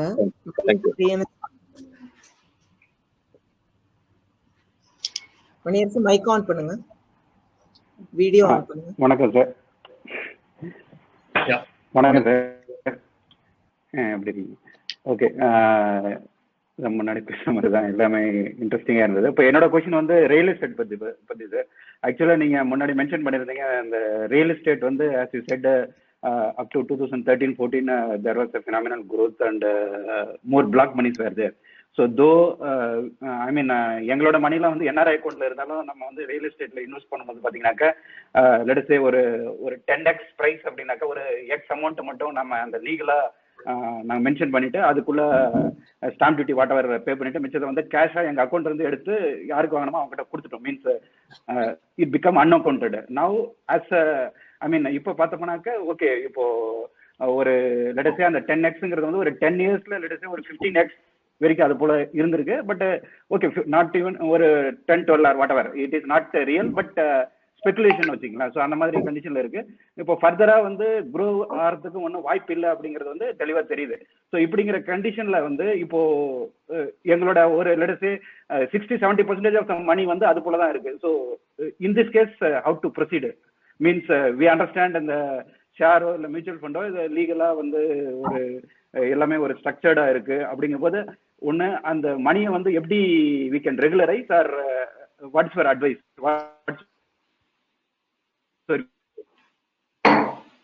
நீங்க கேட்ட கேள்வி வந்து it applies to most of Indians, not only for you, because more than 80% of India's net worth is invested in properties. It's true for everybody. அதனால எல்லாருமே people have started realizing that property prices are not going to move up anywhere. So அந்த கான்டெக்ட்ல வந்து that's true, it's not going to move up anywhere. இப்போ நம்ம course கரெக்ஷன்ங்கிறது கண்டிப்பா பண்ணி ஆகணும். இப்போ இதுதான் வந்து கான்டெக்ட் ஆஃப் நீங்க கேட்ட கேள்வி இதுதான். உங்களோட அசெட்ஸ் ப்ராப்பர்ட்டிஸ்ல மட்டும் இல்லை, it is in gold, properties and some insurance policies. இதுல தான் உட்காந்துருக்குங்க போது not only 80-70%, but broadly about 90-95% of the assets are invested in assets which are growing at less than inflation rate. I hope I'm making it clear to you. அப்படி இருக்கும்பொழுது அந்த மாதிரி அவ்வளவு இதை எப்படி என்ன செய்யணும்? 2 விஷயம் செய்யணும். ஒன்று, please evaluate some of your investments, whether you really need to keep it. For example, if it could be property which is not growing, right? You may exit those properties instead of holding on to it for perpetuity. Definitely, I should consider exiting them. That is number 1. Number 2, அதே மாதிரி உங்க insurance policies, if they are endowment policies and you have paid up for more than 3 years, please exit that. It's throwing good money behind bad money. அது ஃபர்தரா invest பண்ற அர்த்தம் இல்லை. You can exit, surrender and take out the money and invest it elsewhere. இந்த மாதிரி உங்க asset reshaping பண்ணணும் இல்லையா? அந்த reshaping of assets cannot happen in a matter of 1 or 2 or 3 months. It will take several months, probably 1 year also, to restructure the existing assets. Meanwhile, what one should do is that start investing all your new earnings or new savings in assets that can grow at more than inflation. So என்ன ஆகும், ஒரு period of time என்ன ஆகும் அப்படின்னா உங்களுடைய low yielding assets உடைய proportion குறையும், high yielding assets உடைய ப்ரொபோர்ஷன் இன்க்ரீஸ் ஆகும். This transition will take time, but the transition is inevitable. And if you don't do that, நம்ம இந்த உங்களுக்கு மட்டும் இல்லை, நான் எல்லாருக்குமே பொதுவாக சொல்றேன், they are running a very serious risk of doing something wrong. So அவசியமா புது சமன் சப்ஸ்டன்ஸ் gradually ரிவைஸ் பண்ணிட்டு வாங்க, while at the same time grow your assets at more than inflation rate. You should do both of this together at the same time.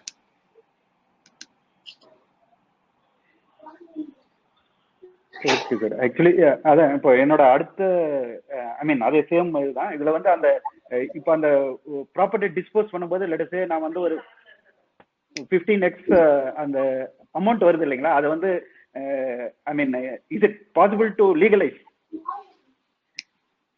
So this is not a forum to discuss that. Okay. It's possible. There are ways to do it, but உங்களால முடிஞ்ச வரைக்கும் நீங்க வந்து bank அக்கௌண்ட்ல எடுத்துக்கணும். முடியாத situation should go and put it in other options.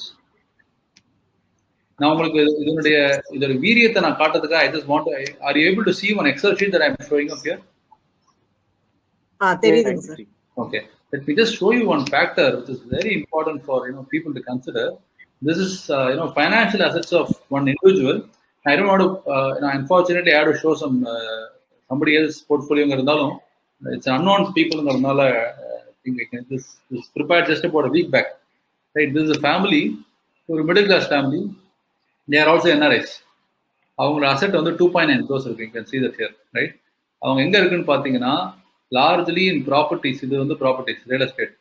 About 50% in properties and about some fixed deposit வச்சிருக்காங்க. And unfortunately, they are holding about 73 lakhs of their money in savings account, right? So 25% of their entire corpus is unnecessarily lying in savings account. This is a problem that I see with a lot of NRIs. I guess there will be few of you who have such funds in your account. I'm telling you, it's a crime to keep money. நமக்கு தேவையில்லாம கூட எவ்வளவு பேர் படிப்புக்கு அவசியத்துக்கு தேவைப்படுறாங்க, சாப்பாடு வழி இல்லாம 10% எண்ணாலும் கூட எவ்வளவு நல்ல காரியம் பண்ணிட்டு போலாம் இல்லையா? So அவருடைய average return on investment பார்த்தீங்கன்னா return on growth in their asset is only 3.66%. nothing but a weighted average. ஒவ்வொரு அசெட்லையும் ஃபிக்ஸ்ட் டெபாசிட்லேருந்து ஆரம்பிச்சு என்னென்ன ஒவ்வொரு அசெட்ல என்னென்ன ரிட்டர்ன் இருக்குன்னு ஆவரேஜ் பண்ணோம்னா it comes to only 3.66%. What I am going to show is the crux of the matter. என்னன்னா இவரோட current earnings okay, இப்போ என்ன ஒருவேளை 2.9 crores வந்து 3.6%லேருந்து வளர்ந்துட்டு வருதுன்னு வச்சுக்கோமே, 15 வருஷம் ஒரு பீரியட்ல it becomes 4.99 crores. You can see that there. But at the same 2.9 crores, inflation on the minimum 7%, nothing less than that. Inflation நால to lead the same lifestyle, அதாவது அந்த அசெட்டோட வேல்யூவை அதே வேல்யூல மெயின்டைன் பண்ணணும்னா கூட அது 8 கோடியா இருக்கணும். புரியுதா நான் சொல்றது? இப்போ அவரோட லாஸ் வந்து 3 கோடி ரூபாய். Going forward, if he is maintaining the same nature of assets, இதே செட் ஆஃப் அசெட்ஸ் அவருடைய மெயின்டைன் பண்ணிட்டு வந்தாருன்னா நெக்ஸ்ட் 15 வருஷத்துல இன்னைக்கு அவர் நெட்வொர்க் அதை விட கூட அதிகமான அமௌண்ட் அவர் லூஸ் பண்ண போறாரு. ஆனா என்ன அன்பார்ச்சுனேட்டான விஷயம்னா, லெட்டஸே நீங்க உங்க யாராவது ஒருத்தர் வந்து உங்ககிட்ட ஒரு 1 லட்ச ரூபாய் பணம் கேட்கறாங்க, 50,000 பணம் கேட்கறாங்கன்னா கடனுக்கு கேட்டாங்க கூட 10 தடவை யோசிப்போம் இல்லையா? இப்போ ஏன்னா கண்ணுக்கு முன்னாடி பணம் போடுதுங்கிறதுனால இது அன்பார்ச்சுனேட்லி இது உங்ககிட்ட சொல்லிட்டு போறது கிடையாது, உங்களுக்கு தெரியாம போடுதுங்கிறதுனால உங்களுக்கு தெரியறது இல்லை. 3 crores is going to lose if is going to run the same thing that is doing. இப்போ இவங்க என்ன நாங்க பிளான் பண்ணிருக்கோங்கிறது அவங்க எக்ஸாம்பிள் காட்டுறேன். நீங்க கேட்ட கேள்விக்கு அதுதான் பதில். என்ன பண்ண ஆக்ஷன் பிளான் அப்படின்னு பாத்தீங்கன்னா ஆக்ஷன் பிளான் ஷீட். ஸோ இவருக்கு வந்து we are taking term insurance cover of about 3 crores for him until the age of 85. You can see that there, right? And then investment of funds sitting in bank account. அவர் tax பிளானிங்கும் சேர்த்து plan பண்ணிட்டோம். அதாவது equities எவ்வளோ invest பண்ணுறோம், mutual funds எவ்வளோ invest பண்ணுறோம், bonds எவ்வளோ இன்வெஸ்ட் பண்ணுறோம், ரைட். அப்புறம் ஃபியூச்சர் இன்கம் அவருக்கு வந்து மாசத்துக்கு I think some 5 lakhs 6 lakhs salary, அதுலேருந்து எப்படி இன்வெஸ்ட் பண்ணுறோம். அப்புறம் all these things put together we have entirely comprehensive financial planning. Our loan ஒன்று இருக்கு, அதோட இன்ட்ரெஸ்ட் ரேட் குறைச்சி தரப்போகிறோம். ஸோ நான் சொல்றது புரியுதா? So our objective is not to do any magic, but அட்லீஸ்ட் our 3.66% is actually draining money every day, right? Every day, every year is losing 4% in its value.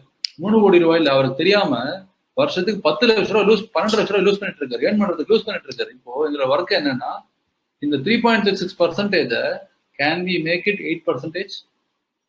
Not tomorrow morning, over a period of time. So it's working together in collaboration. அவங்க பொறுப்பு வந்து earn பண்ண வேண்டியது, எங்க பொறுப்பு அவங்க earn பண்ண ஃபண்ட்ஸை manage பண்ண வேண்டியது, மேனேஜ் பண்றது வளர்க்கிறது. சார் அடுத்து நிஷா இருக்காங்க. Yeah, sorry. Go ahead. Hello sir. Hello. Sir, it was a wonderful talk and very much on an understandable level for a non-finance person. A simple basic question like, what are the risks one should anticipate when he's investing in bonds? Good question. Where things go wrong, that's where risk is, right? Where could he go wrong? Yes. Yeah. என்ன தப்பு ஆகுது அப்படின்னா, shall I answer? Yeah, sure. என்ன தவறு ஆகுதுன்னா, அதாவது long டேர்முக்கு வேண்டிய ஃபண்ட்ஸை ஷார்ட் டேர்முக்கு இன்வெஸ்ட் பண்றோம், right? So let's say we need money for retirement, அதுக்கு ஃபிக்ஸட் டெபாசிட்ல போட்டுருக்கோம். அது ஃபர்ஸ்ட் ஆஃப் ஆல் தவறு. இங்கதான் முதல் ஸ்டார்டிங் பாயிண்ட் ஆஃப் ரிஸ்க் இருக்கு. இந்த இன்வெஸ்ட்மெண்ட் சொல்லும்போது நான் மற்ற இன்வெஸ்ட்மெண்ட்ஸ் என்ன ரிஸ்க் இருக்குன்னு சொல்லிடுறேன். ஃபிக்ஸட் டெபாசிட்ல இன்ஃப்ளேஷன் கீழே இருக்க ரிஸ்க் இருக்கு இல்லையா? ஸோ லாங் டேர்முக்கு வேண்டிய ஃபண்ட்ஸை ஷார்ட் டேர்ம் இன்வெஸ்ட் பண்ணக்கூடாது, ஷார்ட் டேர்முக்கு வேண்டிய ஃபண்ட்ஸ் லாங் டேர்ம் இன்வெஸ்ட் பண்ணக்கூடாது. இதுதான் இப்போ செய்யறது. அதாவது இப்போ we need funds next after 15-20 years, 5 years, 6 years, 10 years, right? அது எவ்வளவு முதல்ல எஸ்டிமேட் பண்ணிக்கணும். அந்த ஃபண்ட்ஸை நம்ம ஃபிக்ஸ்ட் டெபாசிட்ல போட்டுக்கிறது முக்கியம். On the same token, we may need funds after 1 year. Let's say we are going to send our son for education abroad and we need 50 lakhs for that. வச்சுக்கோமே, அந்த ஃபண்ட்ஸ் ஈக்விட்டியில் இன்வெஸ்ட் பண்றது தவறு. Because after 1 year, God only knows exactly June 2022 இது இந்த company என்ன நிலைமையில இருக்கு, எக்ஸாக்டா இருக்குங்கிறது யாராலுமே சொல்ல முடியாது. ஸோ அந்த கான்டெக்ஸ்டுக்கு அந்த சொல்யூஷன், இந்த கான்டெக்ட் வேற சொல்யூஷன் இல்லையா? இப்போ நம்ம வந்து ஒரு ஐசியூல இருக்கோம்னு வச்சுக்கோமே, அப்போ குரோசின் சாப்பிடுவாங்களா, டோலோ சாப்பிடுவாங்களா? ஜுரம் இருந்தா டோலோ சாப்பிடலாம், ஜுரம் இருக்கிறதுக்கு போய் ஐசியூல சாப்பிட்ற மெடிசன் சாப்பிடுவாங்களா? அப்போ ஒவ்வொரு கான்டெக்ட்லயும் ஒரு சொல்யூஷன் இருக்கு இல்லையா? அதுக்கேற்ற மாதிரி பக்கத்து பிரிச்சு நம்ம பண்ணோம்னா in reality there is no risk if it is managed in buckets. Unfortunately, when we mix the buckets, we take there is a problem. So in a sense, we should separate between volatility and risk of capital. As a principle, we have never lost money all these years. By God's grace, we would never lose money, for the reason that we never take a risk on the capital, but we take the risk of volatility for long-term needs, capital growth needs. We should differentiate between risk of volatility and risk of capital. If we understand the nature of these two, then there is no risk at all.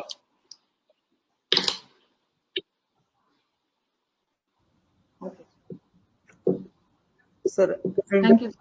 Nisha, வேற எதுவும் கேக்குறீங்க? Okay, thank you.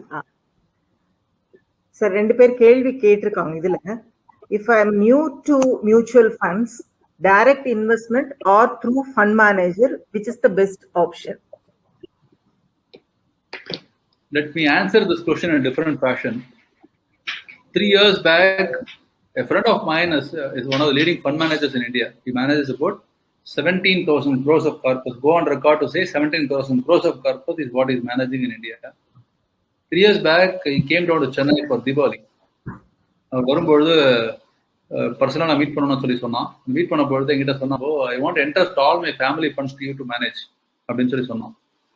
என்னடா சொல்ற, நீ என்ன fund manager ஆச்சு, நீ தான் இவ்வளோ மேனேஜ் பண்ற என்ன அப்படின்னா, அவங்ககிட்ட சொன்னா நான் அவங்ககிட்ட இப்போ கொடுக்க மாட்டேன், எனக்கு கொடுத்தா திட்டுவேன், நான் பாம்பே போயிட்டு திரும்ப அனுப்புறேன் உனக்கு, அப்புறம் நீ பாரு, எல்லாத்தையும் நீ பாத்துக்கோன்னு. ஏன் நான் இதுக்கு நான் அப்போ கேட்டேன், என்ன வாட் ஆர் யூ டாக்கிங்? அப்போ ரொம்ப அழகா ஒன்று சொன்னான். என்ன சொன்னா, a doctor would not treat his own son. He would send to another doctor because there is an element of emotion and sentiments, when it comes to handling his own money. அப்போ ஊருக்கு போனதுக்கு அப்புறம் அவன் portfolio எடுத்து பார்த்ததுக்கு அப்புறம் அப்பதான் தெரிஞ்சது எவ்வளவு மோசமா அவன் பர்சனல் ஃபண்ட்ஸ் மேனேஜ் பண்ணிருந்தான் தெரிஞ்சது. அவ்வளவு மோசமா இருந்தது. Manage few crores of family's corpus while he is managing funds of 17,000 crores of corpus. He said he is good at managing others' money, but not his own money. Now this is the state of affairs of somebody who has got about 20 to X years of experience in managing funds and is managing 70,000 crores of corpus and generating about 20% returns per annum for those investors. Then why talk about early investors? Hope I answered your question.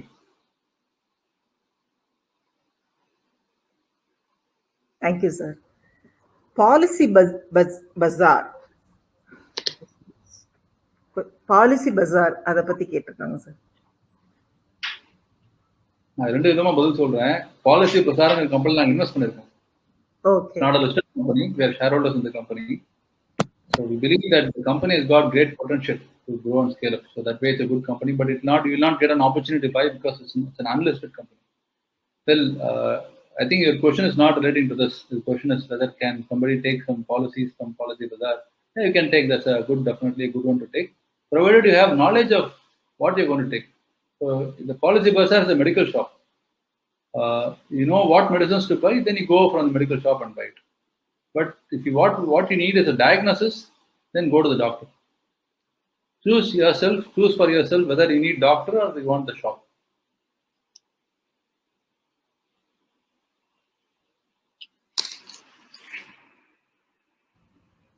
Sir, how do you charge for your services?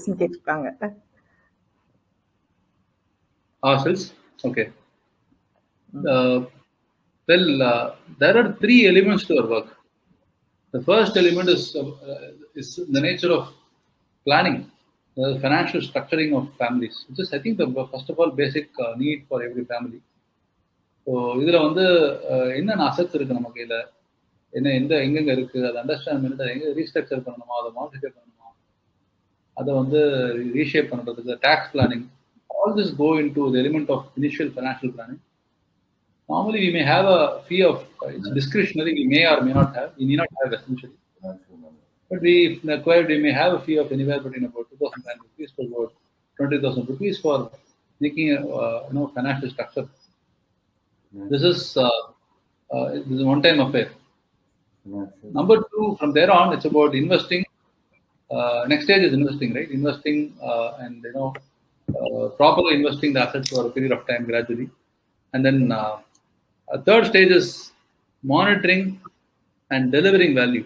It's not like ஒரு தடவை போட்டோம் அப்படியே உட்காந்துட்டோம் கிடையாது. இன்வெஸ்ட்மெண்ட்ஸ்ங்கிறது எப்படின்னா ஒரு குழந்தைய வளர்க்குற மாதிரி.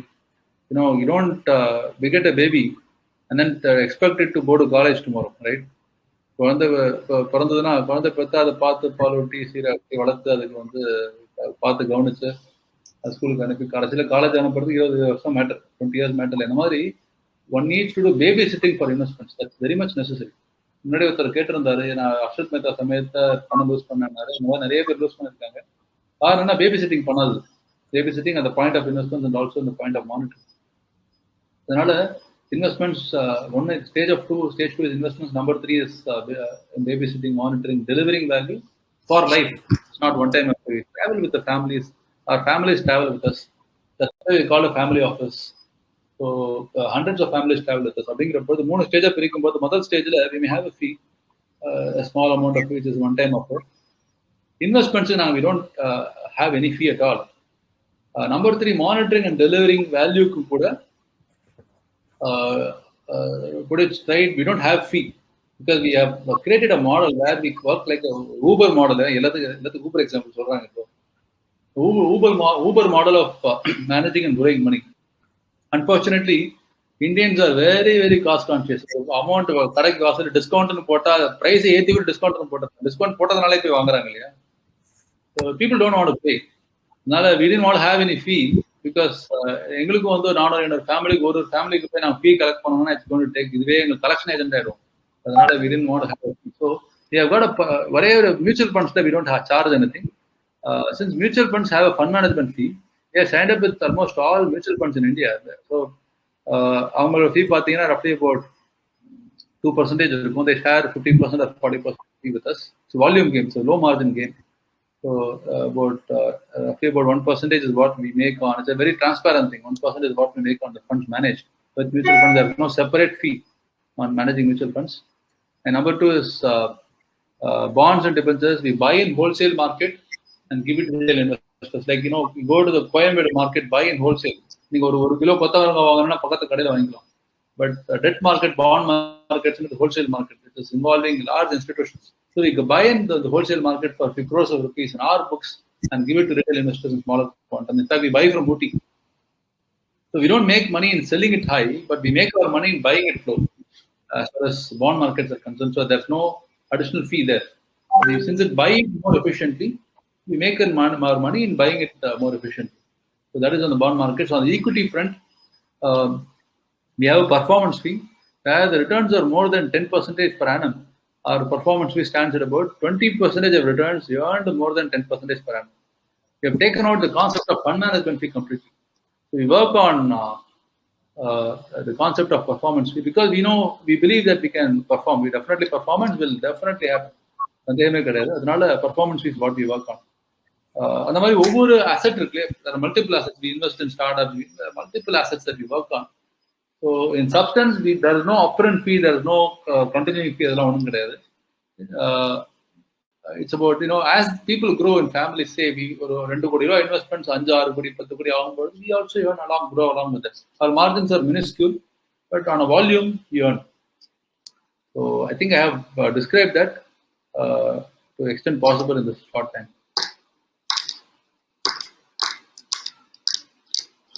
Vijay, mic on பண்ணுங்க. உங்க mic offல இருக்கு. The last question. For average earning person, what are the investing plans? Now the age is 40.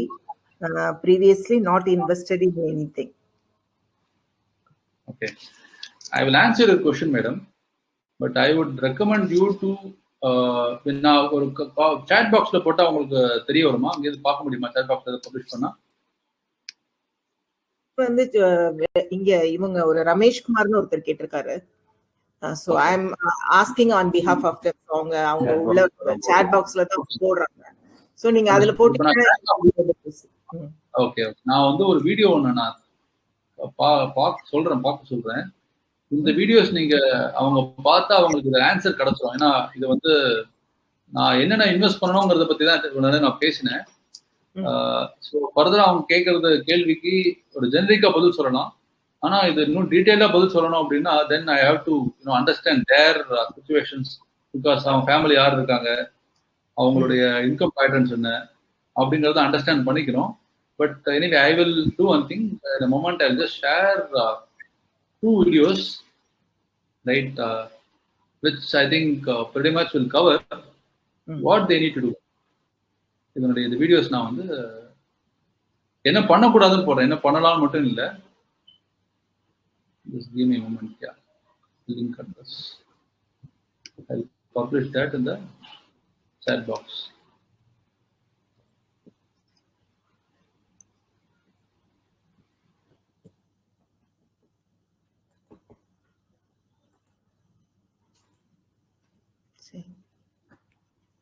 I have published one video. I hope it is visible there. That is one video for what should not be done, right? So that video is for that, and I'll publish one more video for what should be done.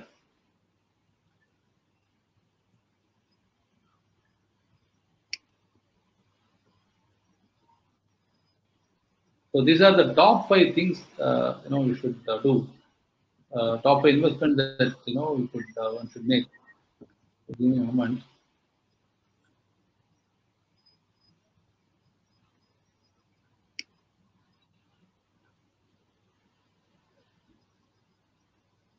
So I think we can move on while I'm so அவங்களுக்கு என்ன invest பண்ணா fixed income பாண்ட்ஸ்ல invest பண்ணலாம்.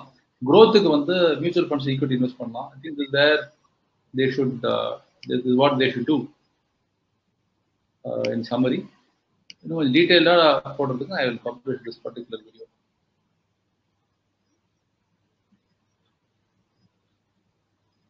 நான் வந்து 2 video share பண்றேன் மேலும்.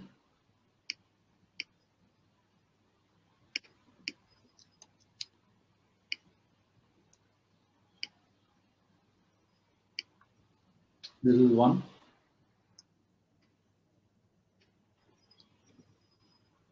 And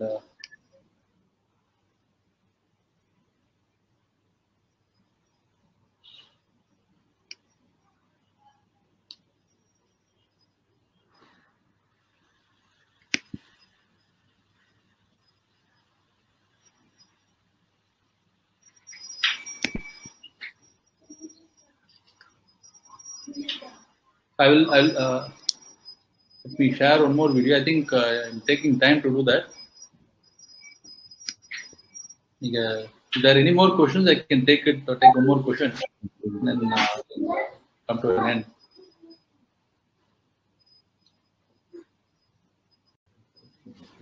Yeah, the best top 5 investment avenues in the video.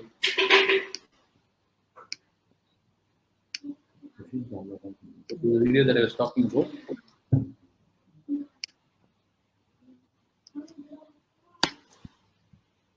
I have published 2 videos out there. One is what one should avoid, right, and where one should invest. I published it. So you could watch these videos, and I also published this channel. Right, this could be very useful to you in financial awareness. A channel created for financial awareness. Financial awareness and financial awareness, financial planning, and ideas for wealth creation.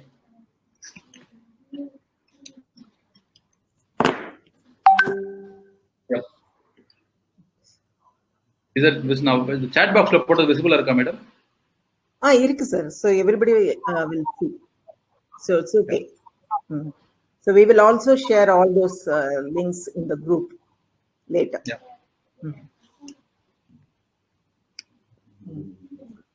Thank you, sir. Thank you very much. Thank you. So let us move on to the formal vote of thanks.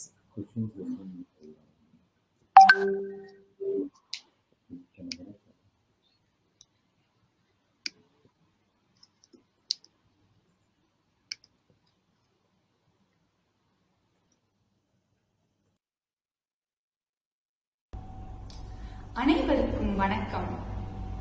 நன்றி மறப்பது நன்றென்று. அனைவருக்கும் வணக்கம். நன்றி மறப்பது நன்று. நன்றி மறப்பது நன்றென்று. நன்றி சொல்லும் தருணம் இது. உலகளாவிய பெருந்தொற்று பரவியிருக்கும் இந்த அசாதாரண சூழ்நிலையிலும் தனது பல அலுவல்களுக்கு மத்தியில் நமது அழைப்பை ஏற்று நம்முடன் இணைந்து நாம் அனைவரும் பயன்பெறும் வகையில் path breaking ideas for wealth creation என்ற அற்புதமான தலைப்பிற்கு உயிர் கொடுத்து நமக்கு ஒரு நல்ல வழிகாட்டுதல் கொடுத்து அமர்ந்திருக்கும் திருவாளர் சிவராமகிருஷ்ணன் அவர்களுக்கு யாழ் குழுமத்தின் சார்பில் என் மனமார்ந்த நன்றிகளை தெரிவித்துக் கொள்வதில் பெருமகிழ்ச்சி அடைகிறேன். அவரது உத்வேகம், அனுபவமிக்க பயனுள்ள கருத்துக்கள் நம் அனைவருக்கும் பயன்படும் என்பதில் எந்த ஒரு மாற்று கருத்தும் இல்லை. அடுத்ததாக யாழின் வெற்றிக்கு பின்னணியாக நிற்கும் ஆலோசனை குழு உறுப்பினர்களுக்கு எனது மனமார்ந்த நன்றிகள். யாழின் அனைத்து நிகழ்ச்சிகளுக்கும் உறுதுணையாக நிற்கும் என் யாழ் குழும சகோதரிகளுக்கு என் மனமார்ந்த நன்றிகள். யாழின் நிகழ்ச்சிகளுக்கு நன்கொடை அளித்து வரும் நன்கொடையாளர்களுக்கு எங்கள் உள்ளங்கனிந்த நன்றிகள். இறுதியாக ஆனால் உறுதியாக யாழின் அனைத்து நிகழ்ச்சிகளுக்கும் ஆதரவு கொடுத்துக் கொண்டிருக்கும் பார்வையாளர்களுக்கு எங்களின் மனமார்ந்த நன்றிகள். வாய்ப்பளித்தமைக்கு நன்றி கூறி விடைபெறுகிறேன். நன்றி, வணக்கம்.